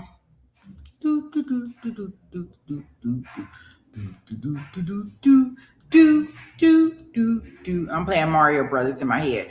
Okay, so what we do have here, guys, is that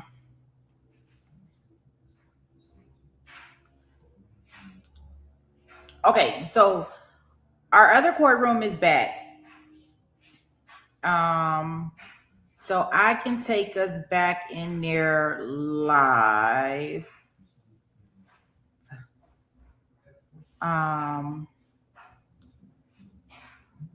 Yeah, Mario Brothers. I don't know why I got that on.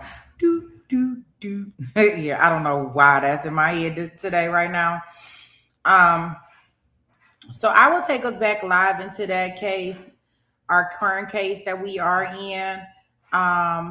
I will put out we did do the opening statements for the prosecution side. I want to see the defense opening statements. I'll put a poll out there and we can decide what we want to do. Do we want to do this one do we want to stay in this case that we're currently in with the Uvalde massacre shooting? Or do we want to go into covering this new case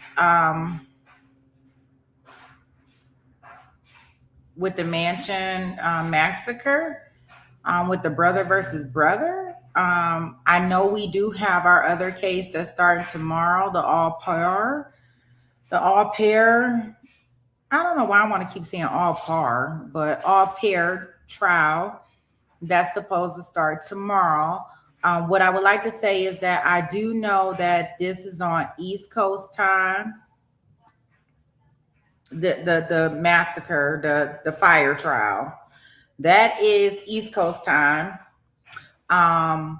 The current trial that we're watching now is on Central time, I believe, because it's in Texas. And the all pair trial is also going to be on East Coast time. So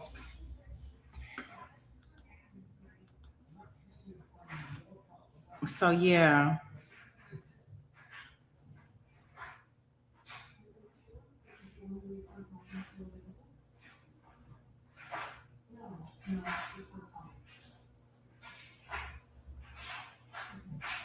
So yeah, those are our options. I will go ahead and put us into the court that we in now, so we can see what testimony we have for after lunch. I'll share that tab, get us in the courtroom, and I'll get some surveys out here. Or if y'all want, I don't know, we can even look at adding, doing 2 rooms. But I know a lot of the crew is not really like in. Some people are into this case right here, but the thing with the kids is a lot, which I can completely understand and I respect it. And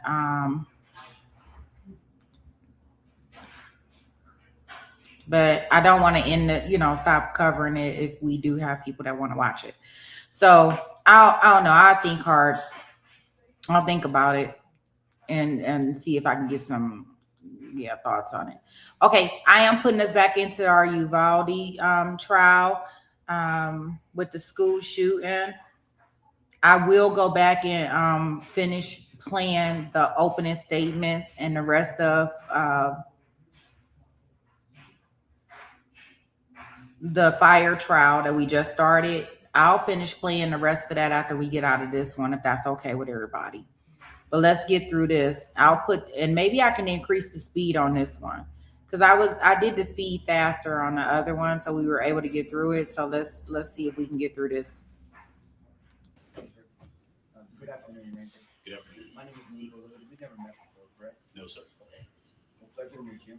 I'm one of the 3 lawyers who represent Adrian Gonzalez. And you testified before, I'm assuming? Yes, sir. Okay. So you know how this works. It's cross-examination. I'm going to ask you some questions, and if you don't understand my question, just ask me to repeat it, okay? Yes, sir. Okay. So you went over some of your training and your kind of your specialties. I'm not going to go through your academy and being a trooper and then being a ranger and then going to ranger school. But you mentioned something that caught my attention. You said, I think the government asked you if everyone is trained the same. You said some have specialties. Yes, sir. Oh, what do you mean by specialties?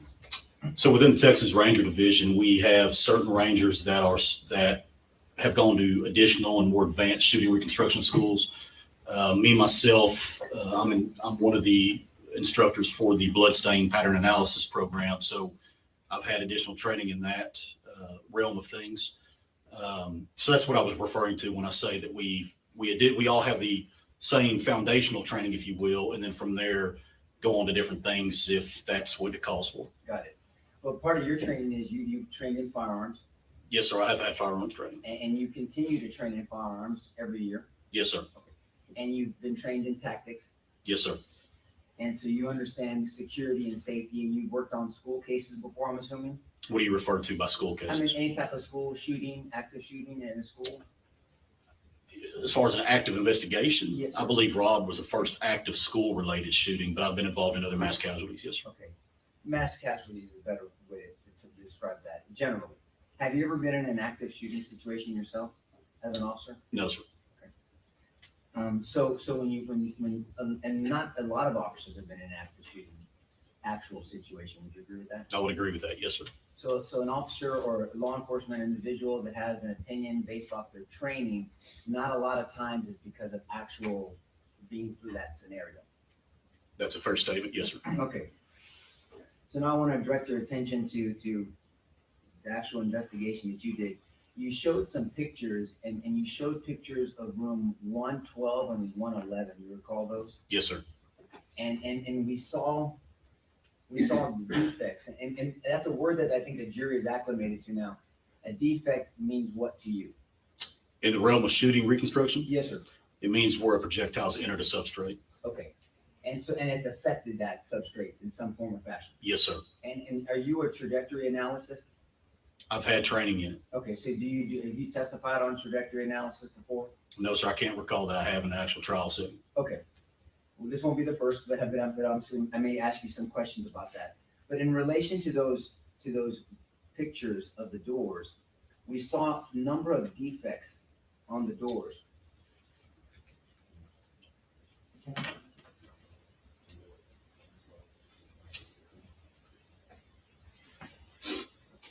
You recall looking at those pictures of 112? He's going to get it up for us Gotcha. right now. 112 and 111 From the hallway? Yes, sir. Yes, sir. Here they are. May I approach, Judge? Yes. I'll direct your attention here. And so we see a number of marks, defects on these doors, correct? Yes, sir. Did you notice any defects on the handles? Defects on the handles? Yes, sir. Or around the handles? Not that I recall. And you looked at them on both sides, correct? Yes, sir. And the locking mechanism is on the handles? There, yes, sir. So is it fair to say that you saw no defects affecting the handle and the locking mechanism? Not to my knowledge. And so with your expertise and your investigation, so if somebody went into these doors, most likely it's probable that these doors were not locked. I can't speculate to that. I can just tell you how they were found when I got there. Well, the locks weren't damaged. The lock, I can say that, yes, sir. Okay. And I was just asking if you use some common sense. If locks aren't damaged and people got in the door, then they probably, and I know there's a probability in your profession, they were probably not locked. You would take that into account, yes, sir, and then hopefully look from there to decide, Right. get that answer, yes, sir. And you came to know and being part of this investigation that those doors were not locked. Did you come to that knowledge at some point? Yes, sir. Okay. So my question about the probability matched up with the reality that those doors were not locked. That's correct. Okay. Now, I'm going to ask you about some tactics, okay? Okay. You've heard of something called a fatal funnel? I have. Can you describe to the jury what fatal funnel means to you? So a fatal funnel, a lot of times is described too when you're entering a threshold. So, for example, you've got a doorway in front of you, and if you get sucked into that doorway, that's the funnel, if you will, or in this case, the fatal funnel, because if you have a threat on the back side of that room and you don't approach it tactically correct, for example, that's what the fatal funnel is. You can put yourself in a fatal position on how you approach and how you go through that room. And you said if you don't approach it tactically correct. So may I stand up, Judge? Yes. And so when you're entering a dangerous situation where there's deadly force potentially being used, you don't just walk into the situation like this and try to handle a circumstance, right? Yes, sir. I mean, you do or you do not? No, I would not. Yeah. So there's a tactical way of doing it. There's a tactical way of doing it. There is, yes, sir. And when we say tactical, meaning safety for you and for the people that you're trying to protect. Yes, sir. More so myself, just giving myself the best advantage of being able to approach that situation. And you're not being selfish when you say more for myself, right? Not in that statement, no, sir. I can tell, and I know what you meant by it, because a police officer that is dead is no good to anybody, right? That's correct. So you need to be alive and be able to protect people so you can minimize the loss of life. Yes, sir. You ever heard of a blue gun? Yes, sir. Okay, those are practice guns. There's an orange one too, right? Yes, sir. Will you believe me if I tell you that this is not a real weapon? I'll take your word for it. Will you believe that we have the bailiff check with this? I believe, yes, sir. This magazine can't come up. Would you like to inspect it? Or I'm good to go. Okay. And so when we look at tactics, there's a way to tactically hold this weapon and a long rifle or a handgun, correct? Correct. So this would be a low ready? Correct. I don't even like the fake gun point of view. This is a high ready? Yes, sir. This would be a side ready? Sure. And this would be Sewell. Yes, sir. And we explain to the jury what Sewell means, what the Sewell position is? As you can see, he's got the gun sucked to his midsection. It's just a way to have the gun safely pointed down, but at the same time, close to your body, and it's a way that you can easily re-engage a target if needed. And re-engage, you mean go from a Sewell position into an active shooting position, correct? Correct. And so the 4 gun safety rules are always treat a weapon like it's loaded, correct? Correct. Never pointed at anything you're not prepared to kill and destroy. Yes, sir. Always keep your finger, I like to say high and outside the trigger guard, but at least outside the trigger guard. Yes, sir. And this is the trigger guard. That is. And this would be the trigger. Correct. And always know what's behind your target. Yes, sir. Those are 4 gun safety rules that everybody that carries a weapon, especially law enforcement, should know immediately. Yes, sir. And so that's why a Sewell position is important tactically when you're approaching a situation, because you don't want to do something. I'm going to do it to Jason because he doesn't care. You don't want to sweep somebody. This would be called sweeping them, right? Yes, sir. When you point the barrel at him. When you point the barrel at somebody, and that means that if the barrel's pointed at somebody, even if your finger is indexed, at some point it could go off. Correct. Right. And so when you tactically enter a room or a situation, you have to make sure that you're safe so you can engage the threat, but also make sure that other people are safe. Because I'm not going to go in sweeping people and then under pressure, there might be an accidental discharge. Yes, sir. Right. And so that's what you mean by tactical. Yes, sir. And so when we go in, when you, law enforcement, go into situations, you have to think tactics before you enter a dangerous situation. Right? You have to have that thought in your mind. Yes, sir. And one of the things when we talk about tactics and that fatal funnel, that fatal funnel is important because law enforcement officers in any department are taught to always, to the best of your ability, avoid a fatal funnel. That's a fair statement. You don't want to put yourself in a bad situation once again. And a fatal funnel is something like a doorway. Yes, sir. A hallway. In my training, it's always been a threshold, but yes, in a hallway, that presents a whole different set of circumstances and the way you might approach that as well. May I stand up again, Judge? Yes. If this is a hallway without the chairs here, and I'm rounding a corner, and we're gonna talk about slicing the pie in a second. And so if the judge, not to be a threat to me, but if he was in our example a threat, and I turn this hallway, and these are all walls, I'm in a fatal funnel because the judge is the bad guy in our scenario, can shoot me, and I have nowhere to go to get cover. Right? You could be in a bad situation. Right. And that can happen not just in a hallway, but if this was a building, and I'm coming across a building, this could be in essence a fatal funnel because I have nowhere to go. At the end of the day, any position you're in could be a bad situation. It's all about what's going on, the variables involved, and how you approach that. And let's talk about some of those variables. And so what is the difference? The jury's heard this a little bit, so you can do it briefly. Concealment and cover, what's the difference? So concealment would be something that you can get behind to conceal yourself, if you will, but may not stop a projectile. And cover would be something you can get behind for the concealment once again, but that you would expect to potentially stop a projectile. Right. And may I use the well, Judge? Yes. And so I'm going to set up a little scenario here for you.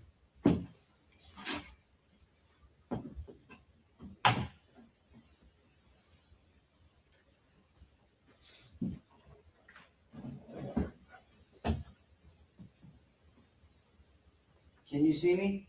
No, sir, I can't. Am I covered or concealed? You're concealed in this circumstance. Okay. And so we're gonna. You're familiar with the term slicing the pie or cutting the pie. Yes, sir. And what does that mean? You tell us to the jury. So once again, taking you back to the threshold I spoke to a second ago, when you slice a pie, if you will, you're taking it piece by piece. In other words, as I'm looking into that room and I'm taking steps and gaining more of a view of that interior room, I'm slicing that pie, if you will, as I'm going through those steps. You're slicing your visual, so I can see. I mean, you can't see what I'm looking at. I see some of the jurors, and I'm little by little slicing this room, and you can't see what I'm doing, but they can see, and they can see little by little. They see me as time goes on, and so I am slicing the pie and checking for any threats. Correct? That's correct. Yes, sir. Okay. And so I'm going to age myself. You look a lot younger than me. I watched Starsky and Hutch growing up, right? You remember Starsky and I Hutch? do, yes, sir. Oh, wow. How I'm old not- are you? How old are you? Well, I know of the show. I don't know if I watched You're it. not a woman, so I can ask you. How old? I'm 53. How old are you? I'm 43. Okay, you're young. So I'm 53. So in Starsky and Hutch, the old days, no one does this. No law enforcement officer goes to the actual cover and pins themselves, bunkers themselves against the wall, right? Correct. This is a disadvantage tactically. I don't want to be here like this because I can't see, and someone can come around the corner, and for me to have to do this, I'm exposing myself to the threat, Yes, sir. right? And so slicing the pie, you can't see me, right? No, sir. And I'm gonna point this. Do you mind if I point this at you when I make the cut? Yes, sir. Okay. You do mind or you don't mind? No, you can do it. Please. And so if I'm here and I'm slicing the pie, I'm little by little, there. Now I can see you, and I'm covered. I'm truly covered by this. I don't have to be on the wall. Matter of fact, you don't want to be on the wall. You want to be at some distance so you can slice. And then as you slice, then you make entry and you'll start working into a room to try to clear the room, right? That's correct. Okay. And that's tactics. That is. So bad tactics would be expecting an officer to get close to a wall, right? And to make that turn from that cover position. That could be considered a bad day. Yes, sir. That's a bad day, right? And are you familiar with the term in gunfire, echoing? I'm not sure what you mean by that. Like an echo. When firearms are discharged, there can be an echoing sound. There can be, yes, sir. And the larger the firearm, the larger the echo. I would agree with that. Yes, sir. And would you agree that it's hard to tell, especially with echoing on buildings, where gunfire is coming from? It could be, yes, sir. Well, it's challenging. You're outside, it's open, there could be a vibration off this or an echo off a building, and then trying to determine where this is happening if you don't have a visual, it can be difficult. Can be. That's the first statement. And so, would you agree, as a law enforcement officer, you should never rush into a situation without assessing it? To a point, yes. Have you heard of the term OODA loop? I have. Will you explain to the jury what OODA loop means? So OODA loop, in lack of better terms, essentially means you're considering something, and your OODA loop is your thought process, your functioning, and typically you'll hear somebody say, well, I messed with his OODA loop, which means whatever you did could have interfered with that thought process or what somebody might have perceived or the way they would have acted or so forth. Can we break it down a little bit? Sure. Okay, so OODA loop, the first stands for observe, right? The first O is observe. Yes, sir. So you get into a situation, try to observe what's happening. Yes, and part of it is listening and hearing from witnesses or what you're hearing or how you're feeling, but it's observing your circumstances, right? Correct? Yes, sir. And the second O is orient. Because after you observe what's going on, you have to orient how you're going to respond to this situation, right? Yes, sir. And then the D is decide. Okay. Right? You decide what you're going to do, and then the A is act on it. Okay. So that's a process. Would you agree? It can be, yes, sir. And then someone can go through several OODA loops in one incident, one situation. Because new information comes to you, and then you cycle that OODA loop again, right? Yes, sir. Okay. And so I'm going to talk about some specific tactics. That approach? Yes. I'm handing you what's been marked as Defense Exhibit 7, 8, 9, and 10. Yes, sir. Will you please review 7, 8, 9, and 10?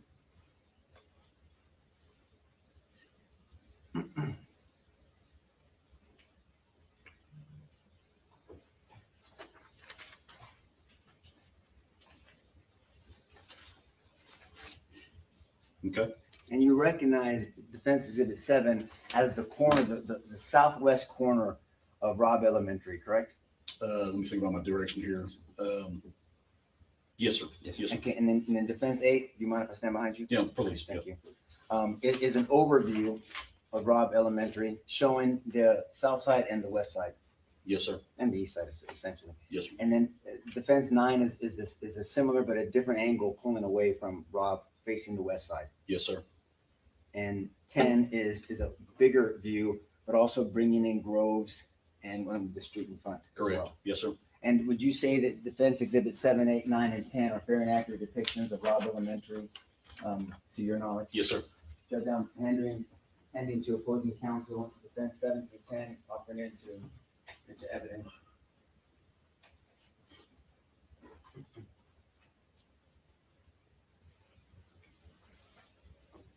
No objection? Submitted.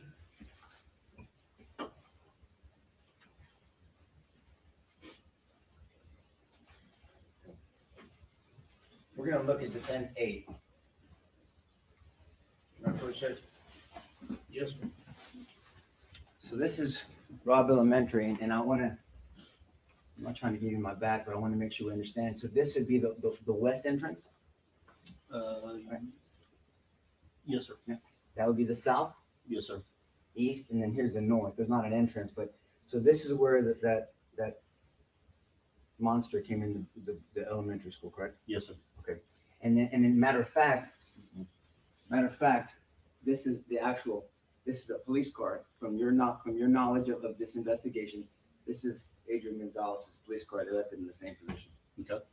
Do you agree with that? I wasn't outside for this, so I can't. I've heard about it, but I wasn't Okay. there. So Well, if I represent you, that's Adrian Gonzalez. You have no reason, they'll correct me, I promise you. You have no Sure. reason to disbelieve. Sure. Okay, so you can see that if this is Adrian Gonzalez's police car, and where he went into the circumstance, he's into the situation, he acted and did something, the monster entered over here, correct? yes, sir. And in your training experience and just practical in life, you've been to this area. Is there a line of sight from way southeast of Robb Elementary to the west? Not from that position. Matter of fact, the school is in the way, That's correct. right? And so it would be impossible, not probable, not unlikely, impossible for any human being to have a visual of what's going on the west side of this building from where that car is. From the Correct? ground, yes, sir.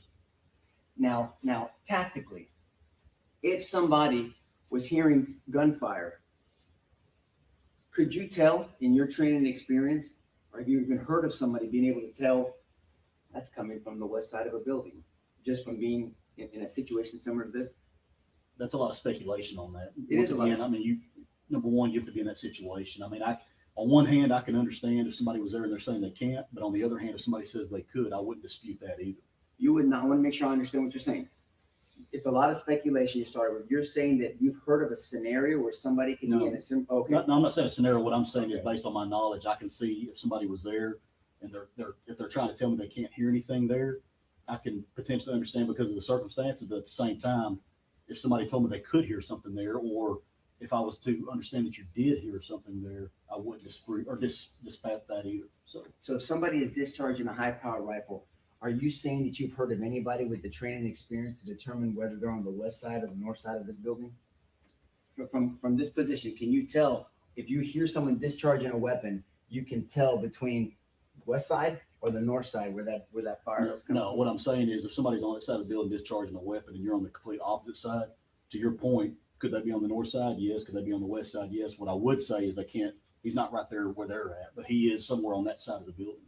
Well, what he would know is it's not on the south side because he's on the south side. I would assume that, right? yes, sir. And he has a somewhat visual of some of the east side. Correct. Right, because there's an L shape, so he's got some of the east side. So just, he can deduce that he's not on some of the east side and definitely not on the south side, I would correct? agree with that, yes, sir. And in your training experience, if somebody made the claim that there were multiple gunshots from a high-powered rifle from the west corner of this building, this way, southeast, you would expect to see multiple defects on the building. Not necessarily. Not necessarily. And if they were shooting up, maybe you wouldn't, right? Correct. I can tell you from my personal experience, we saw one on one of those, but I was involved in that documentation, if you will. So I know that particular one that was on a building on that side. I believe it was in front of where that car is, or somewhere in that general area. Was it at the bottom of the building or higher in the building? It was up high. Okay. And if somebody claims to be on the floor or close to the floor, and someone is shooting at them with a high-powered rifle, would you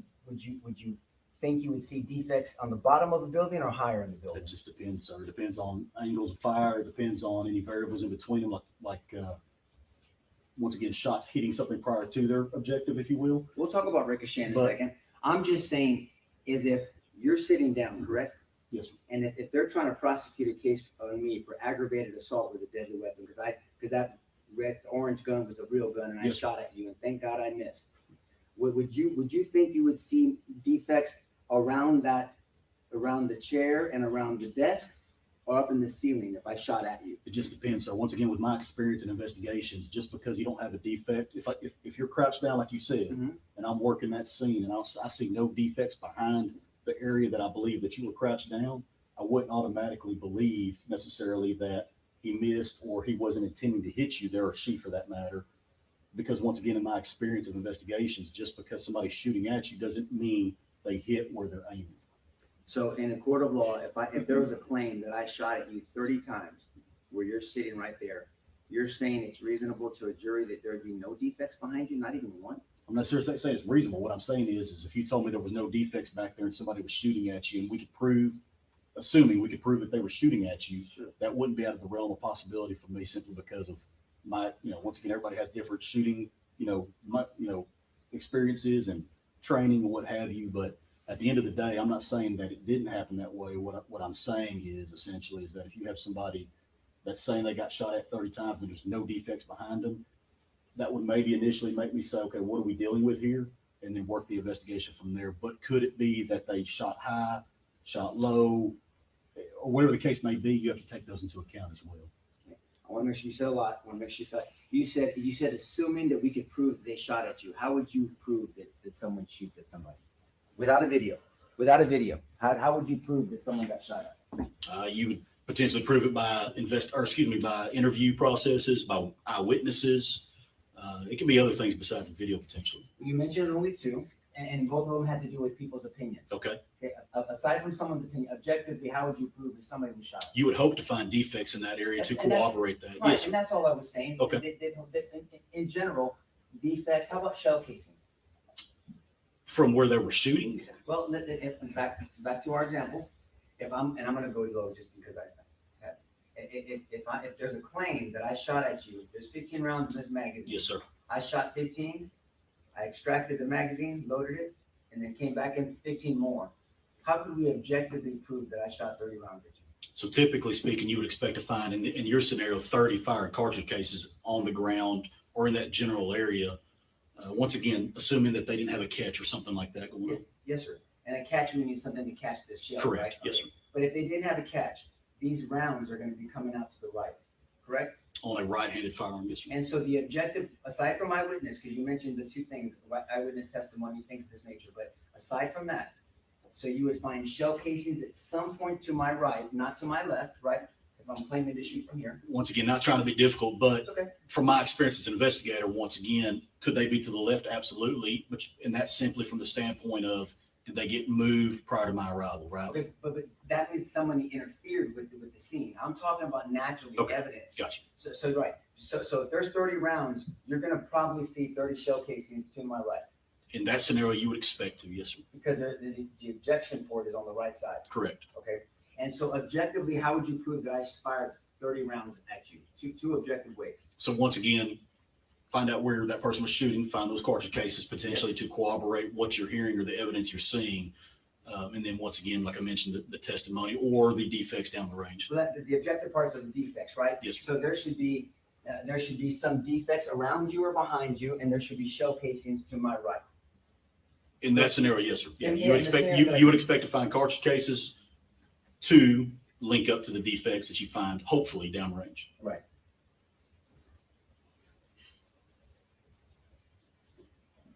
And you were investigating a homicide, correct? Yes, sir. But actually, it was a mass murder of children, right? Correct. And an attempted capital murder of police officers. Yes, sir. That could be correct too. Once again, I'm looking at a crime scene 112 in this case. But you know now what happened. You know that animal shot at children and shot at police officers. Correct. And that animal is no longer on this earth. Correct. And Adrian Gonzalez is not that person who did all that horror that we saw on those terrible pictures, right? Adrian is not Salvador. I want to do one more thing. Let's go to number 10. Now, Coach Judge? Sure. Okay, so this is a different aerial. Robb Elementary, correct? Yes, sir. I'll do my best not to block the jury here. Same west entrance here? Correct. South? Correct. And we saw Adrian's cars over here on the other picture, right? Yes, sir. Now, you know now that there were 3 other officers on the scene before the shooter went into the school, right? I can't speak to that, no, sir. Okay, if there were, because a lot of other people can speak to that, if there were 3 officers roughly here, they would have line of sight to the west entrance, correct? Assuming that vehicles or what have you may not be blocking their view. Yes, sir. And assume, we'll put another assumption that is a fact, that if you don't know, that one of them had a long rifle, one of them had an AR-15. Okay. That would be a weapon that is more capable for reaching that animal before he went into the west building versus the handgun that we were using as an example earlier, correct? A rifle is a better long-range platform, yes, sir. And so the people on this side, the 3 officers on this side had line of sight, would have had the opportunity, in our scenario, opportunity and the ability to stop the shooter from entering the school. Are you telling me in your scenario that there's nothing in between their line of sight and that door? Because once again, I don't know. So. I understand, and I'm glad you're being cautious. I'm just saying, let's say in my scenario, one of the officers asked for permission to shoot this animal. Okay. Would you believe that if he asked for permission to shoot, that person was in his line of sight? I would assume so. That's the witness. Thank you, sir. And does line of sight change if somebody's moving? Yes, sir. Could you pull that back up? Yep. Yeah. Mr. Hood? Mr. Hood? Yes, sir. Can we lose the consent? Oh, I'm sorry, Judge. Thank you. You didn't like it? Couldn't see it. That's not unusual. Just from the photograph of fence exhibit number 10, if we have 3 officers by this ditch, and we've seen a video of the gunman actually running or jogging to this doorway. Yes, sir. That indicate that he's moving. Yes, sir. And would a vehicle conceal line of sight from an officer down here? It very well could. And with this vehicle also? A vehicle. A vehicle, depending on Yes, sir. the parking lot. Yes, sir. But you could see them for a short vehicle, but they're moving, they could then become no longer available. That's possible. Yes, sir. So it could be a very short window of time in which the officer could see that person. That very well could be. Yes, sir. Okay. The second thing I wanted to ask you about, your exhibit number 8, if I could. Yes, sir.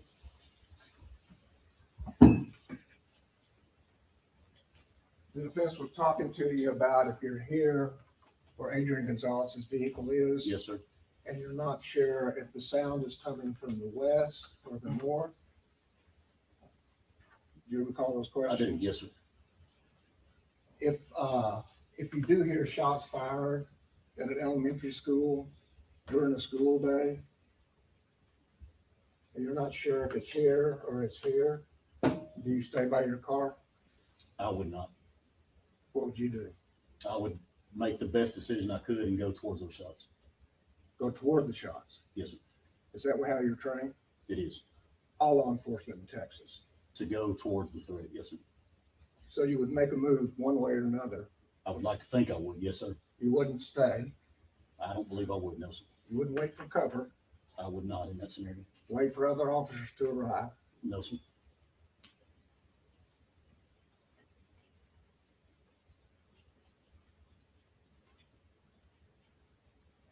And if other than shots, you had a witness telling you where the shots would come from, would you consider that? I'm sorry, rephrase that. If you had a witness standing in front of you telling you where the shots were coming from, would you use that information to decide where to go? I would. Not just the shots, but what people were telling you. I would in that scenario.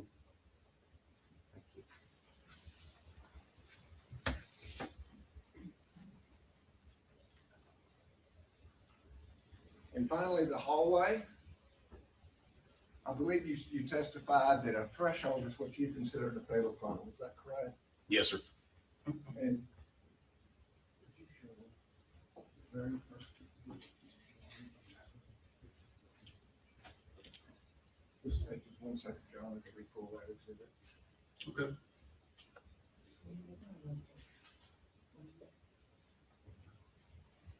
That's it.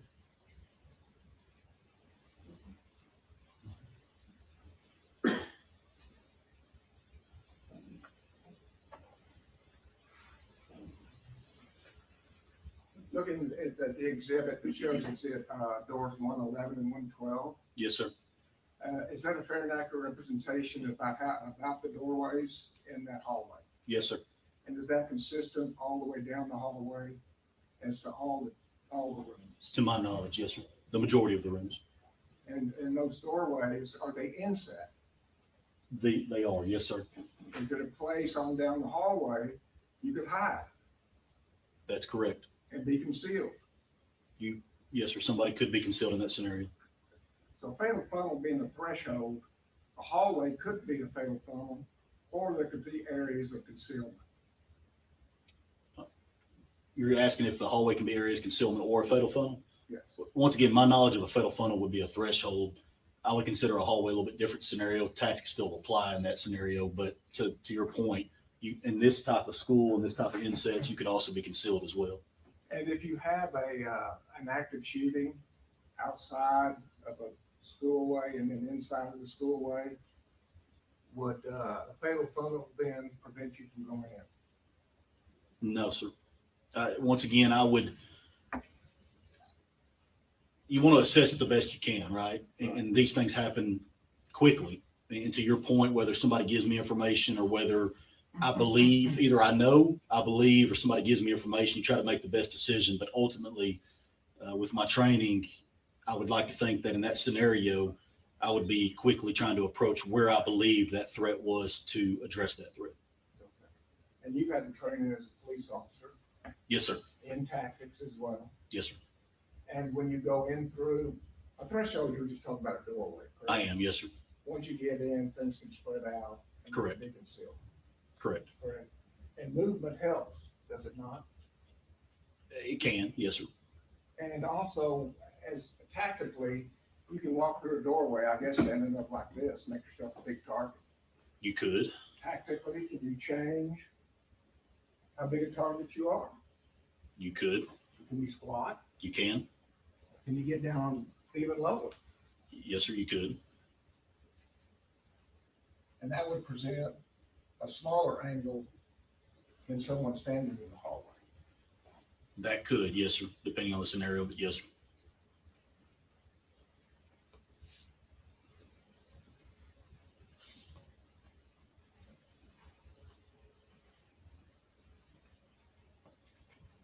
And would you have to approach the south doorway before you could approach what would be called a fatal funnel?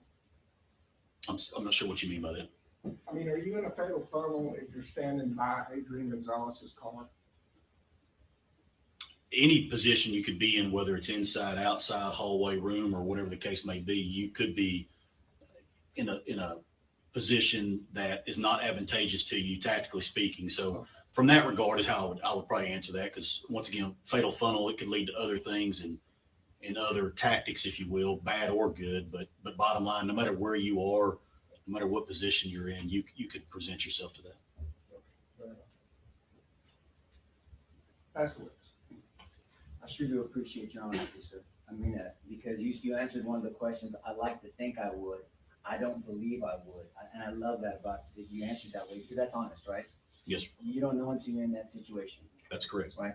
And so I want to talk a little bit about what you hope that you would do and not do. Number 7, please. May I approach, Judge? Yes, sir. So this is that corner, southwest corner, and this is that AC unit. And this is that west side of the school leading into the entrance. Yes, okay? sir. Do you agree that cutting the pie with that AC unit there with that fence is different than cutting the pie as if it was not there? Yes, sir. Right. Because this is not cover. That is not. No, sir. This is not even concealment. I mean, if I duck behind an AC unit, Correct. maybe, Yes, right. sir. But if I'm trying to use that setup, The chain link itself is not. right. I mean, it's not even, you can see me. I mean, I don't even know why I'm trying to cut the pie. I might as well just run in. That's nothing for me from a tactical position. Once again, short of getting down behind an AC if you need to. Right. But if we're talking about running after people and chasing a noise, not a person. Yes, sir. Remember, we're still in this chasing the noise. So this complicates negotiating this corner. Would you agree with that? I don't know that I would agree with that necessarily, because you could go around it, obviously. Right, but as you go around it, as you get far, you don't have cover or concealment. You don't, but you didn't also leading up to it in that scenario. You did, but what I'm saying is it blocks you, so you can't move past it quickly. You have to go around it. Once again, sir, I wouldn't say it that way because I can go around it just as quick, depending on the angle you're coming at. I'm not trying to be difficult, but what I'm saying is if you're in this scenario, if I'm further to the right and I'm trying to go around it, it's never in my way to start with. Let me ask you this. Is this exactly the same as if it wasn't there? Is that corner the exact same tactically navigating by it as if this AC unit and chain link fence is there? And once again, to answer that question would depend on which angle I'm coming in at. If I'm coming, for some reason I'm coming past that door and I'm hugging or not hugging necessarily close to that wall, where in other words, that AC unit is directly in front of me, well, then that obviously presents a potential issue, right? As opposed to if I'm 3 or 4 steps to the left in this scenario and I'm trying to get past it, it's not in my way anymore. So I'm going right. It's not, but are you covered or concealed? No. That's what I'm saying. So if there's danger on the other side, it's not that it's going to stop you. It's not a barrier to you, right? And it's a bad question, so I'll take the heat for that one. But it's not that it's going to stop you. So I agree with you on that. I'm saying from a tactical safety position, if you're trying to stop hurt and death, if you don't even know what's happening, by the way, right? Let's go back. Just because you hear gunfire, that doesn't mean people are getting struck by that gunfire, correct? I would personally take it as they were, because if somebody's shooting, they're shooting, in my mind, at something or somebody. But it doesn't mean that people are actually getting hit, though. They may be missing. It may be, but I have to assume they're getting hit in that scenario. And remember I asked you earlier about the 30 rounds, and you said maybe they missed. I mean, so I'm just, it must be in your thinking somewhere. All I'm saying is that it's not a barrier to you, but you have to negotiate around it. And if we're trying to consider your safety, like you said earlier, so you can help the most amount of people, it makes it more difficult for you to be safe and tactical around that corner. That's all I was trying to ask you earlier.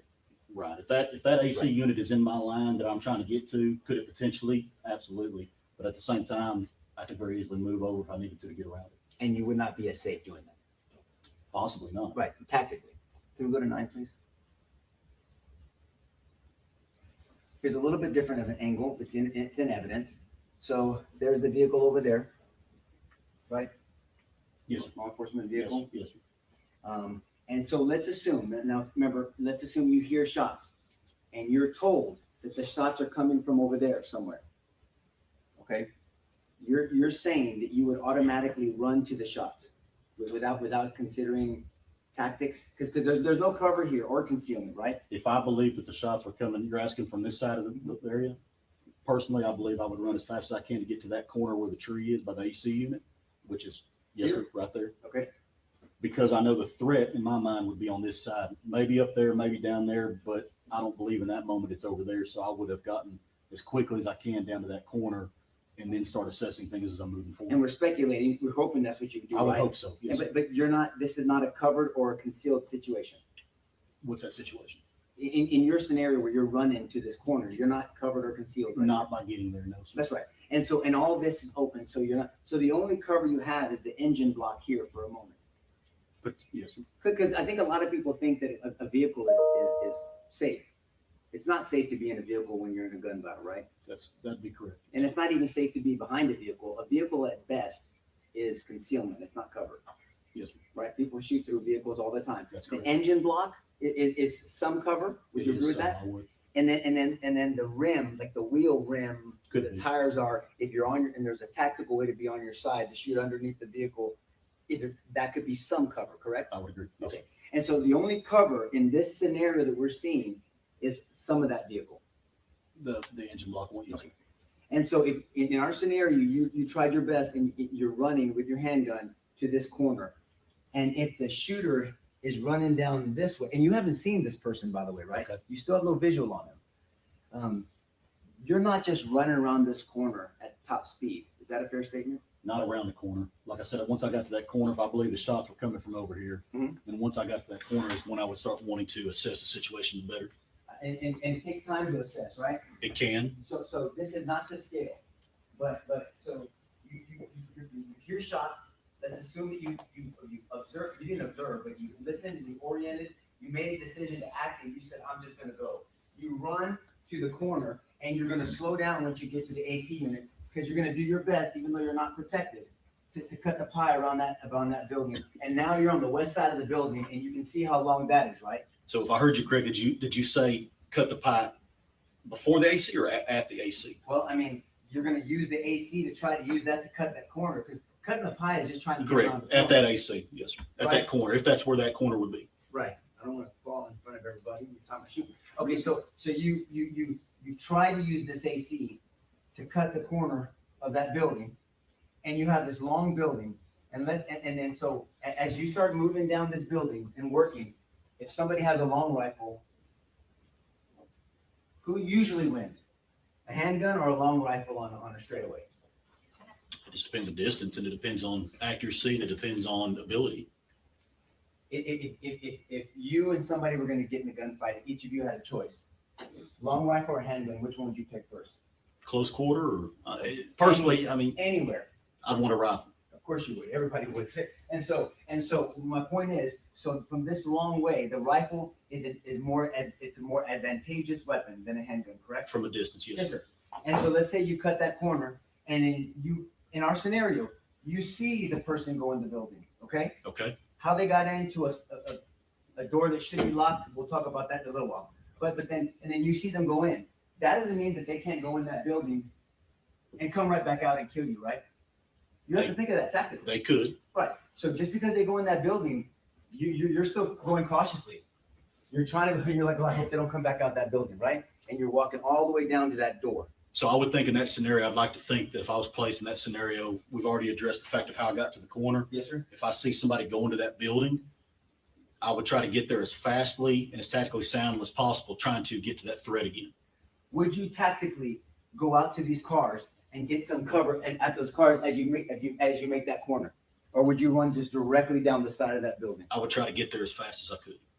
Well, I mean, I respect you, lady. You would not try to get at some cover concealment in these vehicles and so you can have a better angle at that door just in case he's waiting for you or that person's waiting for you? I could see somebody doing that. I could, Right. That would be a tactical decision, it right? could be, yes, sir. So let's say you get to the edge and the person doesn't come back out and shoot you, right? And so now you're gonna have to cut the pie on this door too. Say it one more time, I'm sorry. You're gonna have to cut the pie again on this entrance door. Yes, you would have to, tactically approach that doorway, yes, sir, that threshold. And then you realize it's an outward swinging door. That's different tactically than an inward swinging door. Yes, sir. We explain to the jury why. So on an outward swinging door, obviously the door's coming out to you, right? So with an inward swinging door, let me do it the opposite way. With an inward swinging door, you can open that door and still slice that pie, and that door is not really a problem for you. Whereas a door coming towards you, you have to contend with opening that door, keeping it open potentially, and then also entering that room. Now, real quick before, Jason reminded me of something, just so people can get a kind of a visual of how big this is. You can see that's a person walking here, right? You can get a, you don't mind? Okay, yes. Yeah. I mean, so that just kind of gives, that's a human being. That's a person walking. This is after the fact of the investigation. So there were more cars here. This is not to scale of how many cars were during the incident. Yes. But that's a person. So that shows you how big that coming around that corner, coming all the way down, that kind of gives you perspective of the size of a person to that school, right? Okay. Okay. And so as you make, you realize that's an outward swinging door. So you're cutting the pie, hoping at some point you're going to move in and you're going to have to negotiate that outward swinging door, right? That's correct. And then you're going to make entrance into a building, right? Into a hallway. Yes, sir. Now that takes time, right? As fast as you can make it happen, everybody's got different tactical levels. So Right. I would like to think that somebody with much more training than me can get in there probably quicker than I could. But at the end of the day, yes, it takes as long as you can get into that room and address that threat. You're making a distinction between training, and that's important to do, right? Yes, sir. Not just because someone's law enforcement or someone has taken an active shooting class or someone has taken an alert class, that doesn't mean that everybody has the same skill level, right? I would agree with that. And so in our scenario, as you navigated that corner and you still have to navigate another corner if you even are familiar with the building and try to anticipate where this shooter is going, right? Okay. Yes, sir. Because you don't know. I mean, if someone is shooting, you have no idea where they're going. That's correct. Right. And especially if somebody is not familiar with that building, they don't know where they're going. They're hearing stuff, so they have to move cautiously, but expeditiously, right? Yes, sir.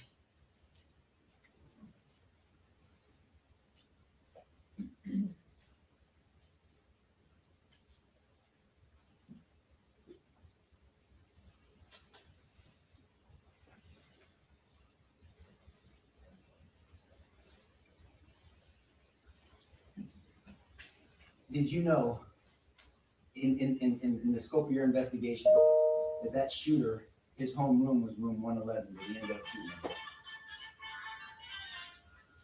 I'm sorry, say it again. Did you know that shooter, that his home room was room 111 that he ended up going into and shooting up? I've heard that. And so it's safe to say in an investigation that shooter had a targeted room. He knew where he was going. That's possible. And somebody that never put eyes on him would have no idea where this shooter is going. And the insinuation is that Adrian is supposed to follow the sounds without having any visual on the shooter, right? I'm not sure what your question on that was. What I'm saying is you have a person responsible for this horror had a connection to room 111, right? Yes. And so it's safe to say, possibility, that was a targeted attack on that room. Right. Right? And somebody who never put eyes on that shooter, just only heard the shots, is having to guess where this shooter is going, right? In that scenario, yes. If you didn't know where he was at and you're basing it strictly on sound, you're having to address that as you're going. Yes. And then you have to apply all the tactics that we've gone along. I mean, just because you hear something, you're gonna tactically try to get there as expeditiously but safely as possible, right? That's correct. Because as you said earlier, you have to think about your own safety, not selfishly, but if you are injured or killed, you're no good to people that you're trying to help, That's correct. right?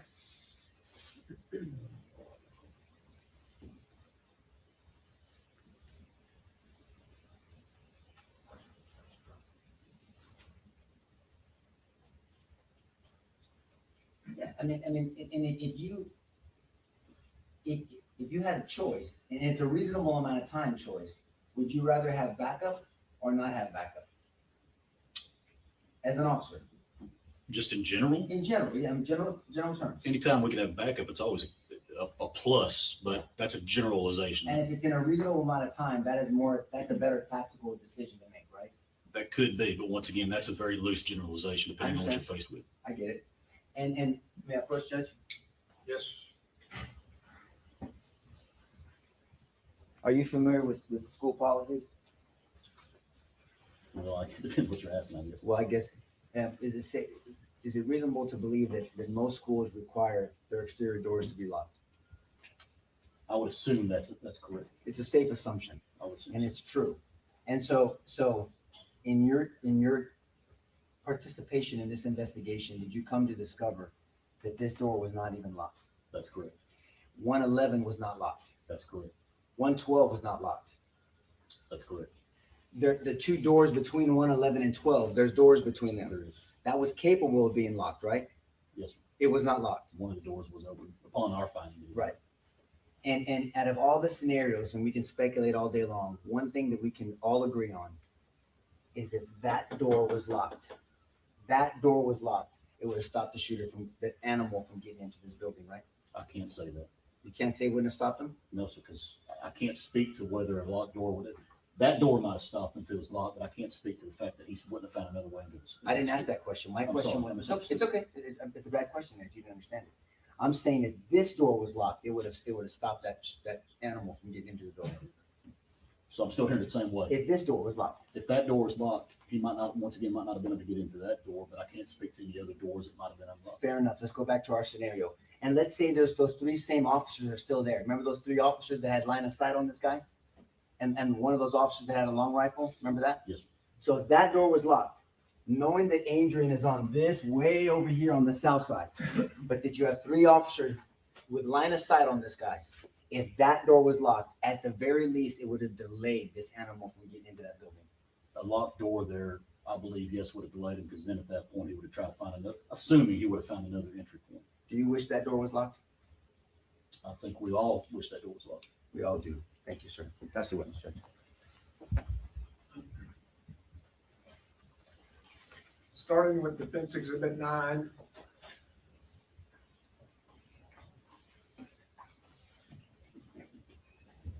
the whole concept about cover. Yes, sir. If you hear shots coming from this direction or this direction,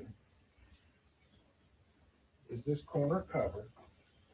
If you're at the police car. If the threat is over here, Yes. then yes, that building itself would be cover and concealment at that point. And would it be both cover and concealment all the way up to this housing unit for the air conditioning? Yes, sir, assuming that that's still where the threat's coming from. If the threat's coming from here or here, Yes, sir. either from sound or from sound and witness. And so when we talk about whether or not this wall is covered, it would depend on if the threat is coming from here, it wouldn't be covered. Is that correct? That's correct, yes, sir. Cover just means it's something that protects you from the shooter. Something, yes, sir, that's correct. So if the shooter's here, you've got cover all the way to the edge of that AC unit and its fence. Is that correct? That's correct. The next thing we talked about is, would you rather have a rifle or a handgun, and who would win in that situation? Rifle in the open or handgun with cover? You're asking which one I'd rather have? Once again, it depends on the scenario and everything in my mind, but at the end of the day, if I'm having to deal with a threat, either one would be good. But if I had to pick one, I'd pick a rifle. Okay. But if you have cover, you're protected. Yes, sir. And if you have a handgun, it'll reach this distance, will it not? It would from that corner, yes, sir. And you don't have to be accurate enough to hit the shooter to distract him That's a fair statement. or to delay him Yes, sir. while your buddies are coming down from the rec area, right? That's a fair statement, yes, sir. That OODA loop doesn't just apply to police officers, does it? That's correct. That's humans in general. everybody. Yes, sir. So if a police officer is shooting at somebody, then their OODA loop Absolutely. Would can be affected, It would be, yes, sir. distracted from their mission Yes, sir. until they decide what to do with a police officer shooting at them. Yes, sir. Do things like drop a bag full of ammunition That's a possibility, yes, sir. if police officers drive up. Yes, sir. That's affecting the OODA loop, changing their mind on what to do. Yes, sir. So a police officer, just their appearance on the scene is important in an active shooter situation, is it not? It is. Saves lives It can. by quick action. Yes, sir. And quick action is not standing by the vehicle. If you're just standing at the vehicle and not acting, then that's not quick action. Standing at the vehicle, waiting for cover to come. Once again, depending on the scenario and where the shots are coming from, but yes, sir. I mean, just standing there alone is not taking action. Okay. Waiting for other people to come. Yes, sir. And do they train you in active shooters to wait on other people? Or is there such a thing as training about solo entry? There is training on solo entry, but in general, everybody's trained that you get to the threat, whether you're by yourself or not. You get to the threat by yourself or not. Yes, sir.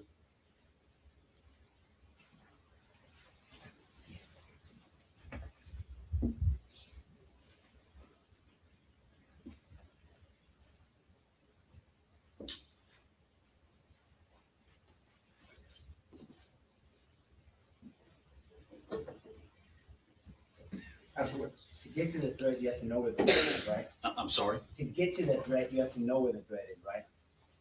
Yes, sir. And you've come to know now that there was a dispatch of someone at the school with a gun running. Did you get to know that? Did you know that? I'm not aware of that dispatch. Matt Coach says? Yes.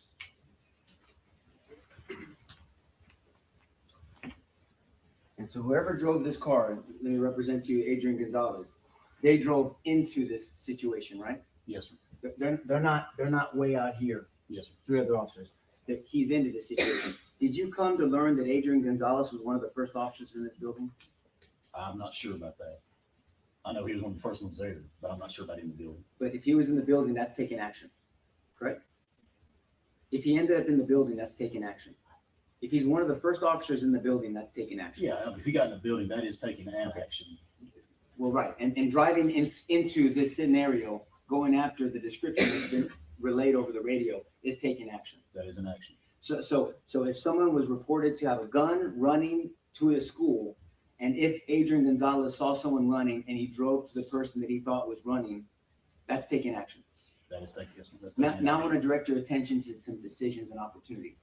So if you have Adrian Gonzalez here, the shooter on this side, and 3 officers here, who has better line of sight? Those 3 officers or Adrian Gonzalez? In that scenario, those 3 officers. If Adrian has a handgun from this distance and they have a rifle with line of sight, who has a better opportunity and ability to take out that shooter? Once again, they have the line of sight, so they're the only ones that couldn't take a shot in that scenario if he's right there in those where you're referring to. They're the only ones that what? If you're saying that if Adrian's right there, you asked the question, I believe, if I heard you right, so he has a handgun, who has a better way of making a shot, I believe, him or them? It's only them, because in that scenario, he's by his car. But you said it specifically. You said they're the only ones that couldn't take a shot. No, could take a shot in that Could take a scenario, shot, because got they have that line of sight. Right. And you don't shoot at things you can't see, right? Correct. That's the witness, Judge. No further questions? Recall. No, Your Honor. No, Your Honor. Okay, sir, the rule is invoked. You're excused from the subpoena. You're not subject to recall, but do me a favor, don't talk about the case till you're aware it's over. Thank you, sir. Thank you very much. Your next witness. Ranger Montalvo?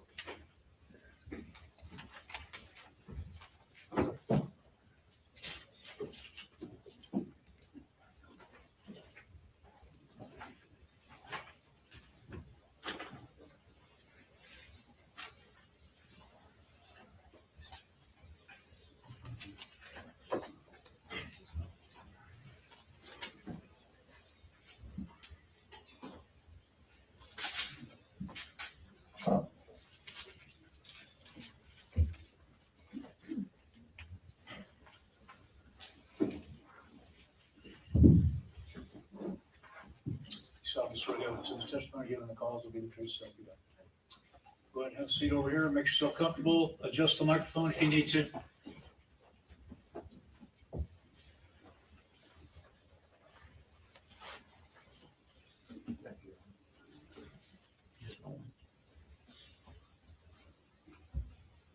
Could you tell us your name Roberto Montalvo Jr. and what do you do for a living? I am a Texas Ranger with the Company D Texas Ranger Division. Where are you assigned? I'm assigned in Alice, which I cover Jim Wells and Duval counties. And how long have you been a ranger? March 1st of 2026 will be 7 years, so just under 7. How long have you been in law enforcement?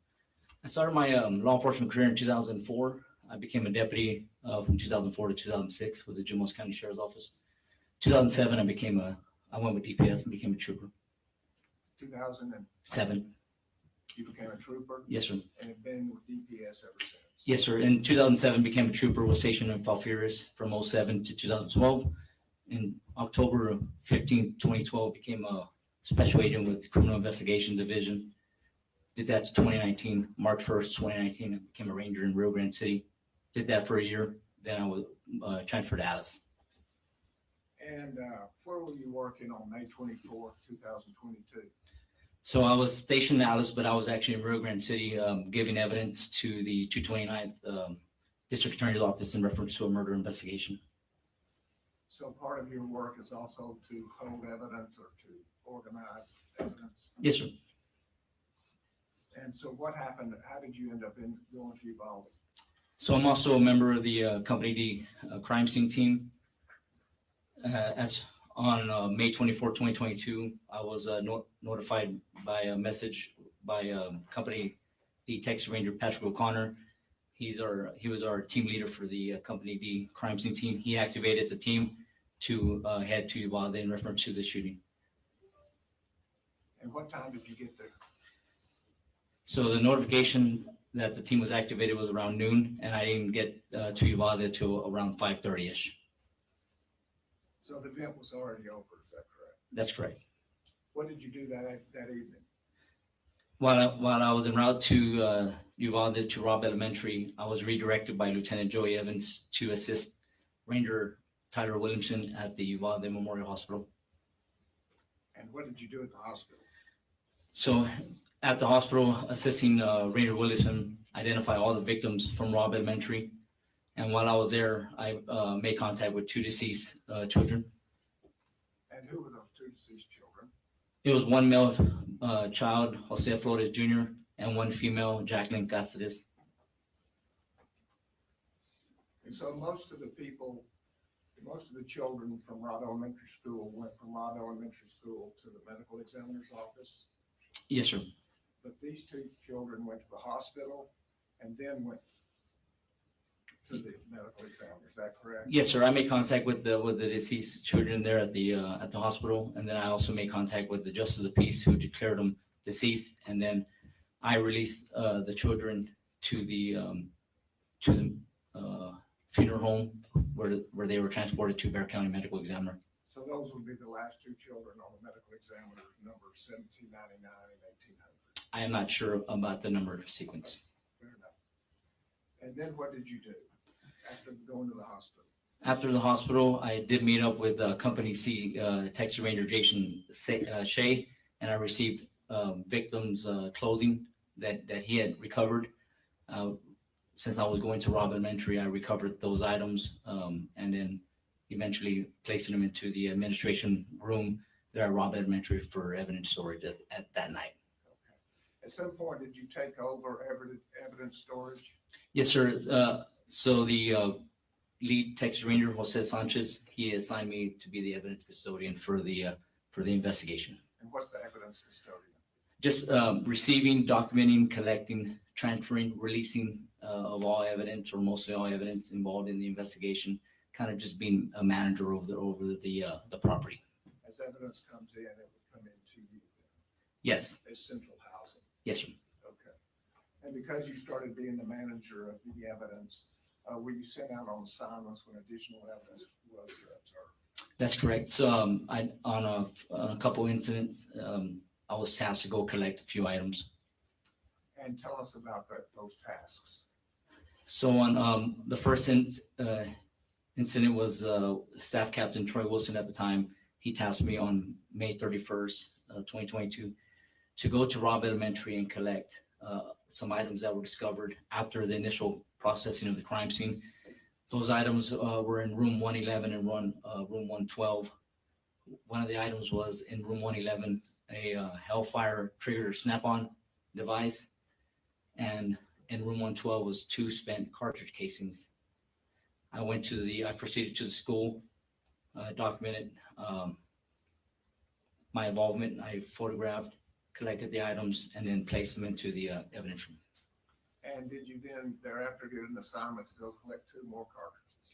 That's correct. On June 6th, myself and Company F, Texas Ranger Nick Hill, were tasked by Staff Captain Troy Wilson to go and collect 2 spent cartridge casings on the outside, the west side of the building of Robb Elementary, and some projectile fragments that came from room 111.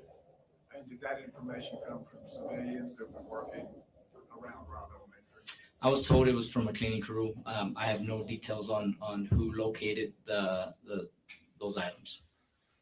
Your purpose in being here is just to say when you got there where you found these items. Yes, sir, that's correct. But this is clearly a month later. Is that correct? On June 6th? So one was May 31st, and then the other one was June 6th. Excuse me, May 24th, then it would be 2 weeks. Yes, sir. Thank you for correcting me. Yes. And have you reviewed, just in the last few weeks, the photographs that you took documenting this work? That's correct.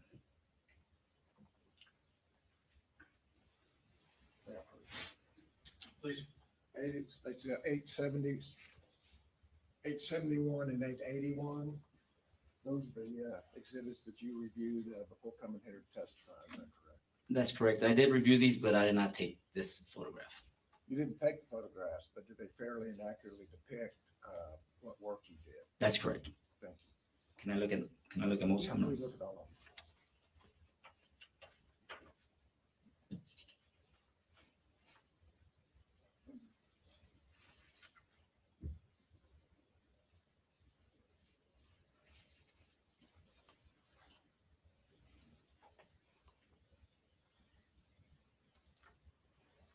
And on this one, I took these photographs. that is room one. This is room 112.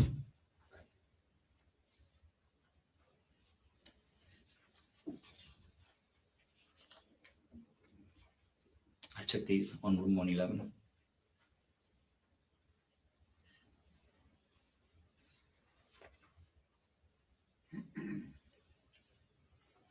And do you recognize the children in exhibit 880 and 881? That's correct. I'm looking at Jacqueline Gonzalez and Jose Flores Jr.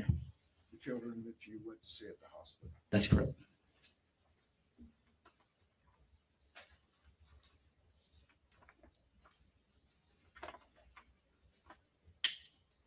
The state offers 871 and through 881.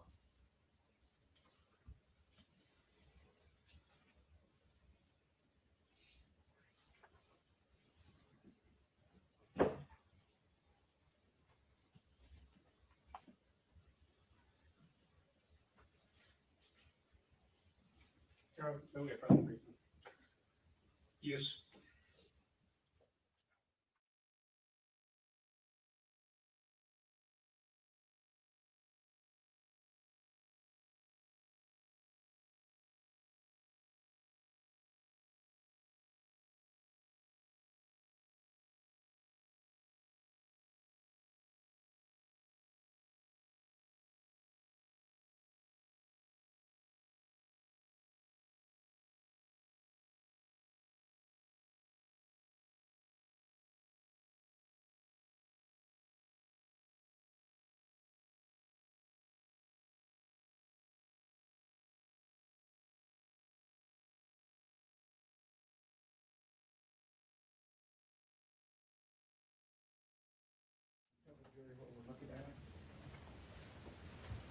I'll be back here. Okay. That's right. Yes. Yes, sir. That's a photograph of the west side of Robb Elementary. And the windows there at Robb Elementary, does it look like there's been some work done there? Yes, they've been boarded up. Okay. And would you stand on the outside of that building in order to put those boards up That's correct. in close proximity to where that orange cone is? Yes, orange cone is a marker for where the shell casings were located. And State's Exhibit 872? That's just a mid-range photograph of that same west side wall and a little bit closer of the to the cone. And it shows the concrete lining at the bottom, the ragged concrete. Does that help us identify where those casings were? Yes, sir. And State's Exhibit 873. And that's just a close-up of the exhibit, the one that we collected, the two stunt cartridge casings. And would you show that, please, to the jury? So the stunt cartridge casings were located right there. It was about 9.5 inches from the wall. Thank you.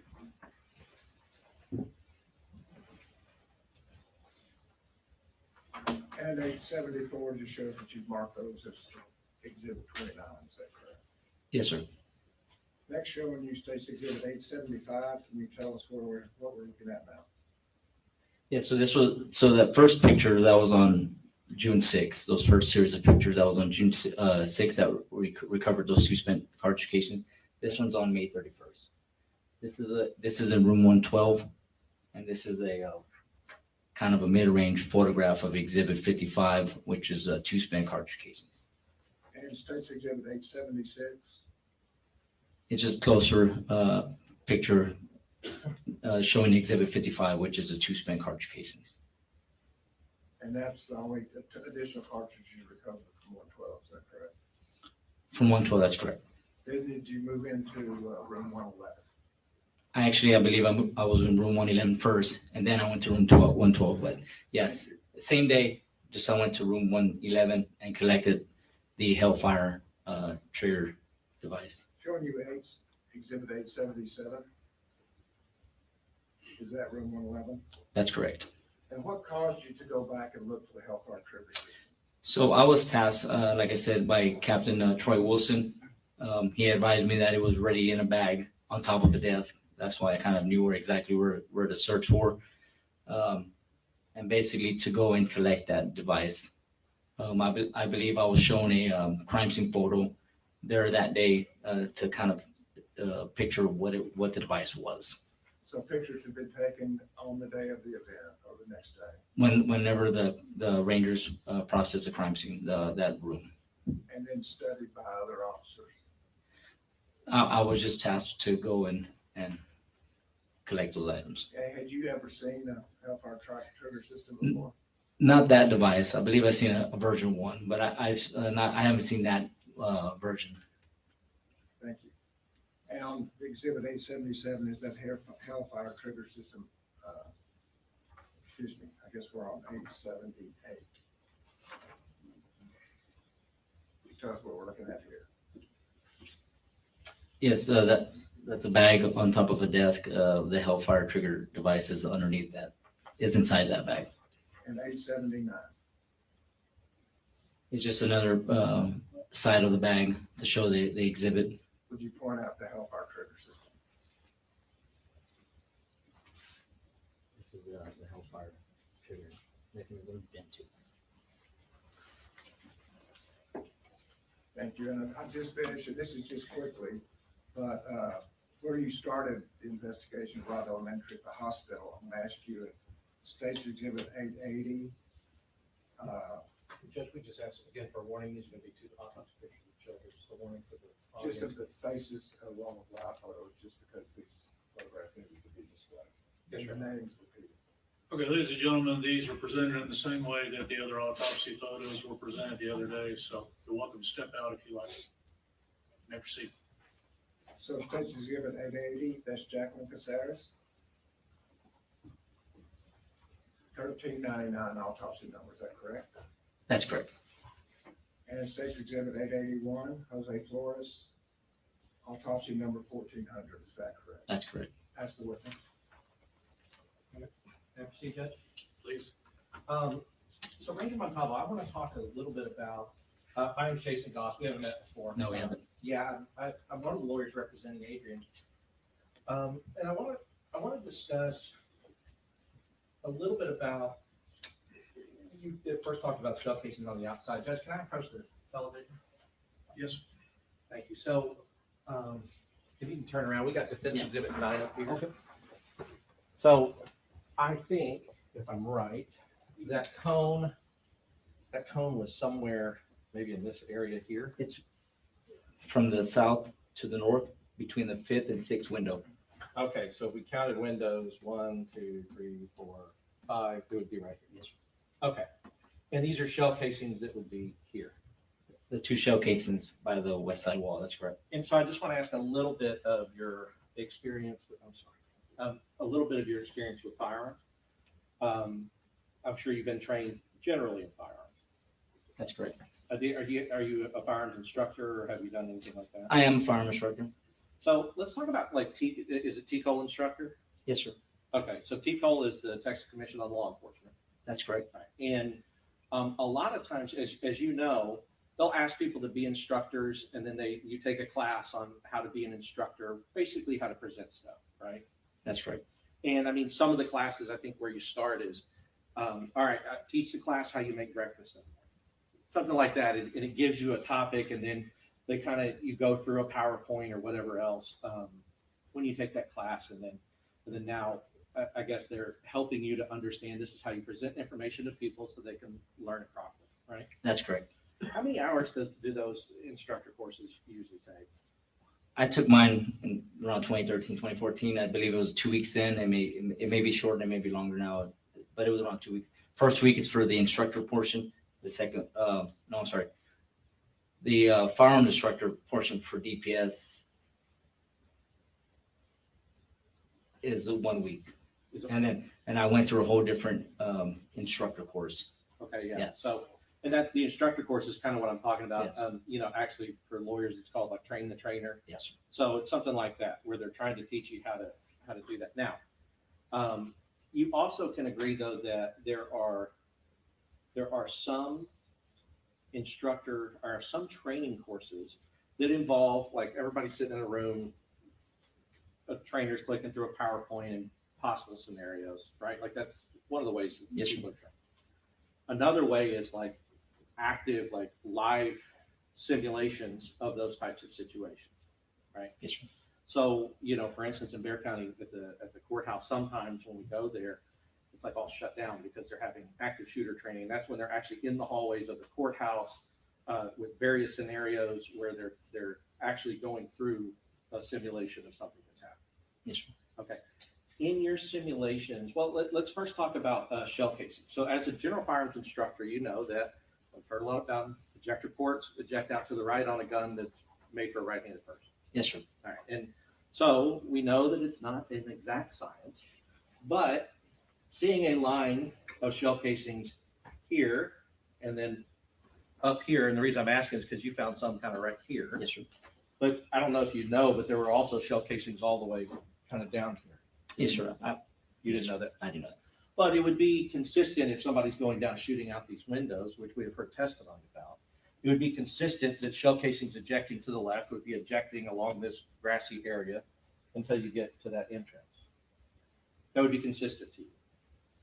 That would be consistent, yes, sir. Right, because somebody, if I said, look, Ranger Montalvo, somebody's firing in this window, and you find shell casings over here to the right, that would be consistent with somebody squared off against that window, firing into it, and the shell casings ejecting the way they're supposed to. Well, we all know that even though it's ejection port to the right, they could be standing here and it's ejecting to the right. They could be having the gun to the side and it's ejecting up, and they can actually be have it upside down and now it's going to the left.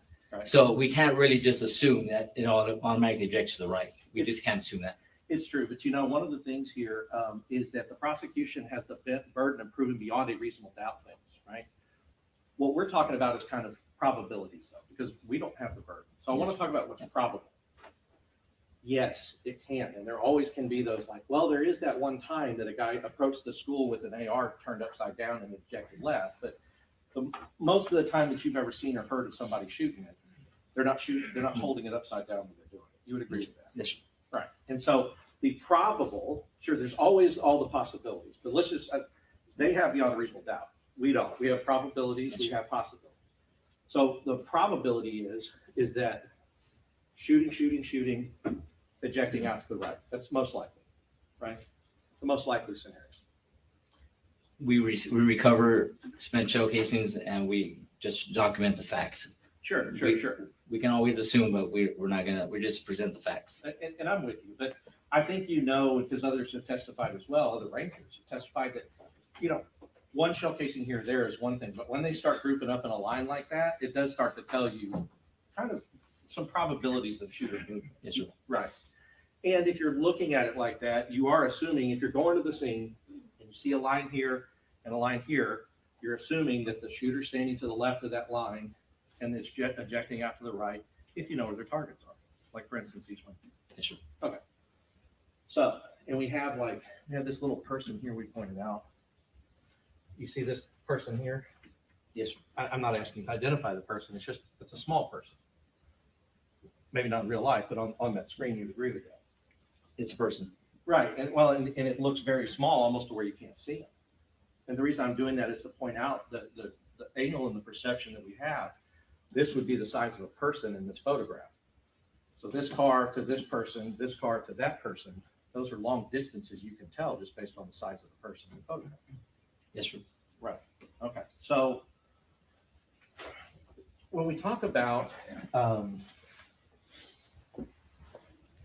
we talk about, I heard you say a couple of times, you said, you were talking about Captain Troy Wilson. Captain Wilson told you, Montalvo, I need you to go. I don't know what he calls you. I'm assuming probably calls you by your last name or First name. Yeah. Oh, your first name. Okay.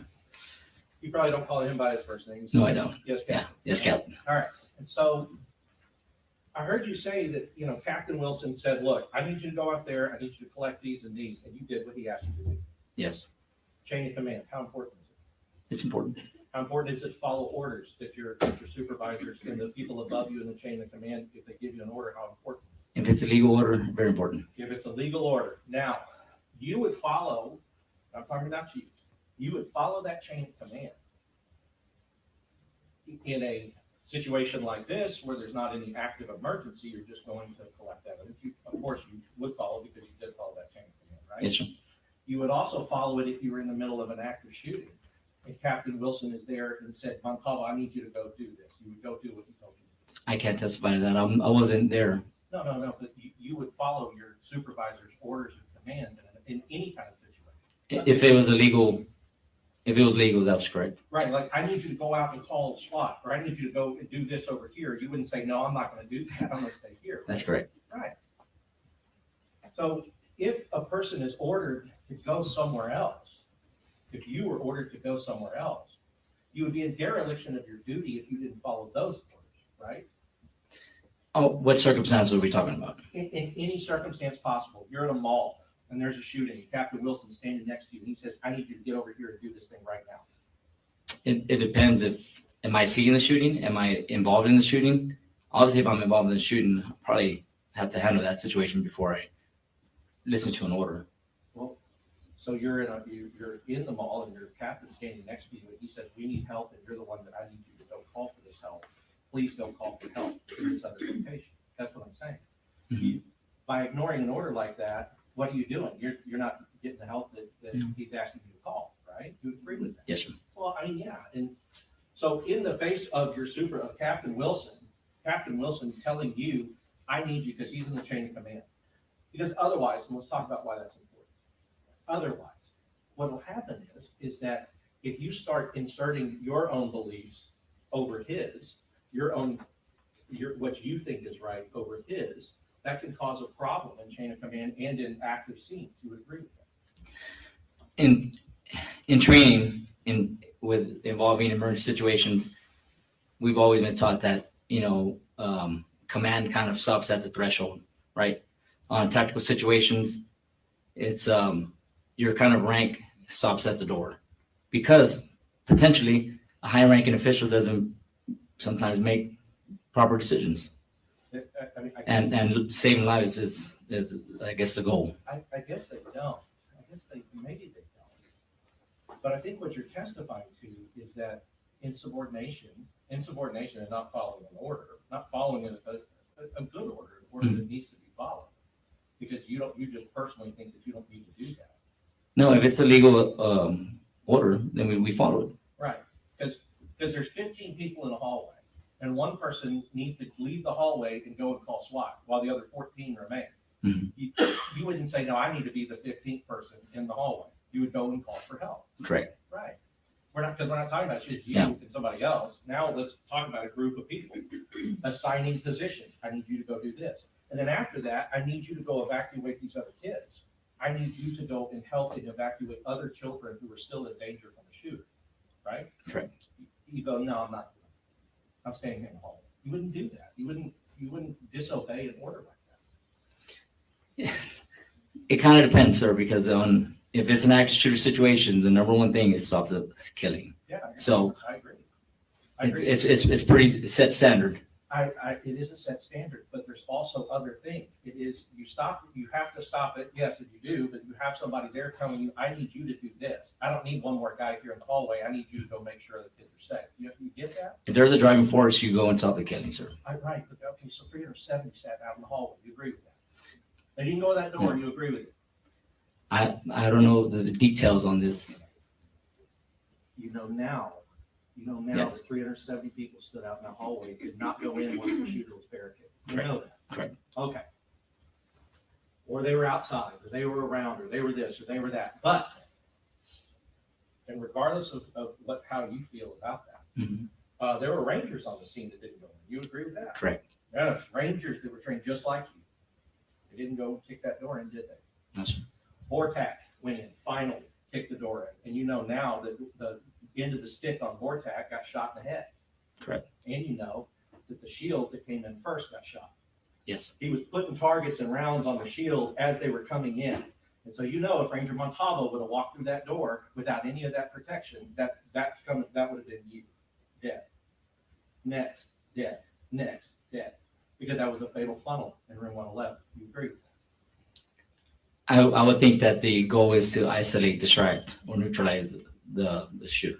That's true. That's true. But stacking a bunch of bodies in front of that doorway, because you can only go in that door one at a time. Yes, sir. Right. And when they still didn't They still didn't make it out without the end of the stick getting shot in the head. But at least they had, when the shooter started shooting, they had enough protection that they could find and locate where he was and put as many rounds into him as they could. Yes, sir. Right? I mean, 'cause that's the thing. I mean, you know, the shooter, they're showing pictures of him. The shooter's like it's grouped right here in his chest. They were just, once they knew where he was coming from, they all unloaded everything they had on him. Rightfully so. But before that point, you have a fatal funnel in the sense that the shooter is in a closet directly across from the door, waiting to be a cop killer. Right? That's what he wants, is to be a cop killer. You know that. I know it. Well, you know, he tried to. It was attempted capital murder of a police officer. You knew that. As the first incident when they approached the door, I'm sorry, I really don't. Okay, first incident when they approached the door, yeah, one of Adrian's colleagues was shot in the head at that point. But Wayne Jackson, we know that Wayne Jackson was at the end of the stick on the Vortex team, and Wayne Jackson got shot in the head, turned it around, and I think it made him a situation, right, that you're dealing with. Yes. Right. But you have the option of going, forget this, and running out the door. Or you can stay, you can continue to try to advance and continue to stay. With your training experience,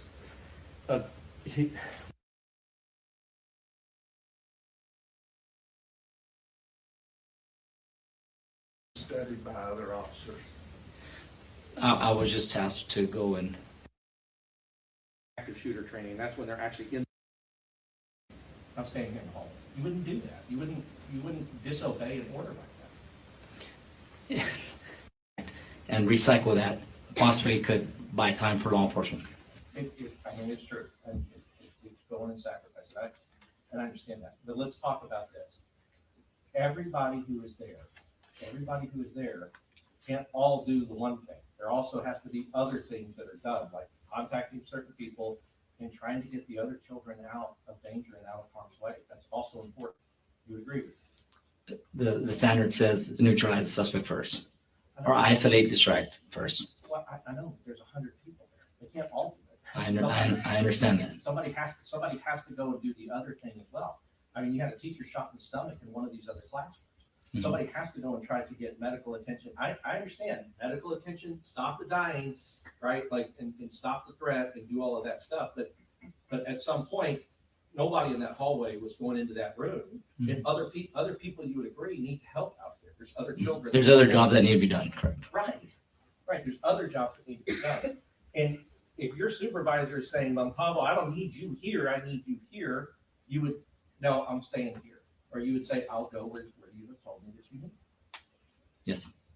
I will go where you told me that you need. If it's a legal order, yes. Right. So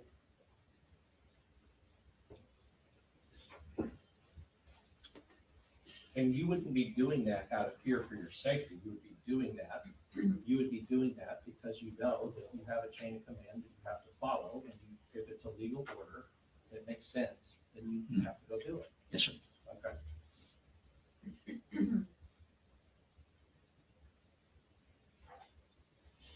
So as far as the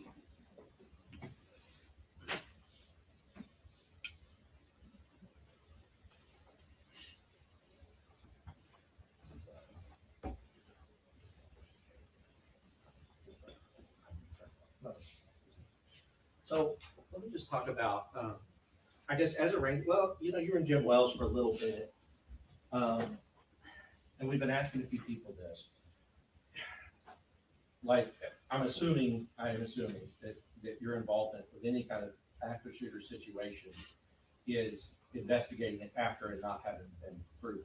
That's correct. Other than just a basic level 1 alert training. The alert training. Yes, sir. And I guess another thing is if somebody didn't get that alert training or receive that alert training, they wouldn't even know the same things that you did about them. Correct. Okay. But have you ever, because you talked about the OODA loop and I want to talk about it. Have you ever been in a situation where you were taking fire or there was fire, guns were being fired around you? Correct, yes. You have been in that situation? Yes, sir. Okay. And you're a firearms instructor, so you also know about gunfire, and especially rifle fire, that it's loud. Yes, sir. Okay. And you are trained that, that in areas like urban areas, areas with buildings, even like, I guess, mountainous areas, right? If you fire a rifle in an area like that, the echo can fool your senses about where the gunfire is coming from. You've been trained about that. Yes, sir. Right. Because echo will bounce off different things and make your ears believe it's coming from the right, but it's coming from the left or behind you or wherever else. Because if we want to just break that down, what echo means is just a sound. Just can I use the one? Thank you. A sound comes out, it hits, and it bounces, and it bounces, and it bounces, and it bounces. And so depending on where it's bouncing and how, our human ears will perceive the sound. But if we're perceiving, if the shot comes from here, but the echo is hitting our right ear from here, that gunfire, the brain believes the gunfire is coming from that direction, right? Yes. That's what echo is. Because the sound of gunfire in and of itself can maybe tell you where a gunshot is coming from, but also can be deceiving about where it is coming from. That's correct. It could be deceiving. Right, and so you could get a situation like, Judge, may I press the TV? Sure. You could get a situation like what we have here. Actually, Nico, can you move it up twice? Just use the right arrow. Or once. Sorry, once. Thank you. Okay, so we get a situation, and we've heard a little bit. We're going to hear a little more. Not necessarily these cars here. You have to think of it like these three cars are a little bit back here. Okay. Because there were three officers that were here on the west side as the shooter is coming up the west side of the school. Now, one of these officers gets underneath his car because he thinks that the gunfire is coming at them, is being directed back here at them. Now, with your training experience, we know the shooter was firing into these windows into that building, right? Yes, sir. But the echo would come off of that building and it would hit their ears as if that gunfire is coming in their direction. That is possible. It's possible. Right. So they're taking cover because they think that the gunfire is coming at them when it's really coming 180 degrees the other way. And that's something that, as law enforcement officers, you're trained that the fire, what it sounds like to you alone, you can't believe your senses sometimes based upon some of those the physics of sound and echo and things like that. Yes, sir. Right. And in particular, we know about echo that the louder the sound, I mean, the more it's going into something, the more it can be bounce disturbed, off. the more it can bounce off. And I don't know how many of our jurors have heard what that rifle that he had, that Daniel Defense rifle, but they will hear it when these videos come in. But you know that the sound of a rifle like that is extremely loud. It is. So we're talking about a lot of echo, right? Possible. Possible. Because we know for sure that it's bouncing off structures and buildings because this is not just an open area. Okay, so when we have this echo, that's one thing, and I think the prosecutor will say, because he has been saying, prosecutor will say, well, you would also maybe have witnesses to tell you kind of, okay, the location of the gun. Mm-hmm. So I want to talk about that, because that's also part of your training, even in active shooter training. Part of your training is, I'm assuming with alert, I read alert, so I know that they tell you this. When you receive information, communicate that information. Yes. Get it out. That's how they train you to do. Yes, sir. In active shooter, something just like that, right? Yes, sir. Yes. And so going back to you, you're in a situation, this is going on. Somebody's communicating a potential location of the person with the gun. You are getting on that radio and you are radioing that out. That's correct. Right? A description. You might be wearing all black. He's supposedly wearing all black. He's over in the teacher parking lot. He's on the west side of the building. Those kind of descriptions, if they were given to you by a witness, you would put out. Yes. Now, you would not put that out 30 seconds after the witness told you that. Right? It depends if active fire and you're taking cover and, but I don't know the situation. I would assume that once you get the information, you would try to relay that. Well, sure, and even in the active fire situation you've been in, did you have an opportunity where you had information and you were in cover but still radioing from cover? Yes? Yes, sir. Right, because you get down, but you're still going, and your adrenaline's going crazy in that kind of situation, you agree? Yes, sir. And you start to have auditory exclusion, tunnel vision, all of those things happen, and you've been trained that you have to recognize that about yourself as a human being in that type of situation, because your body starts playing tricks on you, right?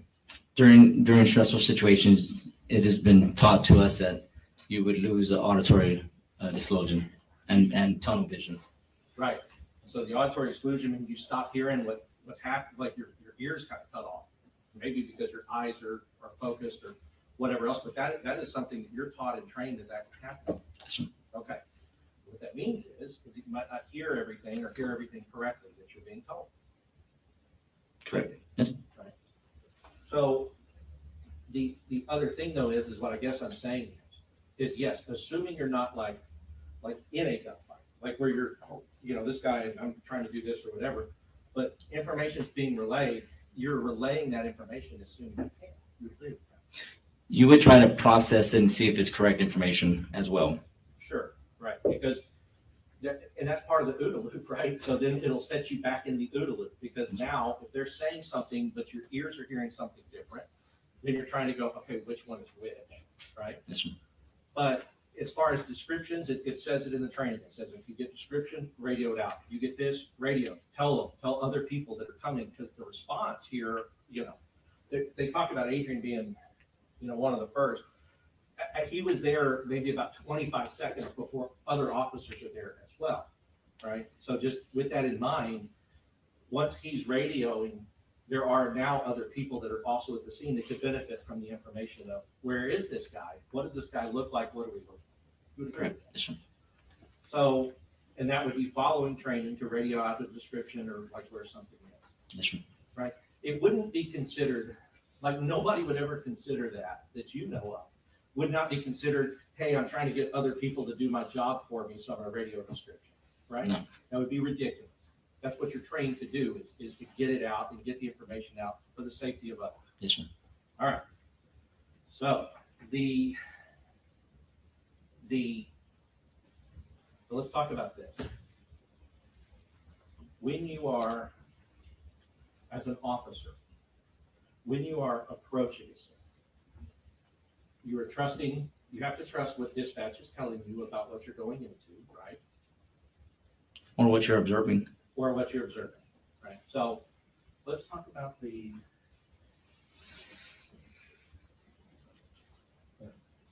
let's talk about this. There's kind of an overview here that we can see, and then we can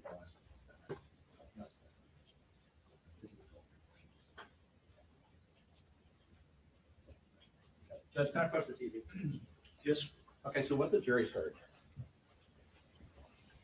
I don't know how much you know about this, but I do know is, obviously, as a member of the Rangers, that this was of interest to all of you who were involved in this.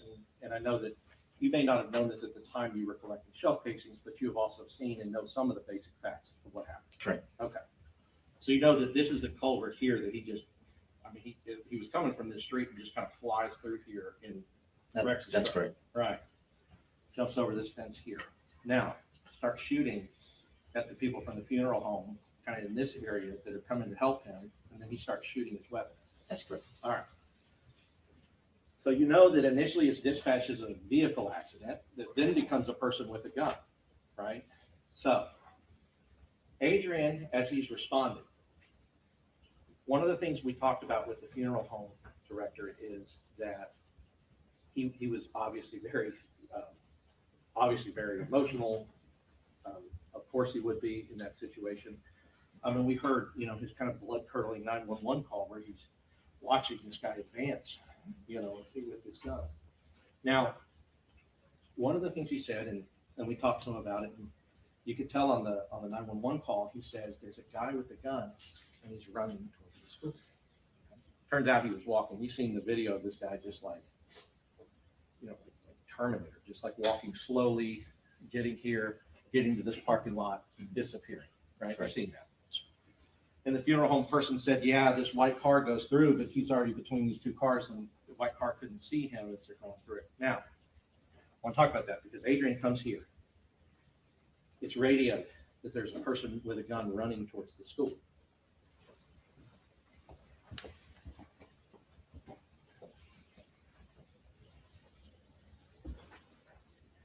That person is witness one in their indictment, Melody Flores. Now, I want you to talk about your experience as an officer. You've gotten that call. You see a person here running, right? That's what you're going to focus on. If you've just gotten a call that a shooter with a gun is running towards the school, right? Only person outside running, you would go to what you thought the threat was. That's correct. Right. So, shooter hiding here. Adrian goes by, speeding, going about 40 miles an hour in his dirt. Boom, he gets to here, where Melody Flores has now fallen down.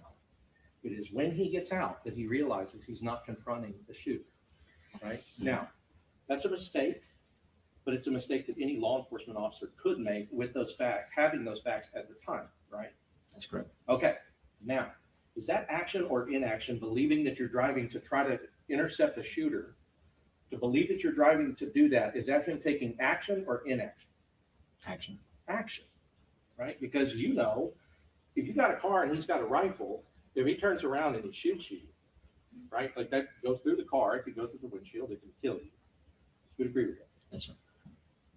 So it is not inaction to try and speed towards the person that what's been called out over the radio is a running person towards the school who has a gun and has just shot at people, right? That's an action. Okay. Now that action, where does it take him? It takes him to the east side of the building. What south side? Or southeast. Yeah. Right, southeast. We know, and we've been talking about it, you know, that he's now on this side of the building going this way, right? Yes, sir. So his action, perhaps a mistake, his action is now taking him, what you can see with the little people here, you can see his action is taking him pretty far away from where the shooter actually is. Correct. Okay. And now when these gunshots are going off, as he's shooting the windows, bang, bang, bang, bang, those gunshots are echoing. They would be. I mean, the laws of echo don't suspend themselves. If he's shooting at a building, it'll echo off the building. We know that. Yes, sir. If there are other buildings around, echo fire is going to start coming around. So, because of his first action, thinking that he's confronting the shooter, he is now taking himself in a place that is more difficult to locate the shooter. Do you agree with that? From the presentation, yes. Right.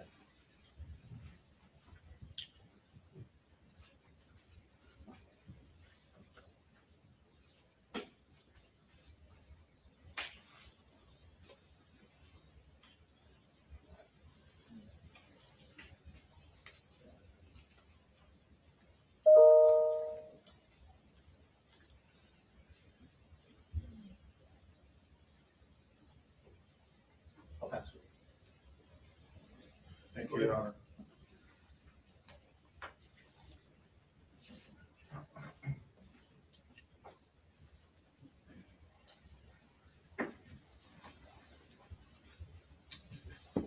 Professor Goss's questioning, there was an issue about shell casings along this wall, if you remember that, Yes, sir. as well as defects in windows along this wall. You remember that? Yes, sir. Indication being shots are being fired into the wall. Yes, that would be evidence that shots were being fired against the wall. And the issue about echo would be them bouncing off the wall and being heard by the three officers that come to the ditch. Correct. And if there are additional shell casings here, would you expect that those shots are going toward the building, there to be defects in that building? If there was defects consistent with where the shell casings were located, that would be correct. And if there are shell casings here, but there are not defects in the building, would that indicate to you from that short distance that the shots are not going into the building? That's correct. Could be going directly at the officers, That's correct. which would not be an echo. That's correct. we'd have to ask the witnesses to look, actually eyewitnesses instead of hypotheticals. The eyewitnesses that inspected to see if there were defects in this building, correct? Yes, sir. I wouldn't know if there was defects on that building.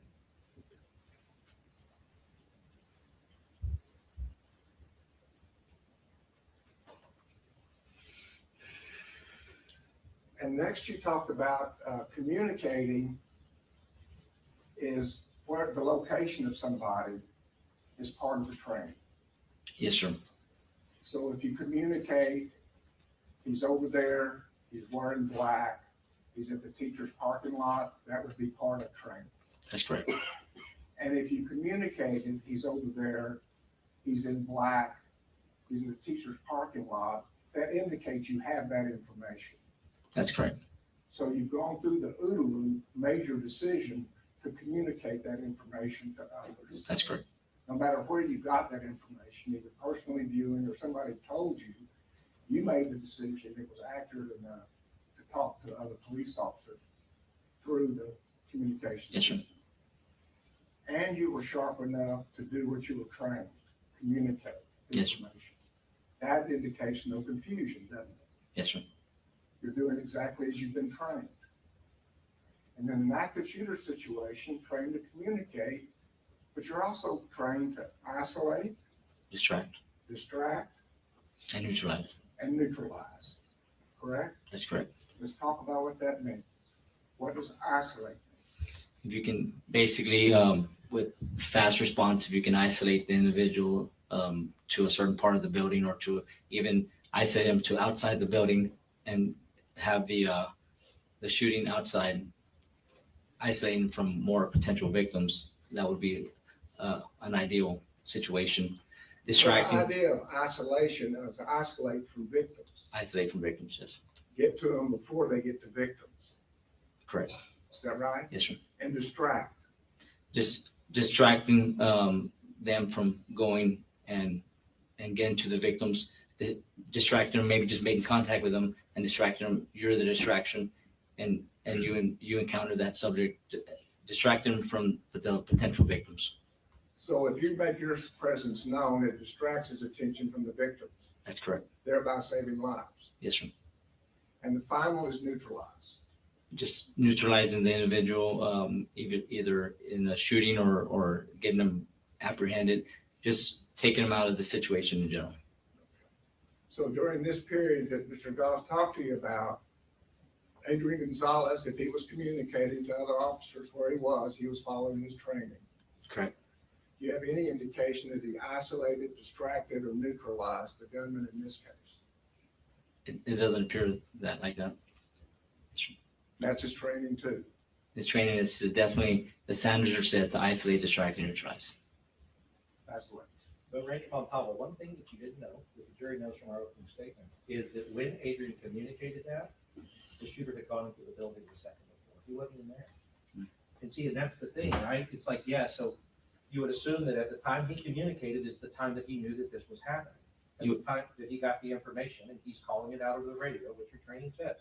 Officers should communicate the following information to responding units: location of the threat, direction of travel, as well as any other known locations, any other descriptions. Yes, sir. Right? Conditions, everything. Yes, sir. Right. So when he communicates, at that moment he communicates, it is a second after the shooter has already entered the building. Right. So he does end up in, and what the prosecution is presenting to you is if, I agree, he had this information and could have done something about it. But you would agree, if by the time he got the information, the shooter was already in the building, the only information that's good there is like the color of the clothes that he's wearing, right? Yes, sir. Because he's no longer in the parking lot. That's correct. And evidence can prove that, because we can time it to the second, what time Adrian called that out and what time the shooter entered the building.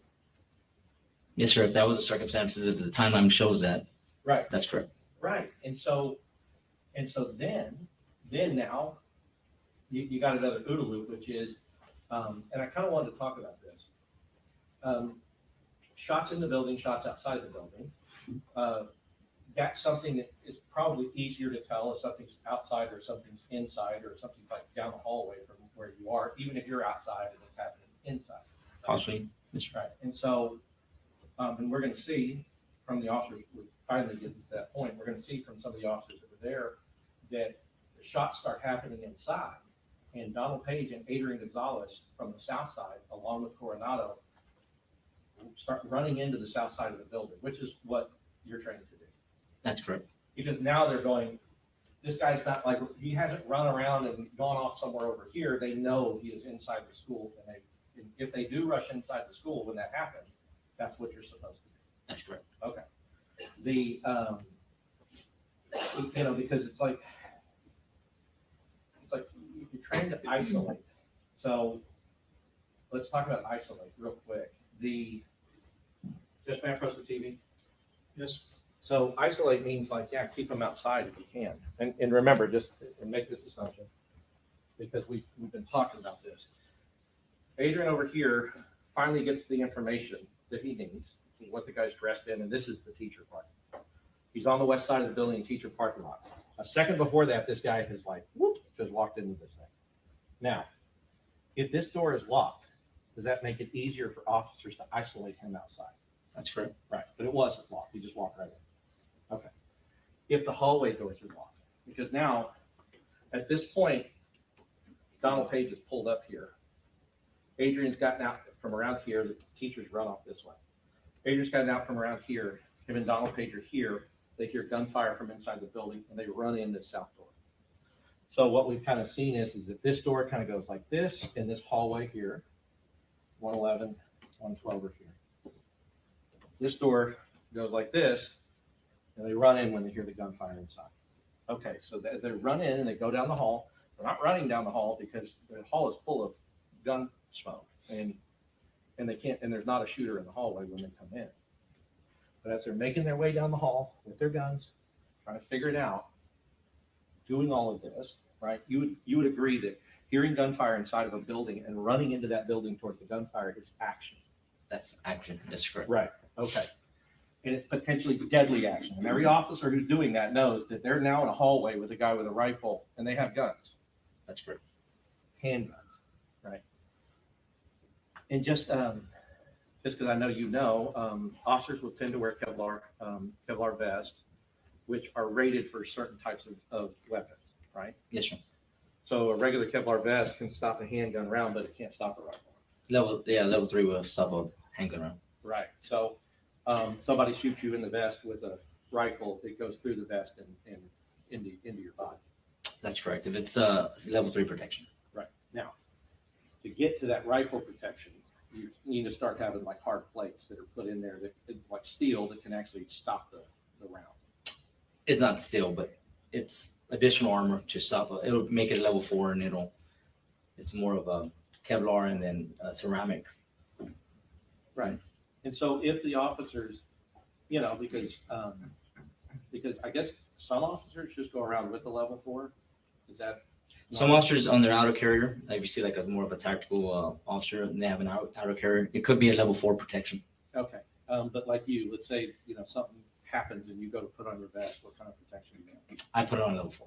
You put on level 4. You know other Rangers that put on level 3. You know other Rangers or other law enforcement. Our soft armor for the Rangers, I would assume that they would put on level 4 protection. Okay. Highway patrol guys that are just out on the highway. That's level 3. Level 3. Yes, sir. So those officers, if they're out on the highway making traffic stops, people pistol only speeding, and then have to respond to something like this, they would be responding in their level 3. If they had the time to put on the level 4, which they have it readily accessible, just throw on the level 4. Okay. And so if they had a level 4, they could put on one. If they didn't have one, though, they're stuck with the level 3. Yes, sir. Right. Okay. So with level 3 protection, and I'm just saying, it's not that they shouldn't go in. They should go in. I agree with you. He went in. So he went in, but even going in there, it's that like that dude comes in the hallway and shoots down that hallway. If you got level 3 on, he hits you anywhere center mass, that's going to be a problem, right? That's correct. All right. But continue to advance down the hall. Now, from not from the specific part you did, but from later finding out in the investigation, that the shooter used that alcove and came out and pointed a rifle the other way on 2 other officers that were coming this way and shot one of them in the head. Where you didn't know that. I know that one had a gunshot wound. Yes, he was shot. Yes. Right. And it was these guys coming here So one of these guys coming here. So if somebody's in an alcove, the shooter's in an alcove, and not presenting his body, these guys here can't shoot. These guys here may not have line of sight depending on where they are. But that rifle round going off in the hallway and an officer saying, he got me, right? So you're hearing all of this, that you would agree as an officer, that's an emergency, crazy situation, right? That you're dealing with. Yes. Right. But you have the option of going, forget this, and running out the door. Or you can stay. You can continue to try to advance and continue to stay in the hallway to see what you can do. Well, the alert standard is on the priority life is hostage, civilians is number 1. Sure. Police officers are number 2, and 3 is the suspects. Absolutely. So they're above us. The hostage and civilian are above law enforcement, where their life is more priority than ours. As it should be. As a standard. That's right. And that's why I'm saying, you would not expect to see a police officer run out here. You expect them to continue to advance towards the gunfire. Yes, sir. Okay. Even when one of their officers have just been shot, continue to go towards the gunfire. Yes, sir. Not turn tail and run out the other way. Okay. Now, I want to talk about something about going in solo or not. So here's the distinction. If you have not figured out what the decision is yet, right? If you're sitting here solo and he's in here, I hear gunfire in here, I'm the only one out here, your training says run it, right? However, if you're sitting here and now people have started to come and you hear gunfire together, well, you're not going to say, well, no, I'm running in solo and you run in solo. Y'all start to actually, now let's come in together. If reinforcements have come, if you're back up or if other people have responded, you'd agree with that. It depends how far. I mean, that's a big traverse field that you would have to traverse. If they're on the other side of the street and they're coming and you hear gunfire, you would hope that to go in and then to isolate, distract. Right. But you hear gunfire when they actually get there and pop out. Now, not the gunfire over here, right? Because the gunfire over here we talked about, by the time, and it's going to come out, and by the time that he communicates, he's on the west side of the building. He should be he's supposedly wearing black.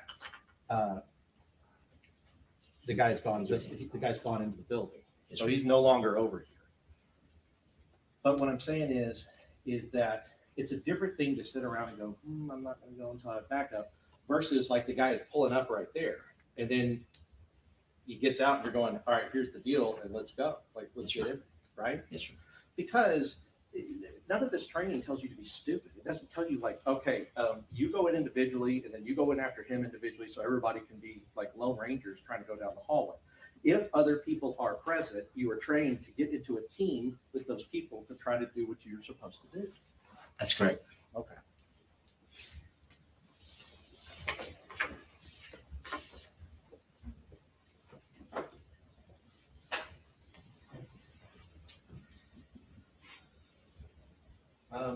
Distract. Does it actually tell you in the alert training how to distract, or does it just say distract? It just states distract. Okay.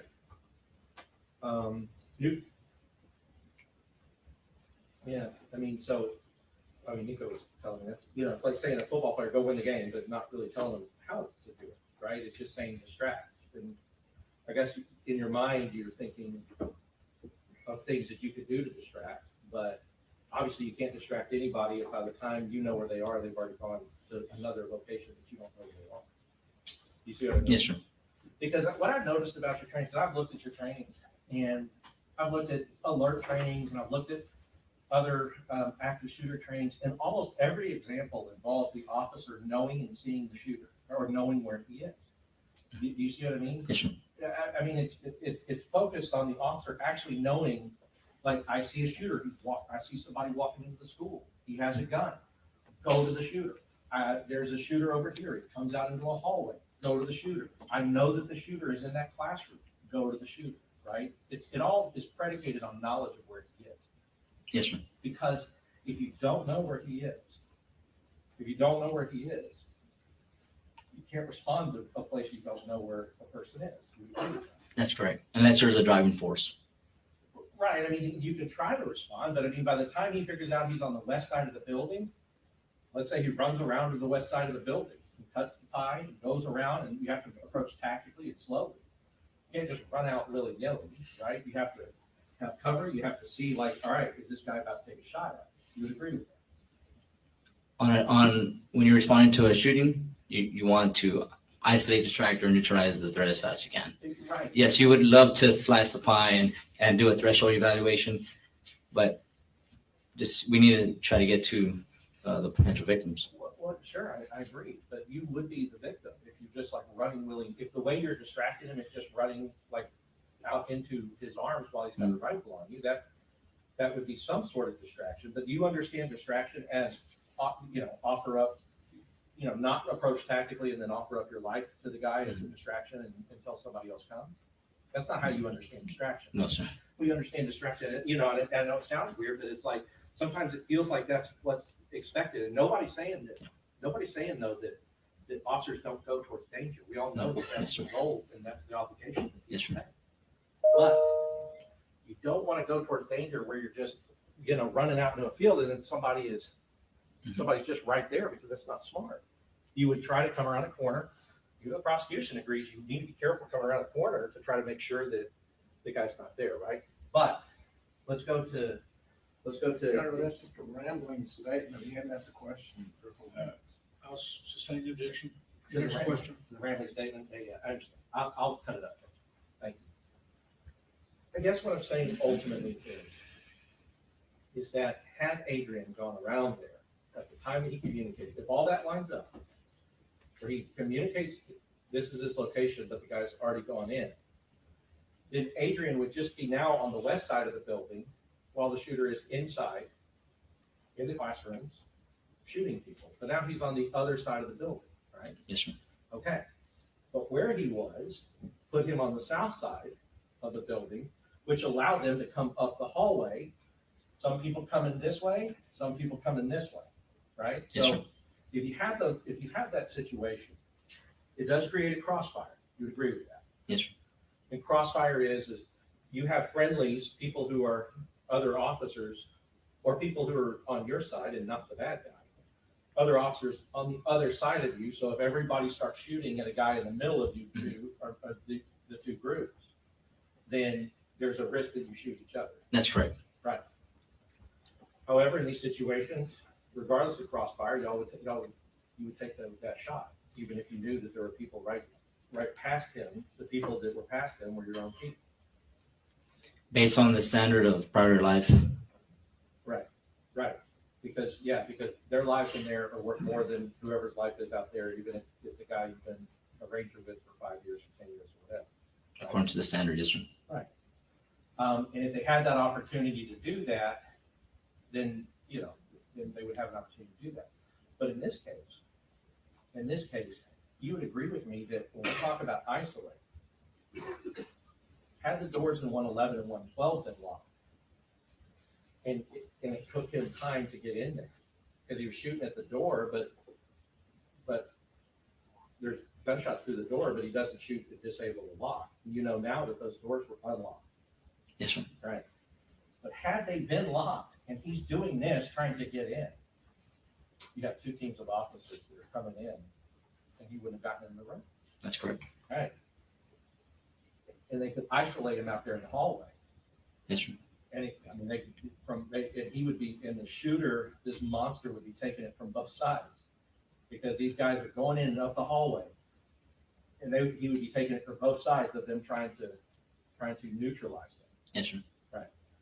But because the doors weren't locked, he just went right in before they had time to come up, and now he's in the classroom with the kids, firing hundreds of rounds in 2 minutes. And I mean, that's part of the situation that we're in, right? Yes, sir. So you can see that some of the circumstances of not locking these doors from either the outside and even the inside make it harder for officers to isolate, distract, and neutralize what they're trained to do. Yes, sir. I'll pass it. Yes, sir. 4 quick areas. The first one is on communicating the location of somebody. Yes, sir. The first incident would be if you heard where the person was, first part of the communication, right? Yes, sir. You hear it from somebody else. The second communication would be to key up your radio and tell others where it is. That's correct. There could be a difference in time between hearing where somebody is and communicating where somebody is, correct? Yes, sir. But if you communicate where somebody is, would be on radio dispatch. There would be timing. We would know when that happened, correct? Correct. And if you heard where somebody is, either the person who told you, or if you heard it, you could isolate the time that you heard it. Is Yes, that sir. correct? Yes, sir. And how much time was in between those two things would be based on witnesses and dispatch. Yes, yes, sir. So we would need to hear actual evidence as opposed to hypothesis, correct? Correct. As far as rifle protection, there was a rating of 3 and a rating of 4. If you have a rating of 3 and there's active shooter, what do you do? It all depends on your situation. If you have a level 4 right next to you, you can put that on. But if level 3 is all you got, if 0 protection is all you got, you go in, right? There's some officers that possibly could respond from their house on an active shooter, and they're not carrying any level 4, level 3 protection, or just any responding officer is what you have at the time. You're not going to go home and get your protection. You're just going to respond to isolate, distract, and neutralize. And the training, I believe Mr. Goss said that he's looked at all the training, and the training is all about seeing the shooter. But you responded, well, no, driving forces. Yes, so tell the jury what the training is about driving forces. What is a driving force? So a driving force is gunshots that you hear, and then it's driving you to go and handle, neutralize that individual. On certain trainings on alert, you're clearing floors or structures, and there's nothing driving you, so it's slow, methodical, and then you hear a driving force, which is gunshots, and then at that point, it's not slow and methodical anymore. It's get to the gun, go to the gunshots, enter that room as fast as you can, and neutralize the. So the training is not just about seeing the shooter. It's if you hear the shots, it drives you to the shooter. There's definitely some scenarios in the alert training that you're clearing structures slowly, and then you hear a driving force, and you respond to that. Just wanted to clear that up. Yes, You talk a little bit about some of the stressors and some of the things people go through when there's something like this, or especially an officer. Have you been trained on time compression? Time compression? Yes. No, sir. Okay. So, because what the prosecutor was asking is, when a witness says that something happened, but have you noticed in your own experience that auditory exclusion plus tunnel vision, and also time, your time kind of gets messed up because your adrenaline is so high that you think things happen in closer amount of time than they actually did happen, or further amount of time. Have you experienced that? Yes, sir. Okay. So, and that's, so as far as when a witness, any witnesses or officers or anybody in a traumatic, stressful situation, your training tells you that what they believe is going on and happening may not be exactly what's going on and happening based upon how the human body reacts to those things and perceives what's happening to them under that kind of stress. You agree? That's correct. Okay. Right. So I think you were talking about the training is like in the training, you're kind of clearing a building and then all of a sudden, boom, boom, gunshot, and you run towards the gunshot. That's correct. Right. But if you don't know where they're coming from, like if it sounds like it could be here or it could be there, and you don't know which way to run, that would complicate. You still move, at least go from slow and methodical to a more active, faster pace towards what you believe is gunfire. Right. Even if it's a complete opposite side of where the gunfire actually is. Possibly, yes. Okay. And the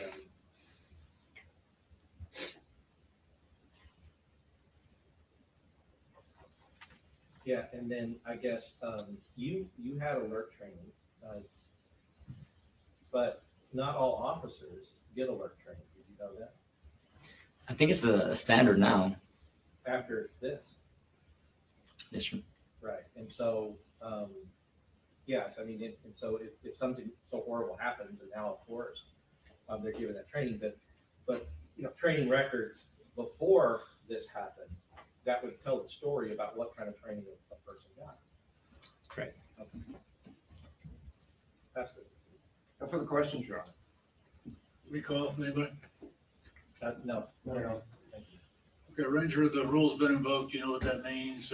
You're released from the subpoena. You're not subject to recall, but please don't talk about the case till you're aware that the trial's over with. Yes, sir. All right. Thank you very much.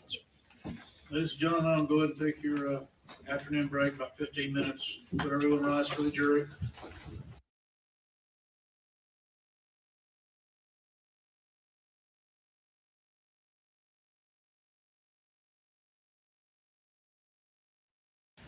So what my job was to maintain the vast majority of low voltage electronics, anywhere from building automation controls, fire alarm systems, intercoms, and the security camera systems. And the / security coordinator part of that was also administrate the security systems and both security alarm systems and security surveillance systems.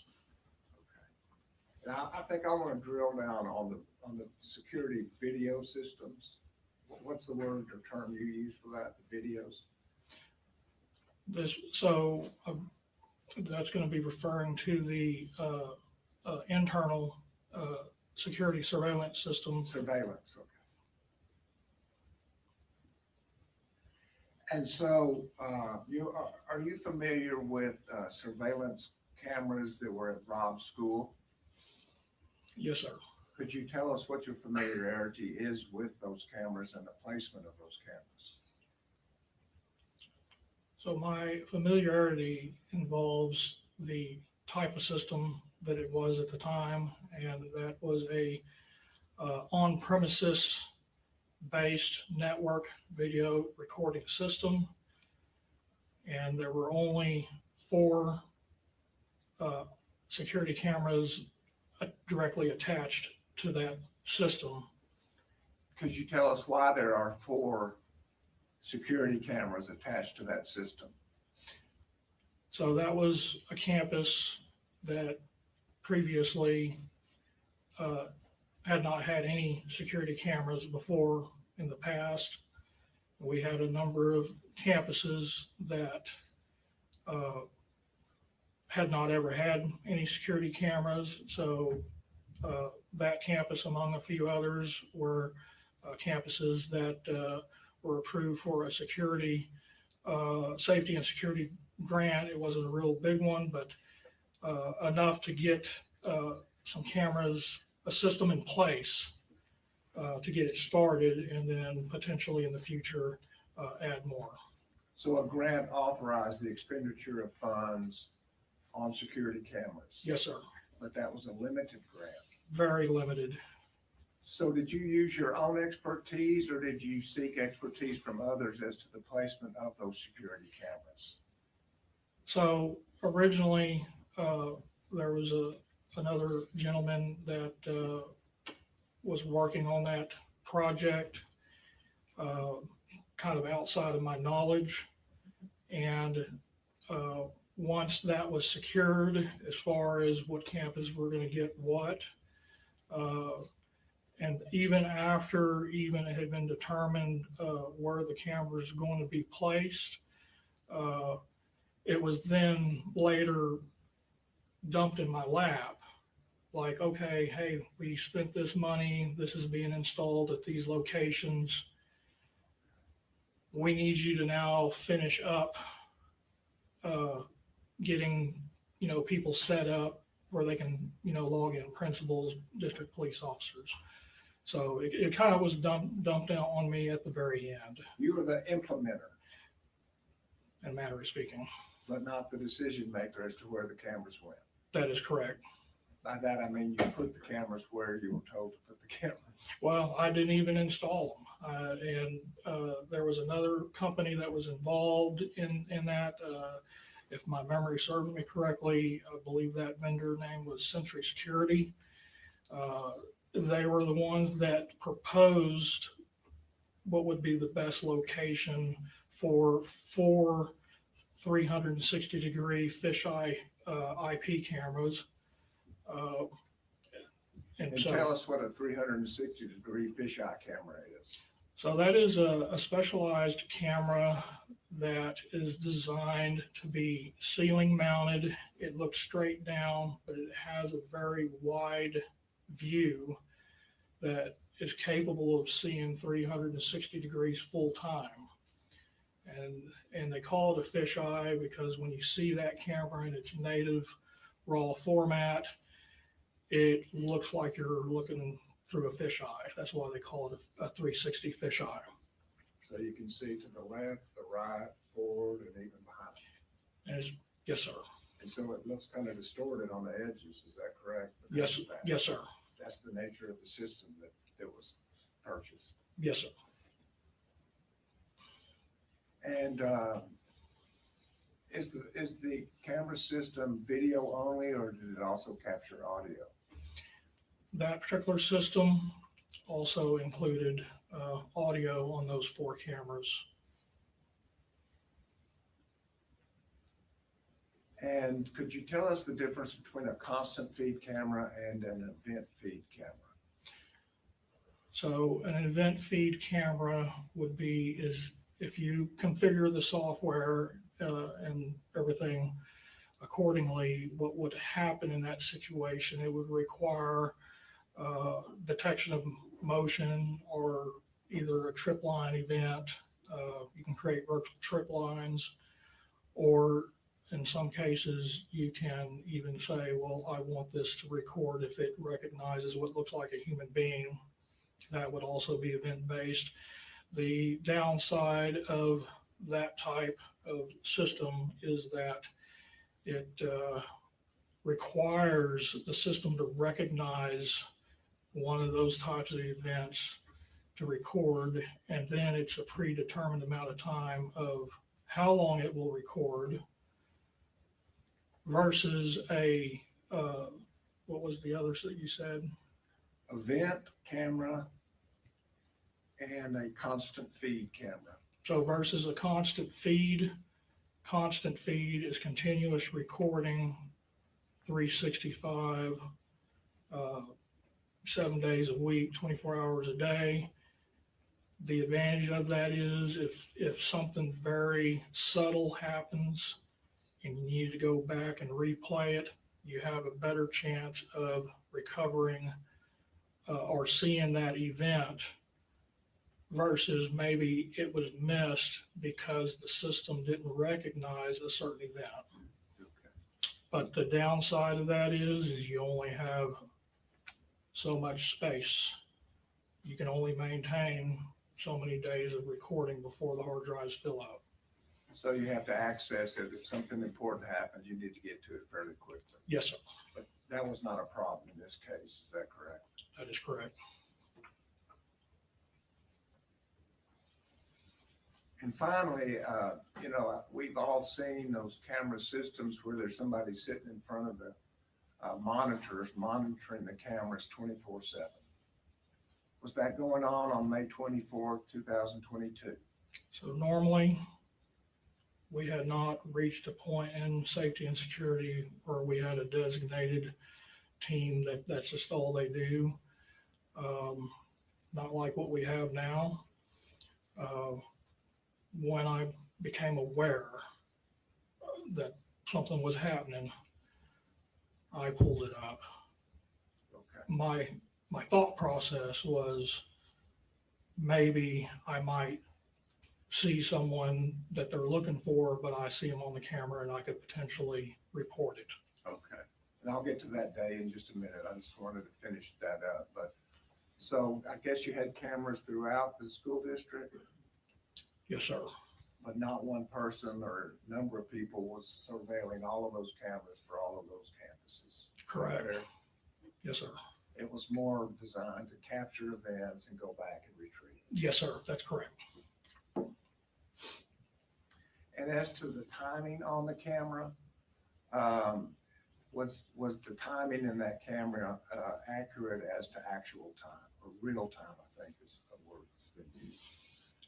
We had determined that there was a 7-minute and 10-second offset. So there was a need for the real time to be displayed so that it would correct that factor. So there was 7 minutes difference between what the camera is telling you the time is and what the actual or the real time was. Yes, sir.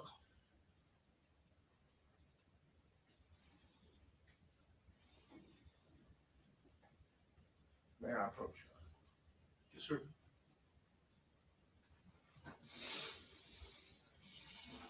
And we had marked this as State's Exhibit A. We previously showed it to the defense. May I approach the witness with defense? Yeah, we don't have any objection. We have no objection to the motion.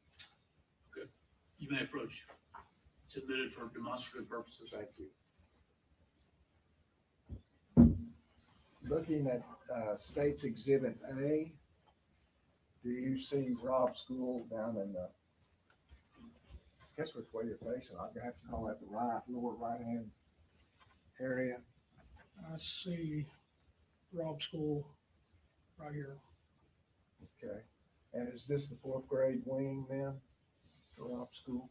Or are you familiar with what grade? I've never been able to keep track of wings and grades. That's fair enough. Could you say, you told us that there were actually 4 cameras in place? Yes, sir. On this day? And are those 4 cameras marked on this State's Exhibit A? In the red numerals? Yes, sir. I do see 4 cameras. Yes, and that does look correct. So Exhibit 2, is that inside a building? That camera is inside the building? Yes, I was at an intersecting hallway. And See that? Exhibit 1, is it also inside a building?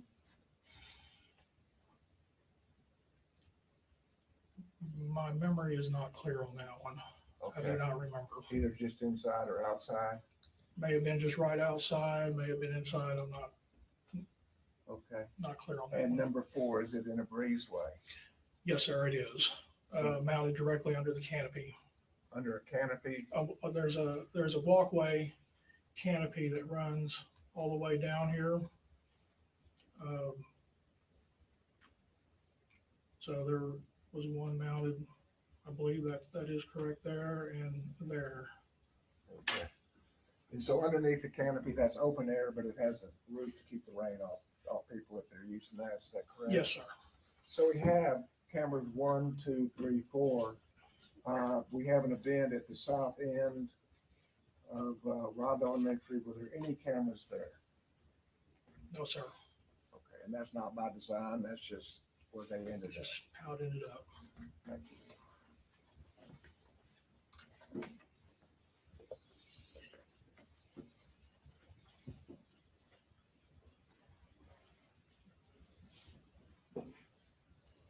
And now I'll take just a moment. I know this is very unpleasant, so I'm going to go quickly. Fair enough. On May 24th, were you tending to business around 11:30 hour? I had initially, at the start of my day, I had called in sick. And then later, as the day progressed, I started feeling better and decided to go ahead and put in half a day. And I decided before I would return to work that I would take care of a personal matter, get a vehicle inspected and then go to work. And did anything interrupt that? Yes, sir. Would you tell us what that was?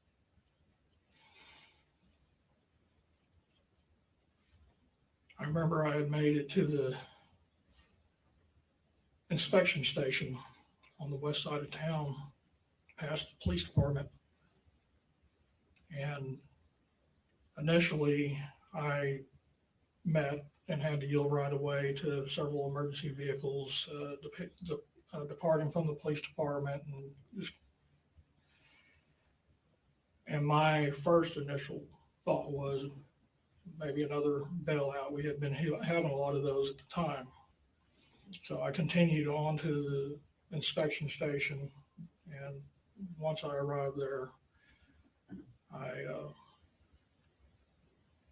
had one of my radios that I usually would carry to work with me. I had with me, but I had not turned it on yet. And I still kept hearing all the sirens, and just, this is just way more than another bailout.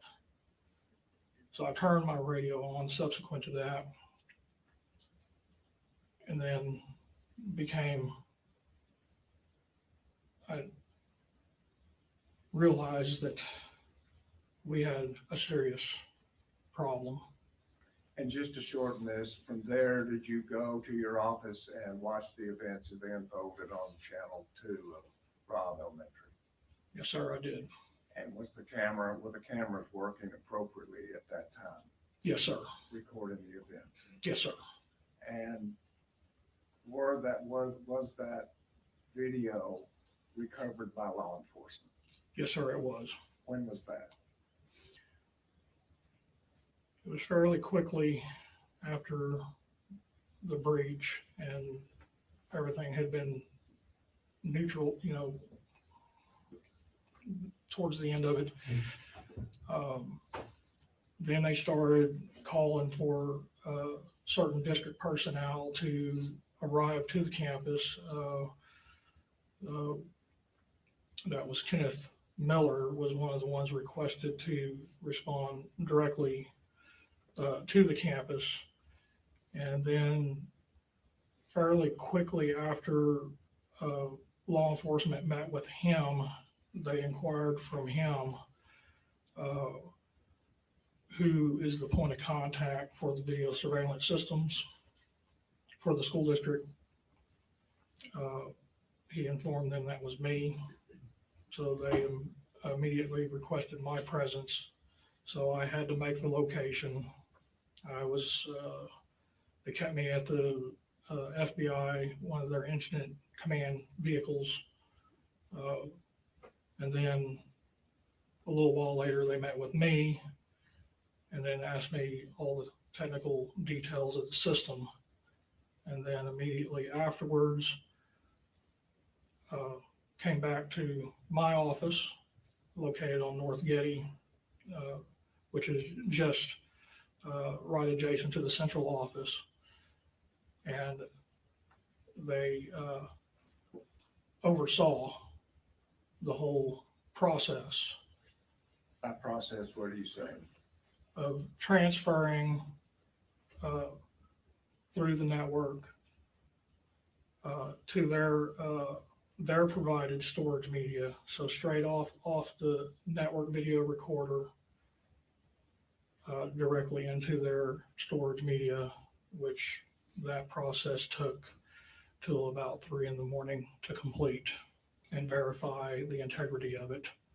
And you transferred the actual video, the accuracy of which you observed that day to law enforcement without making any changes in it? Yes, sir. Or being transferred? Judge, we don't have any objection to videos, we'll stipulate there in this. We'll pass the witness then. All right, thanks. Okay, we have a number. I was gonna offer it after they were through, but we can do it now. The state office exhibits 14 and 15, exhibit 14 being the hallway video, exhibit 15 being channel 4. Yeah, they've indicated they have no objections, so they'll be admitted. Mr. Craig, my name is Jason Ross. I just want to say sorry to you and everybody involved went through this, and families, everybody. And so I appreciate that you got the video, and you did what you had to do to document the evidence of what that monster was. No further questions. Is he excused? Yes, Your Honor. All right, sir, you've been excused, not subject to recall. That means you're released from the subpoena, but the rule was invoked, and I'd like for you not to talk about the case until you hear the trial's over with. Yes, sir. Thank you very much. This was, At this time, we've asked to play the hallway video. We only have about the first 15 minutes. We did not do the whole hour, 15 minutes. I think the relevant portions were covered in the first 10 to 15 minutes. We just asked the court to put one that's extremely distressing, especially the first couple of minutes, but it's gut-wrenching video. yeah, well, once again, ladies and gentlemen, graphic video, it's going to be difficult to watch, so anybody who wants to step out is welcome to do so, but it's in evidence. You may proceed. Thank you, Your Honor.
Uvalde County 911. Yes, there was just an accident right there behind Robb School. Behind Robb, they ran into the ditch. What county did was a pickup. It is one truck, it's a pickup truck. It's a pickup truck, ma'am. I said, Uvalde, I can't let them come you. Oh my God, they're running. I don't know why. I don't have around to 715 Oak Greenville Road. Have a one vehicle accident white pickup truck has to ditch.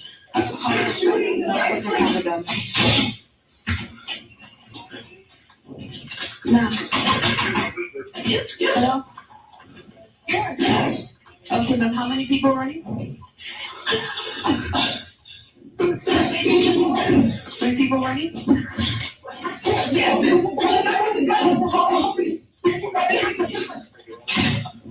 Hello, ma'am? Okay, ma'am, what is your name? Amy. Okay. Miss Amy, how many shots were fired?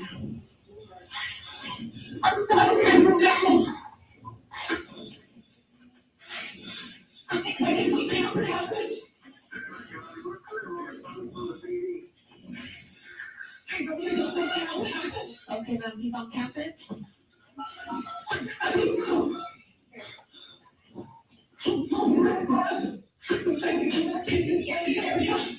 Okay, he's on the house.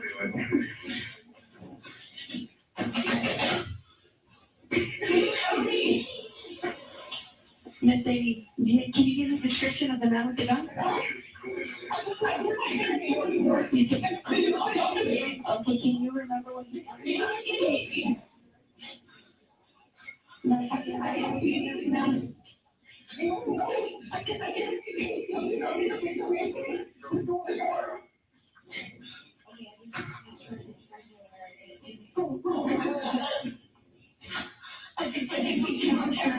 He came on campus.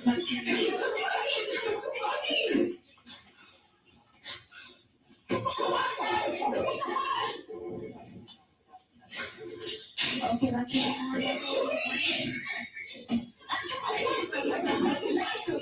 Can you remember what he was wearing when you saw him next to the vehicle?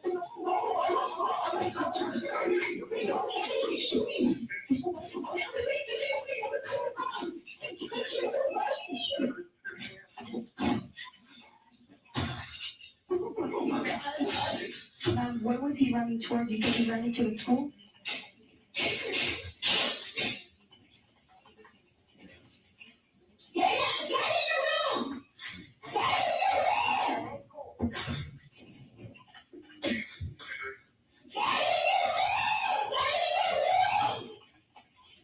Okay, ma'am. Are you going to be over to the building? Okay, ma'am, where are you going to be? Okay, ma'am.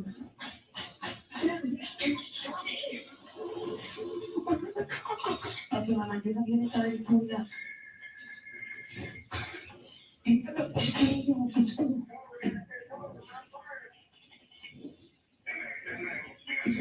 Okay, ma'am, can you come up?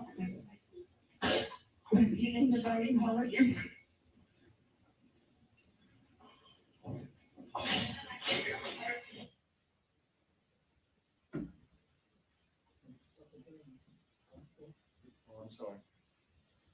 I'd just like the record to reflect 11:33 on the timer of the. All right. Yes, sir. I think it's the entrance of the shooter.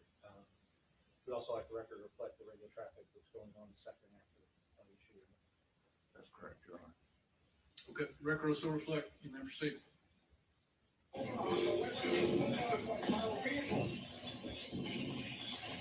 Can you see me now?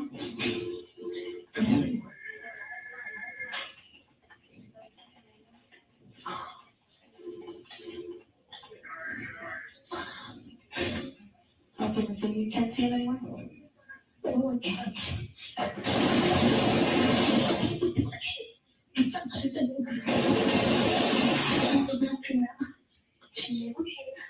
Okay, then he went inside the building?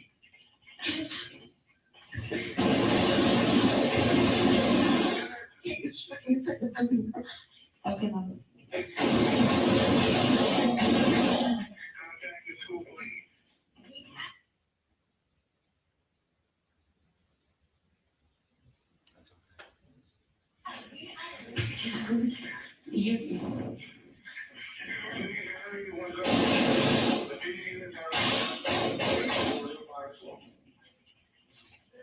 Okay, ma'am, we do have the officers on scene, okay?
at this time, Your Honor.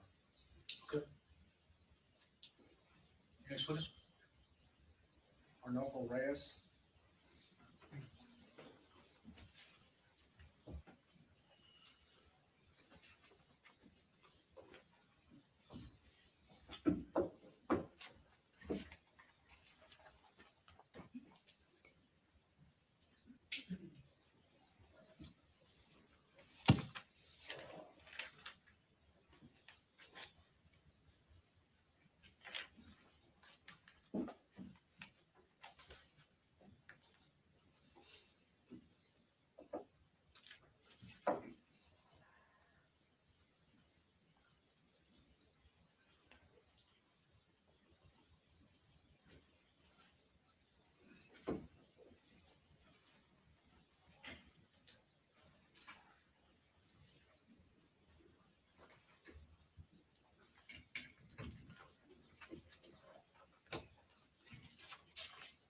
Raise your right hand, please. You solemnly swear the evidence of this testimony given this cause will be the truth, so help you God. You lower your hand and put the stands right over here, sir. Just have a seat, make yourself comfortable. Adjust the microphone. Speak up so everyone can hear you, please. Would you tell us your name? My name is Arnulfo Reyes. And what do you do for a living, sir? I was a teacher. You were a teacher? Yes. Are you now? No. And when was the last day that you taught? May 24th, 2022. And where did you teach? At Robb Elementary. And is that in Uvalde, Uvalde County, Texas? Yes, sir. Who did you teach? In general terms, what grade level? It was a self-contained fourth grade classroom. A self-contained fourth grade classroom? What does that mean? That means that I taught all subjects: math, reading, social studies, science. You taught all of the All classes? subjects, yes. And what age group did you teach? Throughout my whole career, or just Just this year, May 24, 2020? it was fourth grade. And how old are those youngsters? They're 9 at the beginning of the year, and then some turned 10. How long had you been a teacher before this day? 17 years. And was your room was what number? Room 111. And was it adjoining another room? Yes, it was joined to another room. Yes. And what room did it adjoin? 112. And were there teachers in that room also? Yes. And who were those teachers? Those teachers were Irma Garcia and Eva Mireles.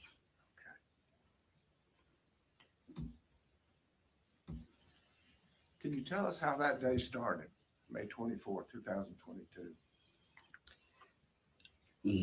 It started like any other day. I mean, just a normal day, like to go to school. Yeah. Okay. And did y'all have award ceremonies before the day was over? Yes, we had a award ceremony that was supposed to take place at 10:30 around there. We were just waiting for them to call us to the cafeteria. So the cafeteria is where the award ceremony took place? Yes. And what is award ceremony? Award ceremony is like when kids get awards for special things that they can do and achieve. And so we just give them awards for the special things. And did the parents attend the award ceremony? Yes, they're invited to go. Yes. Okay. And how big was your class that day? That day, my class was about, I want to say 14 or 15. Around 14? Yeah, 14. And after award ceremony, did any of the kids leave? Yes. And how many kids left? I believe there was 3 kids that left that day. And so after award ceremony, then what happened? After the award ceremony, we headed back to our classroom. And that was at Robb Elementary School? Yes. Room 111? Yes. In the fourth grade wing? Yes. Did you get back to your classroom? Yes. And what happened next? After we got back to the classroom, we resumed doing what we were doing before we went to the ceremony. And so everybody went back to their spots, and we just resumed what we were doing. Okay. When you said they went back to your spots, could you tell us how your classroom was configured? Well, we were watching a movie, so like most of the desks were gathered together, kind of in the, I would say, in the middle of the classroom, and they were the kids were on the other side of that, and they were watching the movie on the big TV that we have. And were the lights on or off because of the movie? They were off. They were off? Yes. And what were you doing during this time? I was behind my desk and entering grades into the computer, and doing things that need to be done before the year's over. And where was your desk in the room? It was in a corner. It's in a corner by a long table. By long tables? Yeah. Okay. We've seen photographs of room 111. Mhm. Was it the corner where the doorway was? The entry to the doorway? Yes, on that same side of the door. And was it close to the closet? No, Where no. was it from the closet? Diagonally across from. Diagonal across to the opposite corner. Yes. That's where your desk was. Yes. And that's where you were sitting. Yes. And then what happened? We were there. I was doing my thing, and the kids were watching the movie, and I heard a noise, but it was kind of far, but it was still loud. And Did then you recognize the noise? no, I didn't. I assumed that it sounded like books when you bang them on the floor, and that's what it sounded like. But it was kind of far. And how many times did you hear that sound? I would say maybe like 5-6 times or around there. And as I heard it, it kept on getting closer and closer, but it still seemed distant anyways, but yeah. And did it ring a bell to you as to what that may be? No. Mm-mm. So then what happened? So then, I kept on going and doing my thing, and the kids kept on doing their thing, and it was quiet. And then,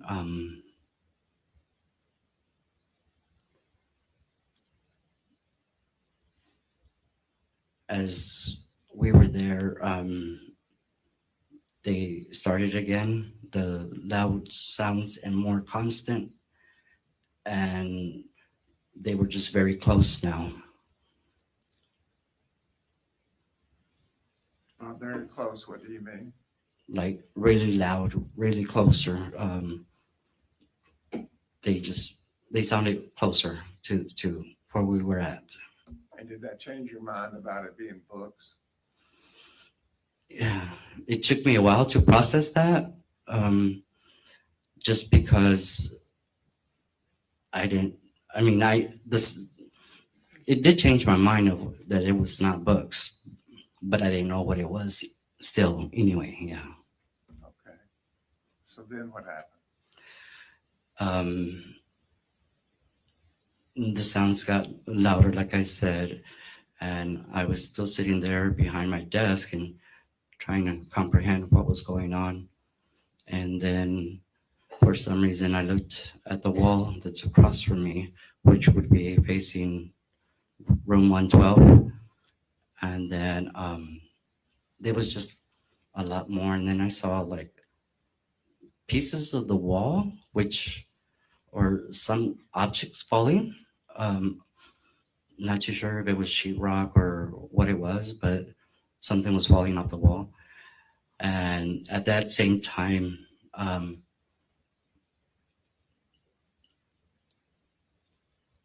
had a student come and ask me, what's going on? And what did you say? And I told her, I said, I don't know what's going on. I don't know what's going on. And then I told my kids to go ahead and get under the table where we had, where we've always practiced to go when we're on lockdown. Okay, tell me about lockdown. What is lockdown? Lockdown is when we turn the lights off in the room and make sure that the door's locked and hide out of the view of anybody. And is there a specific place that the children are told to hide? Yes, we have a long table that would be like on this side, and so they would hide under that long table. And had y'all trained on that? Yes, always. And so when you told the children it was a lockdown hide, what did they do? They all went under that table. And was this loud banging going on at that time? Yes. So when the students were going under the table, and I got off from my desk area and was going around to hide from view, that is when I looked at my door, and that's where I saw him. What did you see? A black shadow. And what was the black shadow doing? The black shadow was holding a gun. And I know that he was holding a gun because I just saw the fire come out of the gun. And were you sitting or standing at the time? Standing. And what did you do? Well, he shot at me. He hit me in my arm. Can you show us where he hit you? He hit right here. Okay. So he hit me on my arm, and that's when I fell to the ground.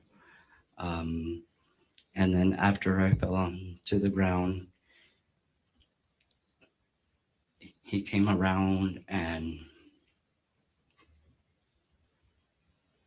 he shot the kids.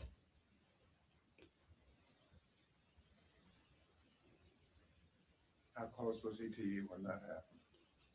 He was very close. I was on the other side of my kidney table, and he was probably behind the kidney table.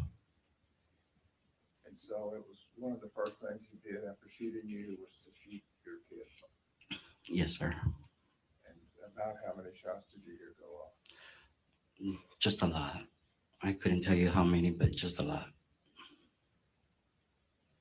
Did the shadow with the gun stay in room 111 the entire time? I'm not sure if it was the whole time, but what I do remember was a lot of the coughing that he was doing and the footsteps. So I heard a lot of it. Did you ever hear him leave room 111? No, sir. The only time that I would say is when that he walked to the other classroom would be when I heard one of the students say, officers come in here, we're here. Excuse me? When he went to the other classroom was when a student from that classroom said, officer, come in here, we're in here. And then I heard walks over there, and then I heard more shooting. And did you hear that voice again? No. Is your timing accurate in your mind based on these events? I would assume that it's correct. Okay. Mm-hmm. And at some point, did you say that it was your timing was kind of jumbled up? Well, I mean, I didn't have a concept of time, like actual time, but what did seem like 30 minutes or, I mean, what I felt was about 30 minutes. Okay. Did the gunman approach you anymore? He did approach me again. That's when he came and he tried to taunt me. He got some of my blood and splashed it on my face. And then he also... and what were you doing when he splashed the blood on your face? I was on the ground. hurt. Yeah, Were your eyes open or closed? I closed them And why did you close your eyes? because I wanted him to think that I was dead. And did you have a time that you could talk to your children about what they should do? Just at the beginning, I had told them to close their eyes because I didn't want them to see if something bad was going to happen. And so as your eyes were closed and you were being taunted, did anything happen at that time? No, not that I recall. My phone was ringing on my back. The injury to your arm, was that the only injury that you received? No. Tell us about that. How did that happen? This one or the other one? Yeah, The other injury? Have you told us about the arm injury? Is there anything else about that I needed to ask? I don't think so. I mean, this happened at the beginning, but when he came back and after he taunted me and did all of that stuff, later on he did come back and he shot me on the back. He shot you in the back. Mm-hmm.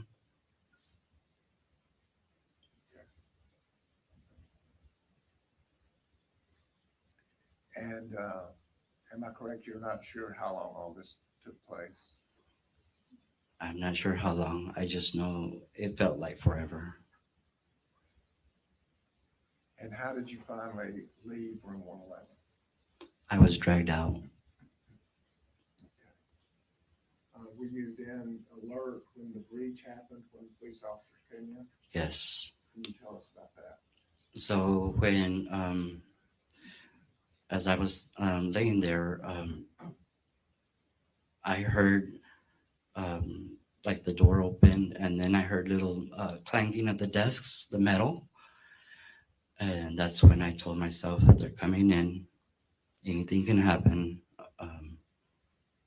And pretty much prayed, and I just, I gave myself to the Lord and just closed my eyes real tight and just waited for everything to be over. And what did you hear?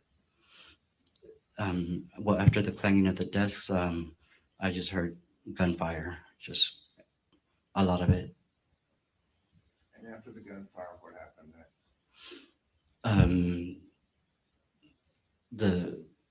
What I assumed was a border patrol, because I think I read it somewhere on his clothing. He had said, get up if you can get up, or talk if you can talk. And that's when I spoke and I said, I'm here, I'm alive. And after you spoke and said you're here, you're alive, what happened? He turned me over on my back and he got me from the pant leg of my pants and he dragged me out of my classroom. And where did you go? I ended up in the hallway, like next to the kids' bathroom. And that's where I was with the first EMT that started a tourniquet on me. So all the way down that to the north T section and then toward the east door? Yes. That's where they worked on you? Yes.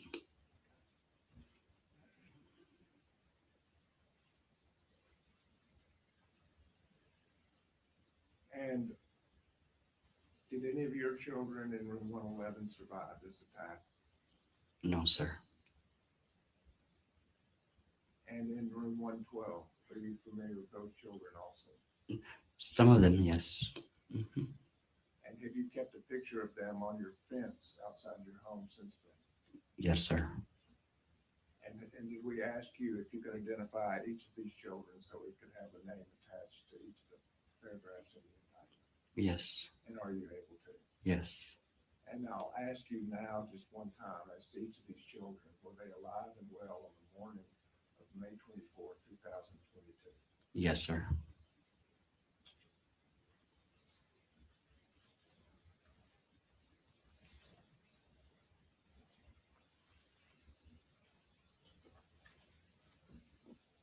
The state offers State's Exhibit 884 through 914.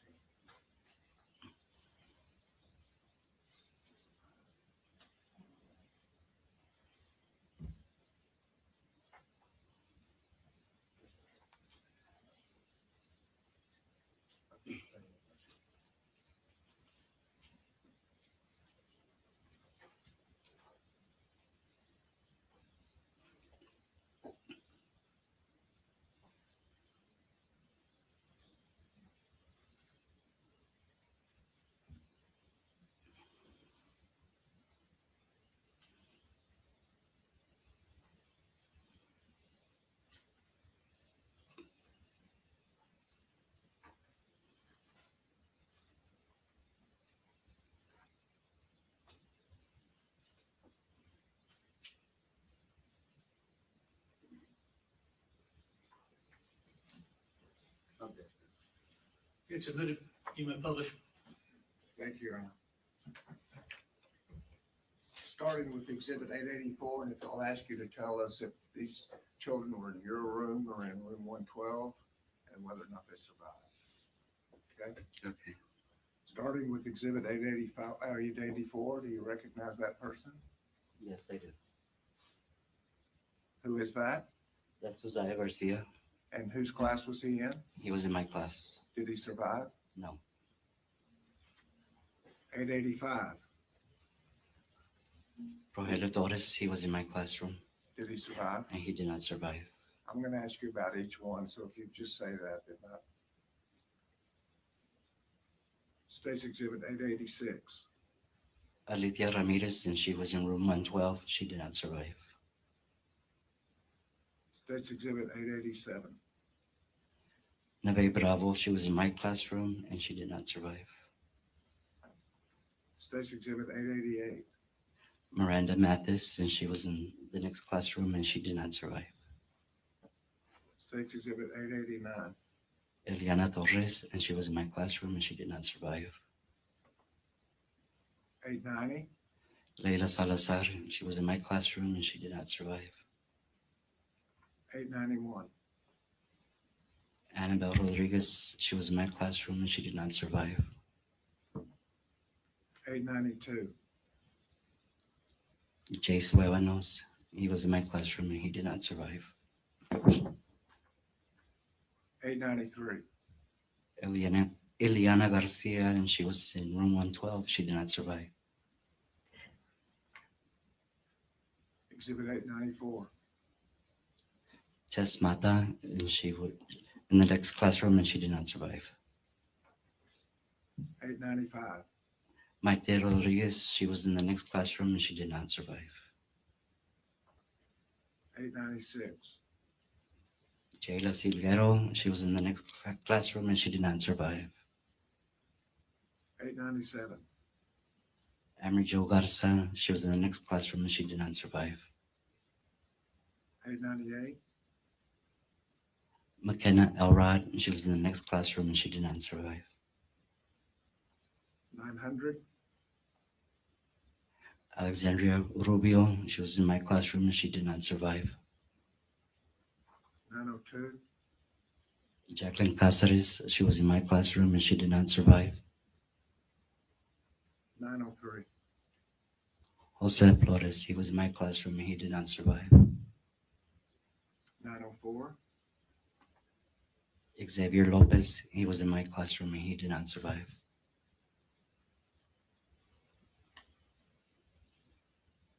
Now I'd like to move to Exhibit 905.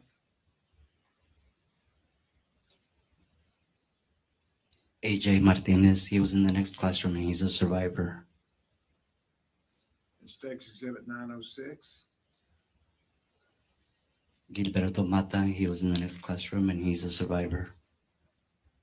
Exhibit 907. Jordan Olivares was in the next classroom and he's a survivor. Exhibit 908. Kendall Olivares, she was in the next room and she's a survivor. 909.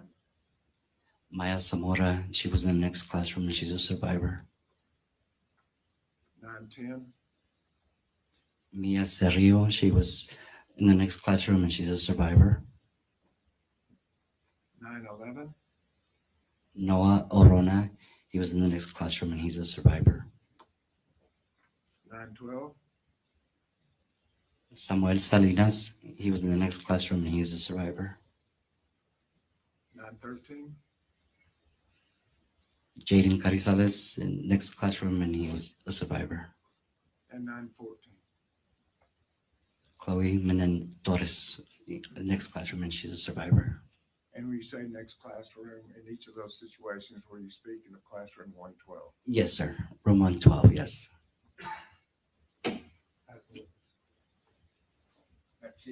Please. Mr. Reyes, my name is Nico Goodwood. I'm one of the lawyers that represents Adrian Gonzalez. Mhm. You've never testified before? No. You've interviewed before but not testified, right? Yes. Well, I'm gonna ask you questions. And there's no guideline on how to ask questions about pure evil, but I'm gonna try, okay?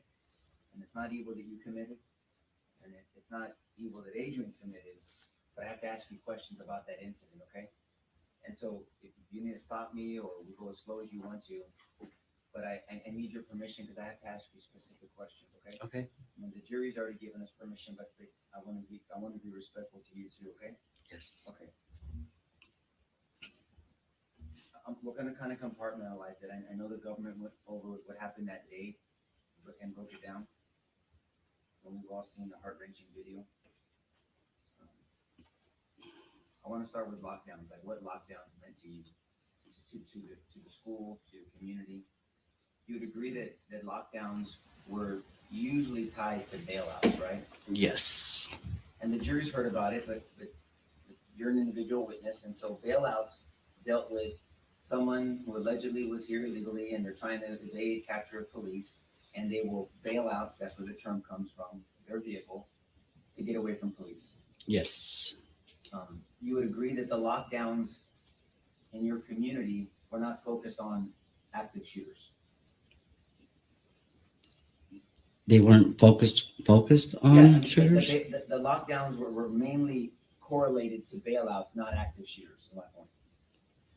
No, I think it applies to all. Like it applies to bailouts and active shooters. The training does, yes, sir. But I'm Yes. just talking about the perception in the community it's associated to bailouts, is my point. I would say so. Yes. Mm-hmm.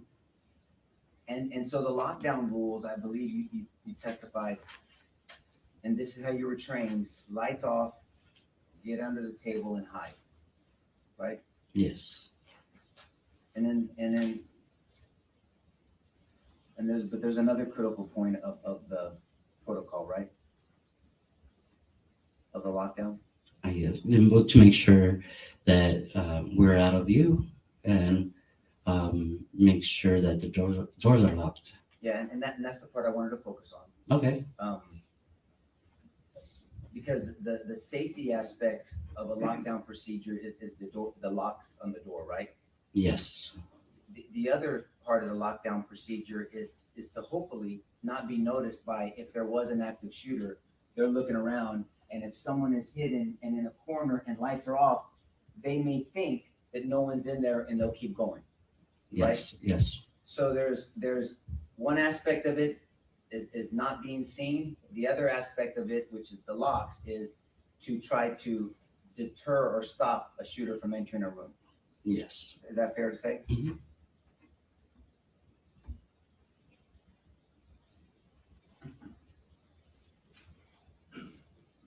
And the school had rules on locks, correct? Yes. And the rule was that the doors were to be locked at all times. Yes. And the rule was no exceptions. Yes. But there was a culture in the school where, and because of resources, that there weren't enough keys to go around to substitute teachers, that there was a magnet system used at the school, right?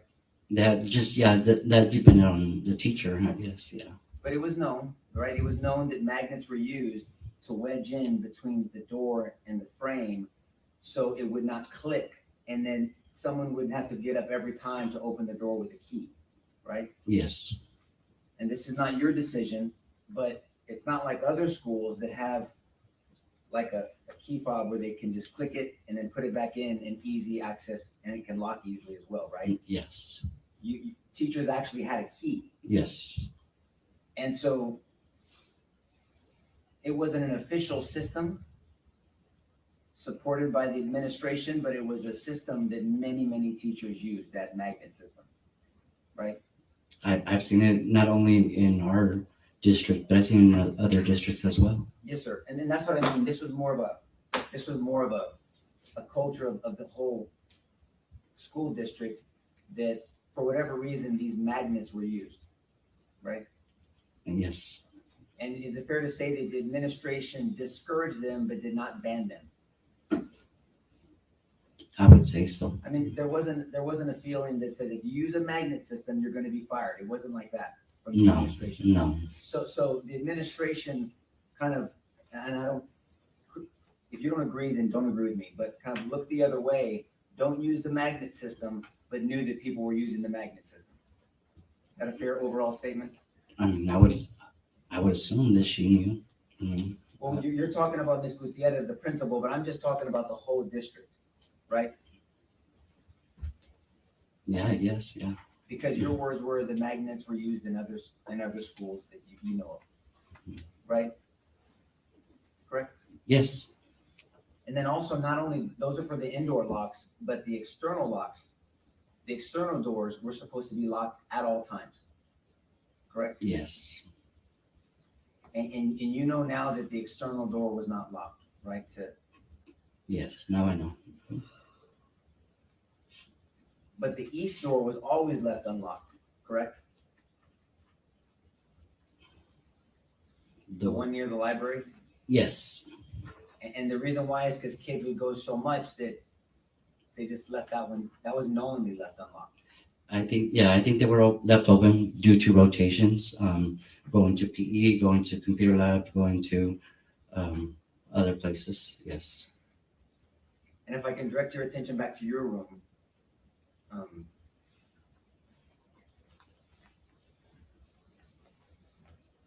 you had a front door to 111, but then there was also a door in between you and 112. Yes, And both those doors had the ability to be locked, right? yes. And you know, do you know now that both doors were not locked?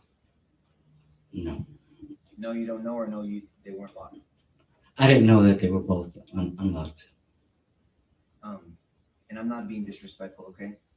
Whose responsibility is it in room 111 to make sure those doors are locked? That would be my responsibility. And so, and the reason why you had left doors unlocked in the past is because your room had printers in them, correct? I had what we call like a community printer. Yes, sir. And not necessarily leave the door unlocked. Sometimes it just didn't latch. Well, that's a different issue, right? So, Yeah. so there's we'll talk about the latching issue in a second, and you reporting that to the school. But on the community printer, there was actually people would come into your classroom 2 to 3 times a day. You said before, and would use the printer, and so you would leave it unlocked at times. Yes. But at times you had a student, I think it was Rogelio, that Yes. you had appointed.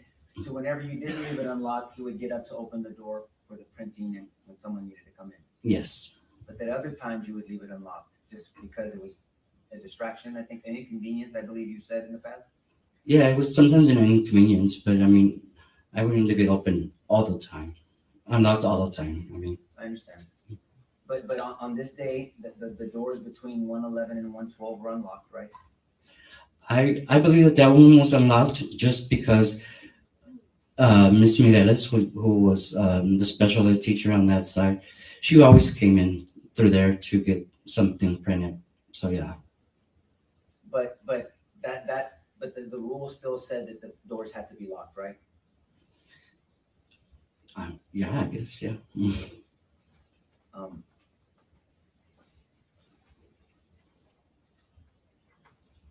And you had, earlier that day, you had exited your door to cross to room 105 to see if the teacher in 105 wanted to order something because it was a kind of a relaxed day. You guys were ordering food.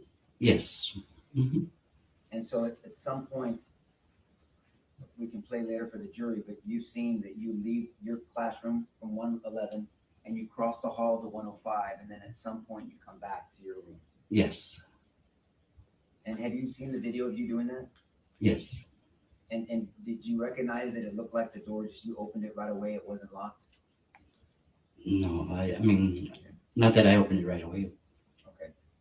But you don't recall using your key, and you couldn't say whether you had locked the door or not, right? The only reason that I know that I don't know for sure if I locked my door or not was because I still had my keys on my arm when I ended up in the hospital and all that. So if I still had my key here, why would I have it here if I didn't lock the door? That's what is in my mind, yes. Are you aware now today that the Rangers came to a conclusion that the door was not locked. Yeah. Mhm. And so that was a factual objective determination that an independent investigator made, right? Yes. Now, I do want to talk about the malfunctioning because your door, although it was able to be locked, sometimes the catch would get stuck in the door, right? Yes. And then you'd have to kind of either shake it or jimmy it, and then it would click when you would shut the door. Yes. You had reported it. You claimed and I'm say claimed only because we don't have a work order, but you claimed that you reported it to the school, correct? Yes. And I believe you have said that you reported it to the principal and to the secretary. Is that true? Yes. But there's not an official work order. We cannot, the government or us, we can't get our hands on a work order where you're requesting for them to fix that malfunction, right? Yes, but I think that the school police department should have a record of that. If they did walkthroughs, how come they didn't report it? Okay, well, you're asking a question, and I can try to answer that. You guys didn't have a police officer assigned to your school, right? No, but they did walkthroughs. Well, we'll go one thing at a time. Okay. You didn't have a police officer assigned to your school, right? No. So the high school had a police officer full-time, but unfortunately, your school did not have a police officer full-time, right? No. And the walkthrough by whomever, whichever PD did it, it was to make sure doors were locked, right? Yes. And is it safe to say there was a culture of warning teachers when that police officer, whoever it was, would check on the doors so them to remove the magnets? You remember that? No. Like teachers wouldn't tell other teachers that the police officer is there to remove the magnet? No. Okay. So now I want to direct your attention back to a little bit to before the incident happened. I think you testified that you thought you heard books dropping on the floor. Yes. But it was far but loud, correct? Yes. And then it got closer. Yes. And then at some point, you said that you saw sheetrock chipping off of the walls. Something was falling or, yeah. Can you, because maybe I'm not clear, can you, Judge, may I stand up, please? Yes. If you're sitting at your desk in that room, Mhm. will you tell me where to stand where the front door is to 111? On this side. Tell me when to stop. Right there. Okay. Right there. And I'm sorry. That's fine. And is this the distance you were sitting as well?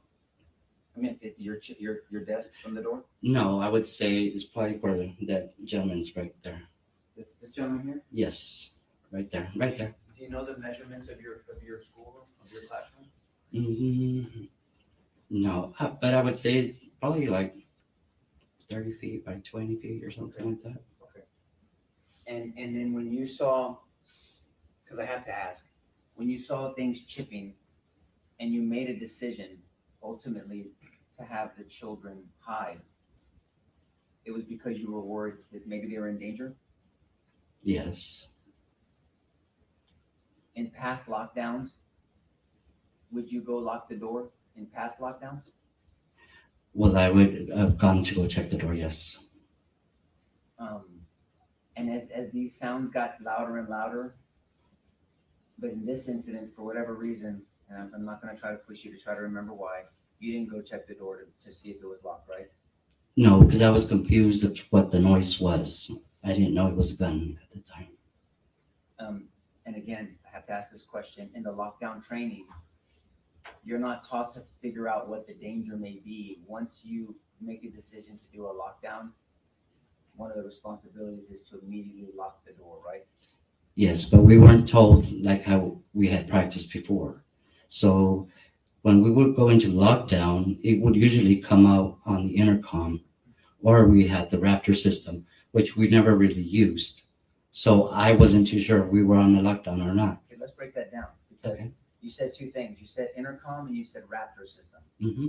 So everybody knows what an intercom is. We're going to hear about how the school used it, but let's explain what the Raptor system is. The Raptor system is an app that you have on your phone.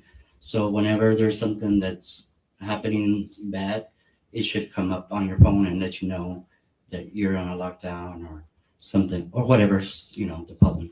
But if a teacher doesn't have their phone with them, then they can't get that part of the notification, right? That's correct, yes. Did you get a Raptor system notification? No, sir. Did you have your phone with you? Yes, Because you were receiving text messages and calls after that you were shot, which is surprising to me because I never got text messages during the school year. But so for sure, nobody was using the Raptor system to warn of this incident, correct? You didn't get a warning from your phone. I didn't get a warning on my phone. I don't know if anybody else did. Right. Now I'm focused on you. And then the intercom system. In the past, how would the intercom system be used? Well, she would come on there and say, okay, we're on lockdown. And so we would do what we needed to do. And she is the principal? Yes. But in your training, a teacher doesn't have to wait for the principal to go on lockdown. They can make an independent decision themselves. Do you agree with that? I guess, yeah, you could. Well, I'm just gonna respectfully push you on this a little bit. But no, but the training specifically says that you didn't, because if a teacher or a principal doesn't act or is not notified of an incident on the west side of a school, they would know, so a teacher can take responsibility in their own hands and call for a lockdown with their students, right? So I'm guessing that you're assuming that I knew that was a gun, because I didn't make the correlation that the noise was coming from a gun until the gun was actually in my classroom. So the noise and the gun, I could not actually tell that we were in danger. It was just a loud noise and it was just banging. So if you're... I'm trying not to assume anything, that's why I'm asking questions, okay? And I'm really not trying to blame you or do anything disrespectful. I just have to ask these questions, okay? At some point, because we saw in the video, Amy Marin was yelling with another teacher down the hall, correct? And you have to say yes, just because Yes. she's typing down. I'm sorry. Okay, this is for the court reporter. And you did not hear Amy yelling? I did not hear Amy yell, no. Did the teachers in 112, what were they doing during this time? I'm not sure. I think that they were watching a movie as well. But at some point, you have stated that they were trying to lock their door. You believe that they were locking their door. I never stated that. Have you ever spoken before to grand jury? Yes.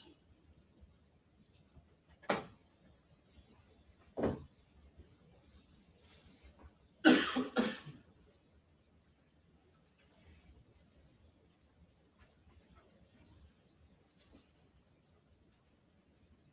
gonna find it for you, okay? Okay.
Trish, are you staying in town?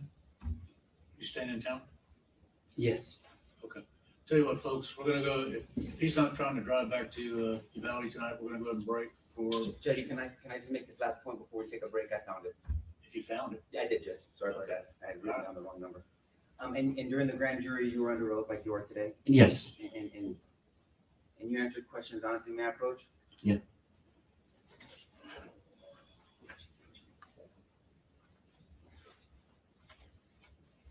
I'm going to direct your attention to the transcript of your grand jury testimony, okay?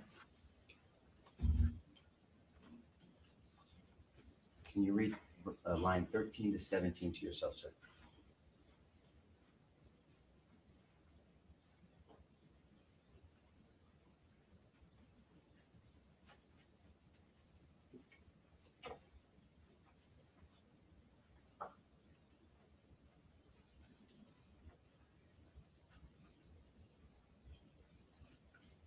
Did you read it? So as I said again, you testified before because you were asked a question, did either of the teachers in room 112 come to your room and say, hey, I just got the raptor? Your answer, no. Lock your door? I believe they were trying to lock their door. Do you remember saying that now? Yes. Okay. And so you said before that you believed that the teachers in 112 were trying to lock their door, right? I believe that's what I had seen, or I was told from other teachers, yes.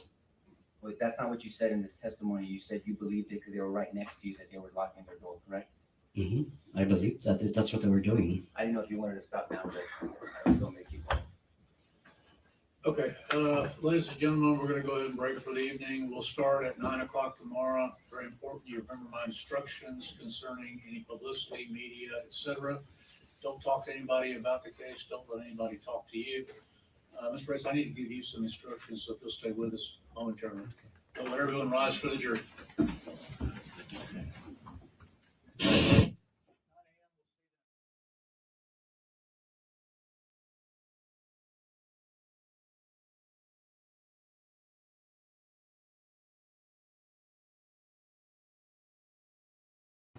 Gosh, they keep ending with these witnesses that, oh man, the jury got to go back home to this and he coming back. The judge like, are you still live here? Oh my goodness. God bless them. I'm like, all I keep trying to say to myself, oh my goodness, like, why are they putting these people through this? Like, I just don't understand. I just don't understand. I don't think I am gonna understand. They're not gonna let me understand it. So sad. So sad. All the way around.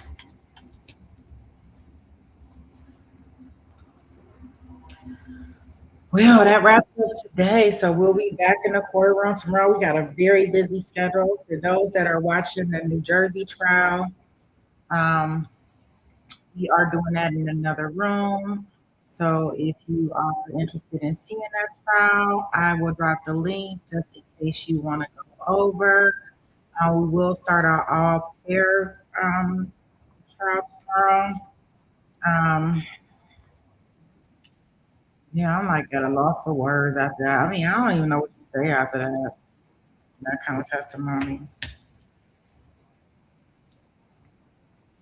But guys, if you want to go over there, I appreciate everybody hanging out with me today. Shout out to the mods, shout out to the chat, shout out to everybody that supported the channel today. And we will be back in the courtroom with this one tomorrow. And that is the link if you want to go over to the fire trial. You can click on that link and it will safely take you over there. Other than that, everybody enjoy their evening. Like, I don't even know what to say after that testimony, guys. I don't know. You guys take care, and I will see you guys in the morning.